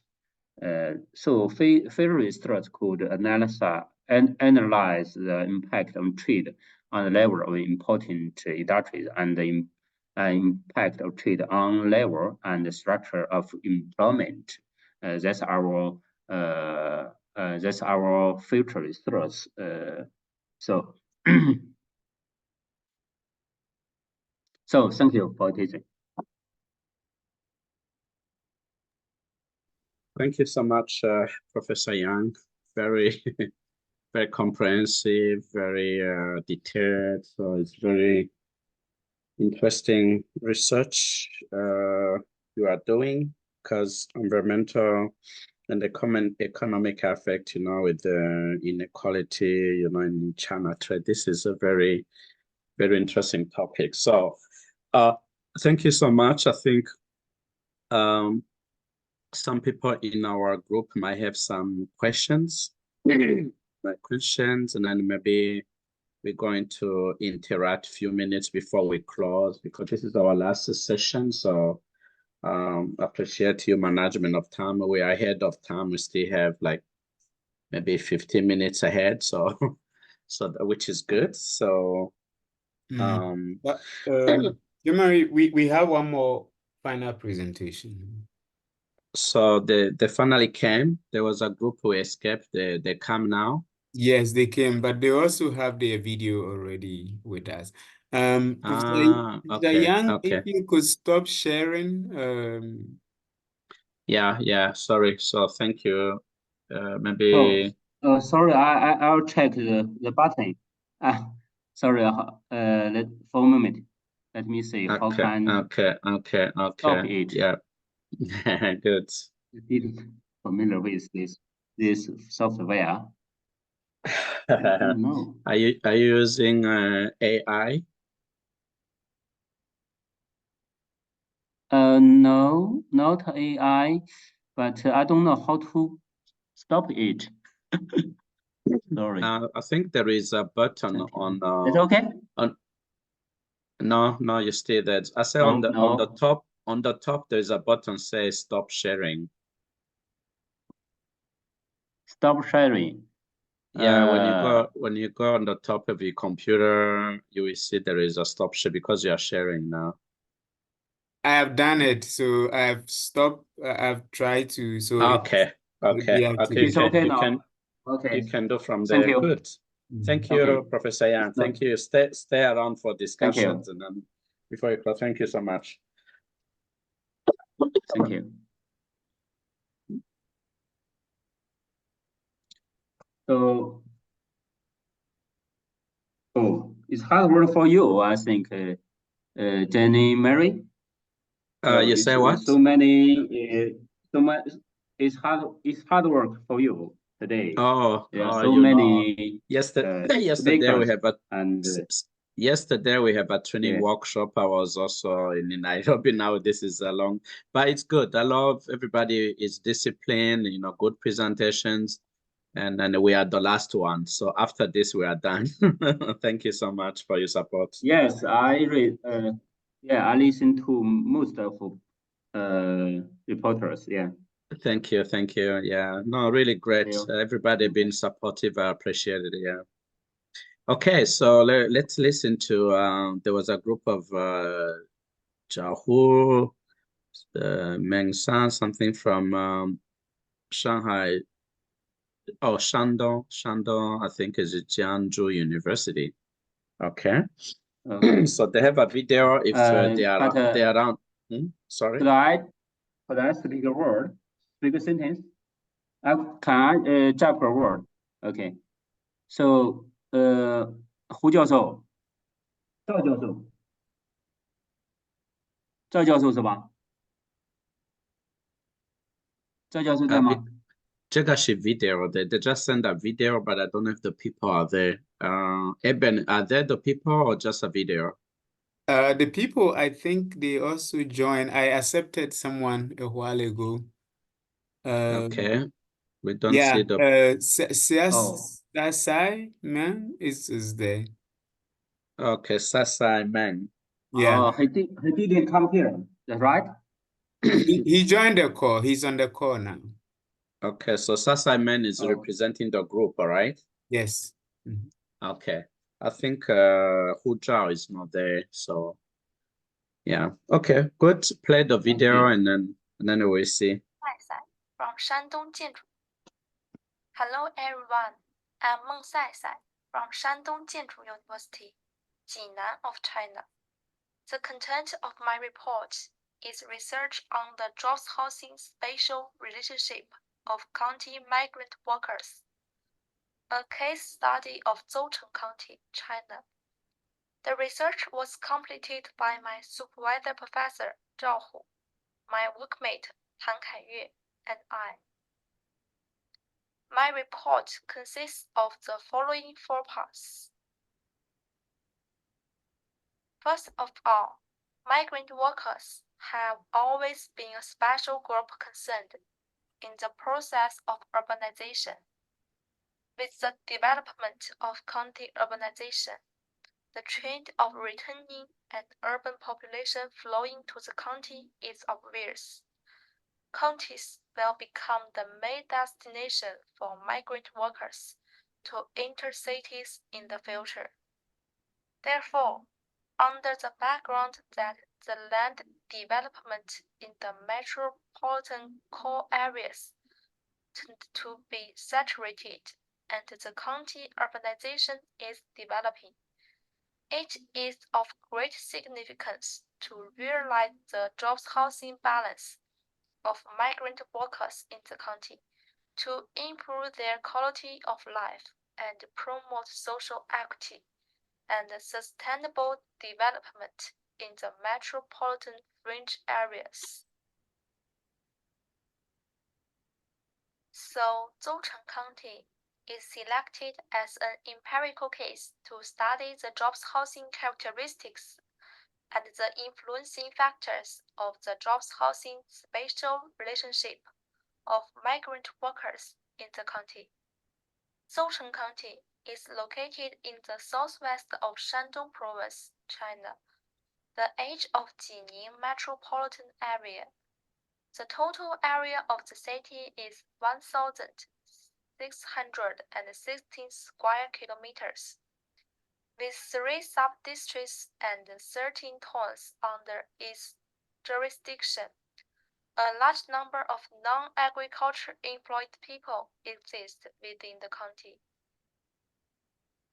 The data for this study were mainly obtained from the survey on the employment and the residence of urban and rural young agriculture workers we conducted in Zhoucheng County in November 2021, and the relevant data were collected using a matched sampling method based on data review and departmental interviews. We mainly obtaining the following basic data. First, individual socio-economic characteristics. Second, environment characteristics. Third, subjective psychological perceptions and expectations of non-agricultural workers. First of all, according to the different locations of residence, migrant workers in county are divided into Type 1 migrant workers living in urban areas and Type 2 migrant workers living in rural areas. Besides, on the basis of the quantitative indicators that objectively reflect the state of the jobs housing relationship, we also consider the indicators of individual perception and subjective feeling of jobs housing space, and construct an objective subjective dual indicator system to judge the jobs housing balance of the two groups of migrant workers in the county. We use the logistic regression mode to analyze the influence of each group of latent variables on the jobs housing balance of the two types of migrant workers in the county. The independent variables in this paper include the individual socio-economic characteristics of migrant workers and the environmental and psychological influences. The individual socio-economic characteristics include individual attributes, family attributes, and economic attributes. Environmental and psychological influences include both environmental attributes and psychological attributes. We get the following results. In terms of family attributes, family structure, children's education stage, and the person responsibility for children pick up all have significant influences on the jobs housing balance of Type 1 migrant workers. And the factors that have significant influence on the jobs housing balance are children's education stage and the person responsibility for children pick up. In terms of economic attributes, only one factor, namely, whether agricultural income is part of income, has a significant impact on the jobs housing balance of Type 1 migrant workers. However, income, occupation type, and whether agriculture income is part of income or have significant effects on the jobs housing balance of Type 2 migrant workers. In terms of environmental attributes, commuting mode is the only factor that has significant influence on the jobs housing balance of Type 1 migrant workers and Type 2 migrant workers. That is, migrant workers who commute by walking are more likely to achieve jobs housing balance. In terms of psychological attributes, the reasons for residence and the reasons for employment all have a significant impact on the jobs housing balance of Type 1 migrant workers and Type 2 migrant workers. The findings are as follows. Common influencing factors of the two types of migrant workers. First of all, individual attributes have no significant influence on the jobs housing spatial relationship of migrant workers in the county. Besides, the influence of family attributes on the jobs housing spatial relationship of migrant workers in the county is mainly reflected in the education of their children. In addition, whether agriculture income is part of income of the economic attributes has a significant impact on the jobs housing spatial relationship of the two types of migrant workers. That is, migrant workers whose income includes agriculture income are less likely to achieve jobs housing balance. Furthermore, in terms of environmental attributes, only the commuting mode has a significant effect on the jobs housing spatial relationship of migrant workers. The different factors that have significant influence on the jobs housing spatial relationship of the two types of migrant workers are mainly reflected in three aspects: family attributes, economic attributes, and psychological attributes. In terms of family attributes, first of all, family structure has a significant influence on the jobs housing balance of Type 1 migrant workers, but not significantly affects the jobs housing balance state of Type 2 migrant workers. Moreover, children's education has a positive effect on the jobs housing balance of Type 1 migrant workers, but has a negative effect on the jobs housing balance of Type 2 migrant workers. In terms of economic attributes, on the one hand, the high income tax has a positive effect on the jobs housing balance of Type 1 migrant workers, but the effect is not significant, while it has a significant negative effect on the jobs housing balance of Type 2 migrant workers. On the other hand, the effect of occupation type on the jobs housing balance of Type 1 migrant workers is not obvious, while the effect on the jobs housing balance of Type 2 migrant workers is significant. In terms of psychological attributes, the differences in the reasons for residence are: when the residence reason is convenient for children pick up, Type 1 migrant workers are more likely to achieve jobs housing balance than Type 2 migrant workers. In addition, the differences in employment reasons are as follows. When the employment reason of Type 2 migrant workers is appropriate salary, it is easier to achieve jobs housing balance, while in addition to the appropriate salary, the more significant factors affecting Type 1 migrant workers are the convenience for children pickup and being close to home. According to the above conclusions, we put forward several suggestions. Firstly, it is necessary to steadily promote the process of county urbanization in metropolitan fringe areas with families as unit.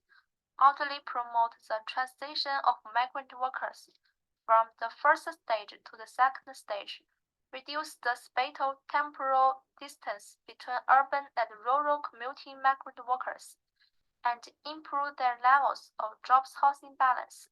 Secondly, employment is the foundation of people's livelihoods and the basic guarantee for the construction and development of metropolitan fringe areas. Thirdly, the development of county urbanization in metropolitan fringe areas should be based on employment.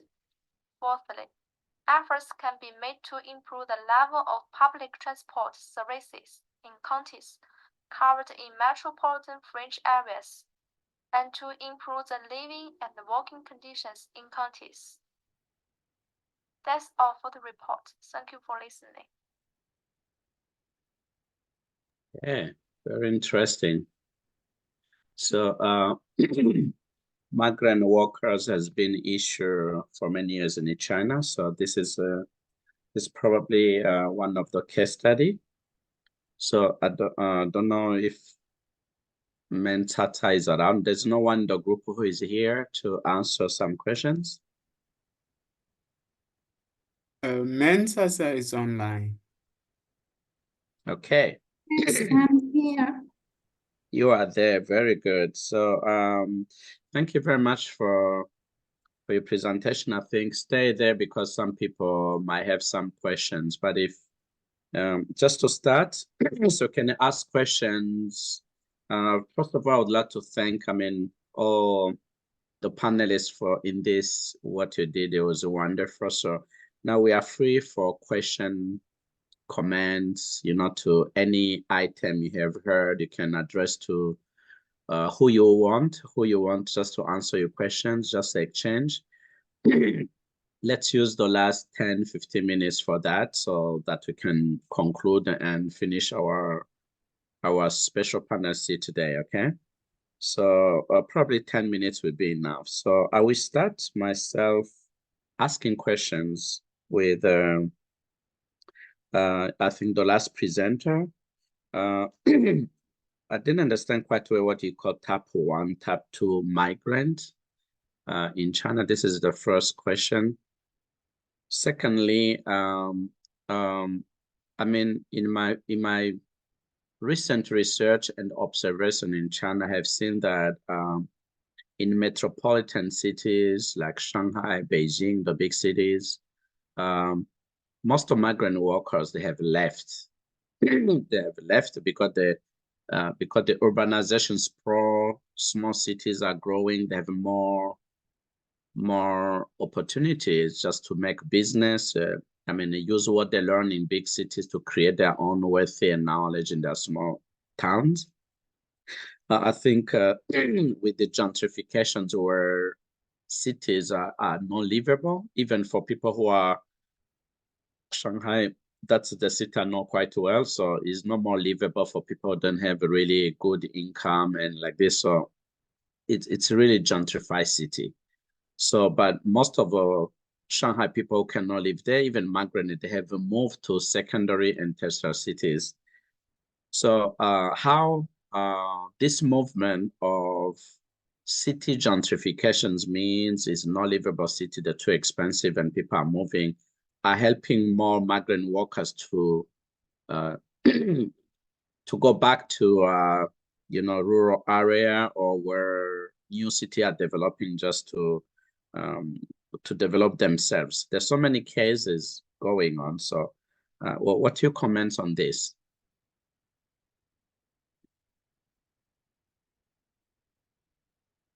Sai?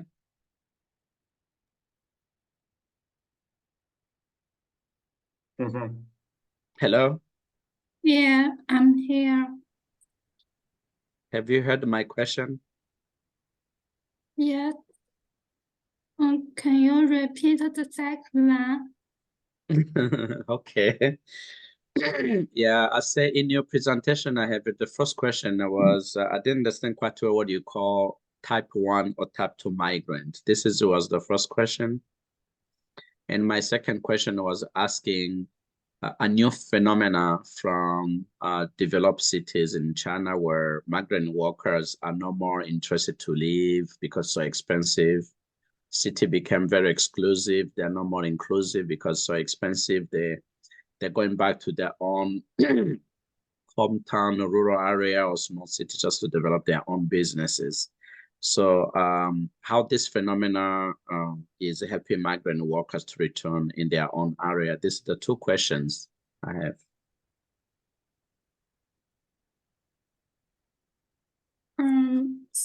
For the first question, the migrant workers in China in this paper is the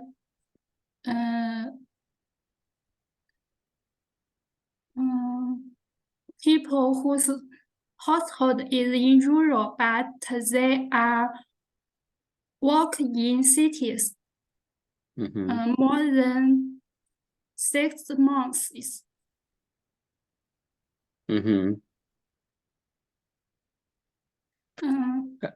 So what you call type 1 or type 2 migrant? I didn't clearly what the type 1, type 2. Yes. The type 1 migrant workers was living in cities and work in cities, and the type 2 migrant workers was living in rural areas and work in cities. Oh, I see. Okay. Good. So is anyone have a question or comments to any of, I have so many questions. I don't want to speak alone. I want interaction among people here. Each of your topics presenters are very interesting. So I don't want to dominate so feel free. I want to hear different of you, any comments, any points someone have did presentations. This is our last session. Feel free, feel relaxed. Yeah, we use the last few minutes effectively and then conclude and go. We're ready to finish.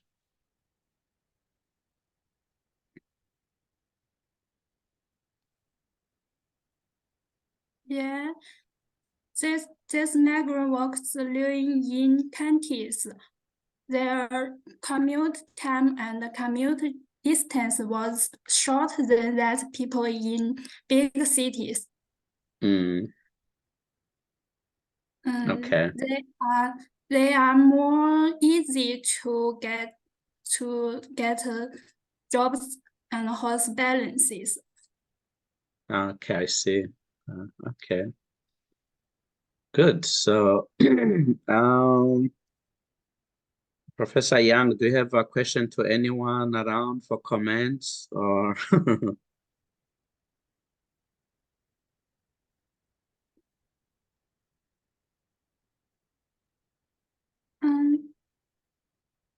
For all migrant workers, their living conditions was similar. Okay. Okay. Thank you, Sai. We understand that, no problem. So thank you for that. I was just asking another question. Nita, are you there? Yes, I'm here. Good. So I see everybody's so quiet, a lot of people. So I have thank you for your interesting presentation and research on a delivery method for sustainability. So is there any collaboration between Canada and Africa in your learning experience? How you deliver social infrastructure? Is there any in your knowledge going on bilateral collaborations or or maybe non-profit collaboration or private collaborations between Canada and Africa? For that question, it's a bit out of scope to what I was looking into, but it's something that I did speak on the end about the African involvement and research on that end. For now, I do not know if Canada has any bilateral agreements or partnership models with Africa. However, the direction of what I was trying to do after was to see and research on the partnership models that are present in Africa and how they involve and consider sustainable objectives like social community engagement in delivering social infrastructures, example, schools, hospitals, community centers. So for the most part, it's usually the value for money that's usually being considered. As long as a project is giving you profit, economic profit, then we do it. But the social aspect is usually really not really strongly considered. So in the context of an African society, that would be interesting to look into. But for the moment, I do not know any cooperation that exists between Canada and Africa, but maybe on a research level, on a comparative. No worry. Yeah, it's because we try to export the best practice. In the case of the ICCCASU, we try to export the best practice from different parts of the world to developing a world just to learn or collaboration. This is because Africa is in that area, you know. They have a lot to learn in planning and investing and in the budgeting and financing. So, but no worry. That was out of maybe your research, but that would be probably an interesting follow-up in your research to go ahead just because research paper are there, but collaborations and then this would be good. Okay. Thank you for your question. No, very good. So last question I have maybe for Professor Yang, and then we're done, okay? Professor Yang is there? Yeah, I'm here. Yeah, Professor Yang, thank you also for your great presentations. It was a detailed technical research.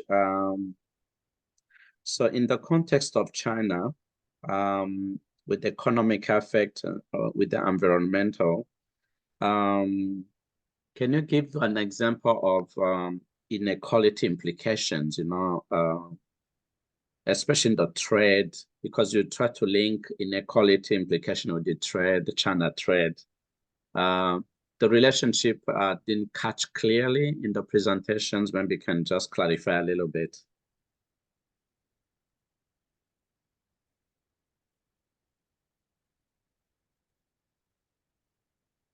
Sorry, I can't hear you. No. You didn't. No, I know that in economic development affect environmental negative impact in overall economy. Setup is well known everywhere. It's but I was trying just to understand the inequality implications with the trades, China trade, something like that. I was trying you give just an example of that type of inequality.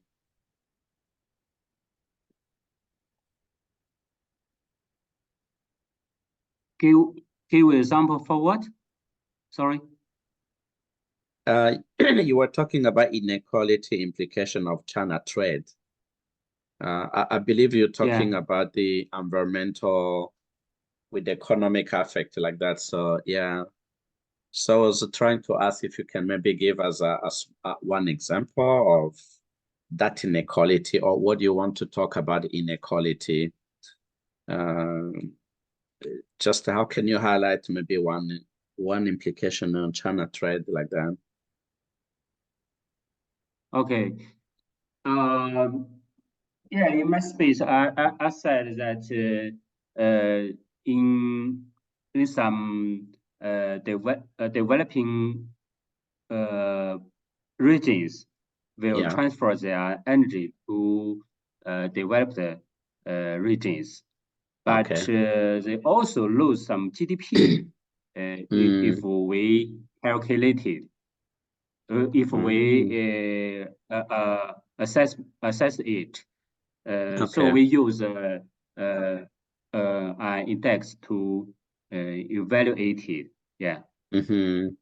So you try to talk that inequality. You try to is regional, they don't receive the same way, you know, resources, that's the inequality maybe you're talking about. Is the regional distribution of resources in order just to tackle the environmental challenge and economic development. Okay, I understand now. Good. So is there any last questions, because we are about concluding now? I have a question to Sai. Okay. Sai，你是那个赵教授的学生吗？还是？对。然后下次你记得让他，因为他是两个拼音的姓名嘛，你让把姓大写，这样的话，这个国外的人会知道哪个是姓，哪个是名。是的。赵教授。对，所以说你看，在我们的本子上写的是赵教授，我能看得很清楚，就是我们那个会议册上，但是在 PPT 里面他又把姓放到第一位。如果这样的话，他就很容易混。这样的话，他其实两个这种拼音的话，把姓要 capital family name 啊。Yeah. It's okay. It's good advice. Yeah, you're right. It's good because foreigner they just reverse the Chinese name. like Professor. Like me, I know the Chinese now. I'll call it Yang. Yang will be. I'm not going to call you Deng Wei. Yeah, because the Yang should be family name, and then maybe Deng Wei is your given name. So yeah, it's good advice if you maybe in China it's good, but when you go outside of China, so the interpretation will be different. Yeah, good. Okay. So is there any other comment or last question? I had a question.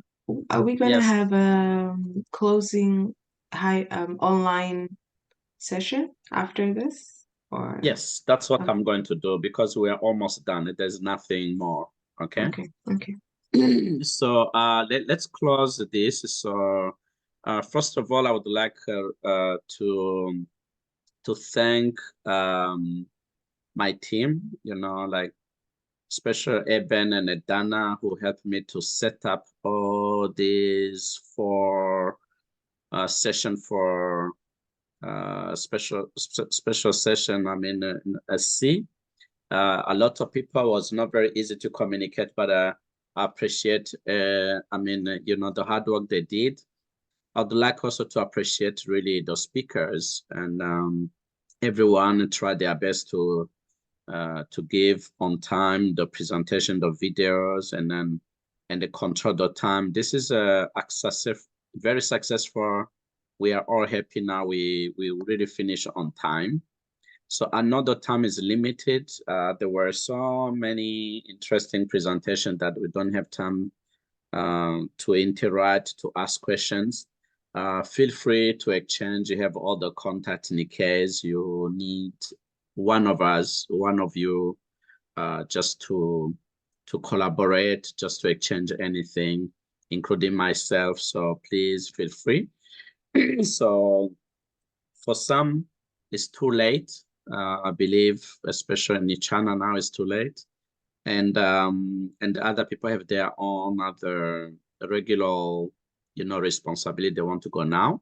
So with this, I would like to close this special panel C, and then I would like also to thank you very much again, and then I hope to see you and to keep in touch for the future research and the collaboration in a workshop, conference, or whatever. Feel free to collaborate, to ask us. We'll be happy to see in which we can collaborate. Yeah, so this is thank you so much. There's no more, and then have a good day, good health. Wish you a lot of holidays coming now. Merry Christmas, Happy New Year, and then hope to see you very soon. Okay? All right, thank you. Thank you so much. Bye-bye for now. Thank you. Thank Bye. you. Thank you. Thank you, everyone. Bye-bye. Bye-bye. Bye-bye. Bye-bye.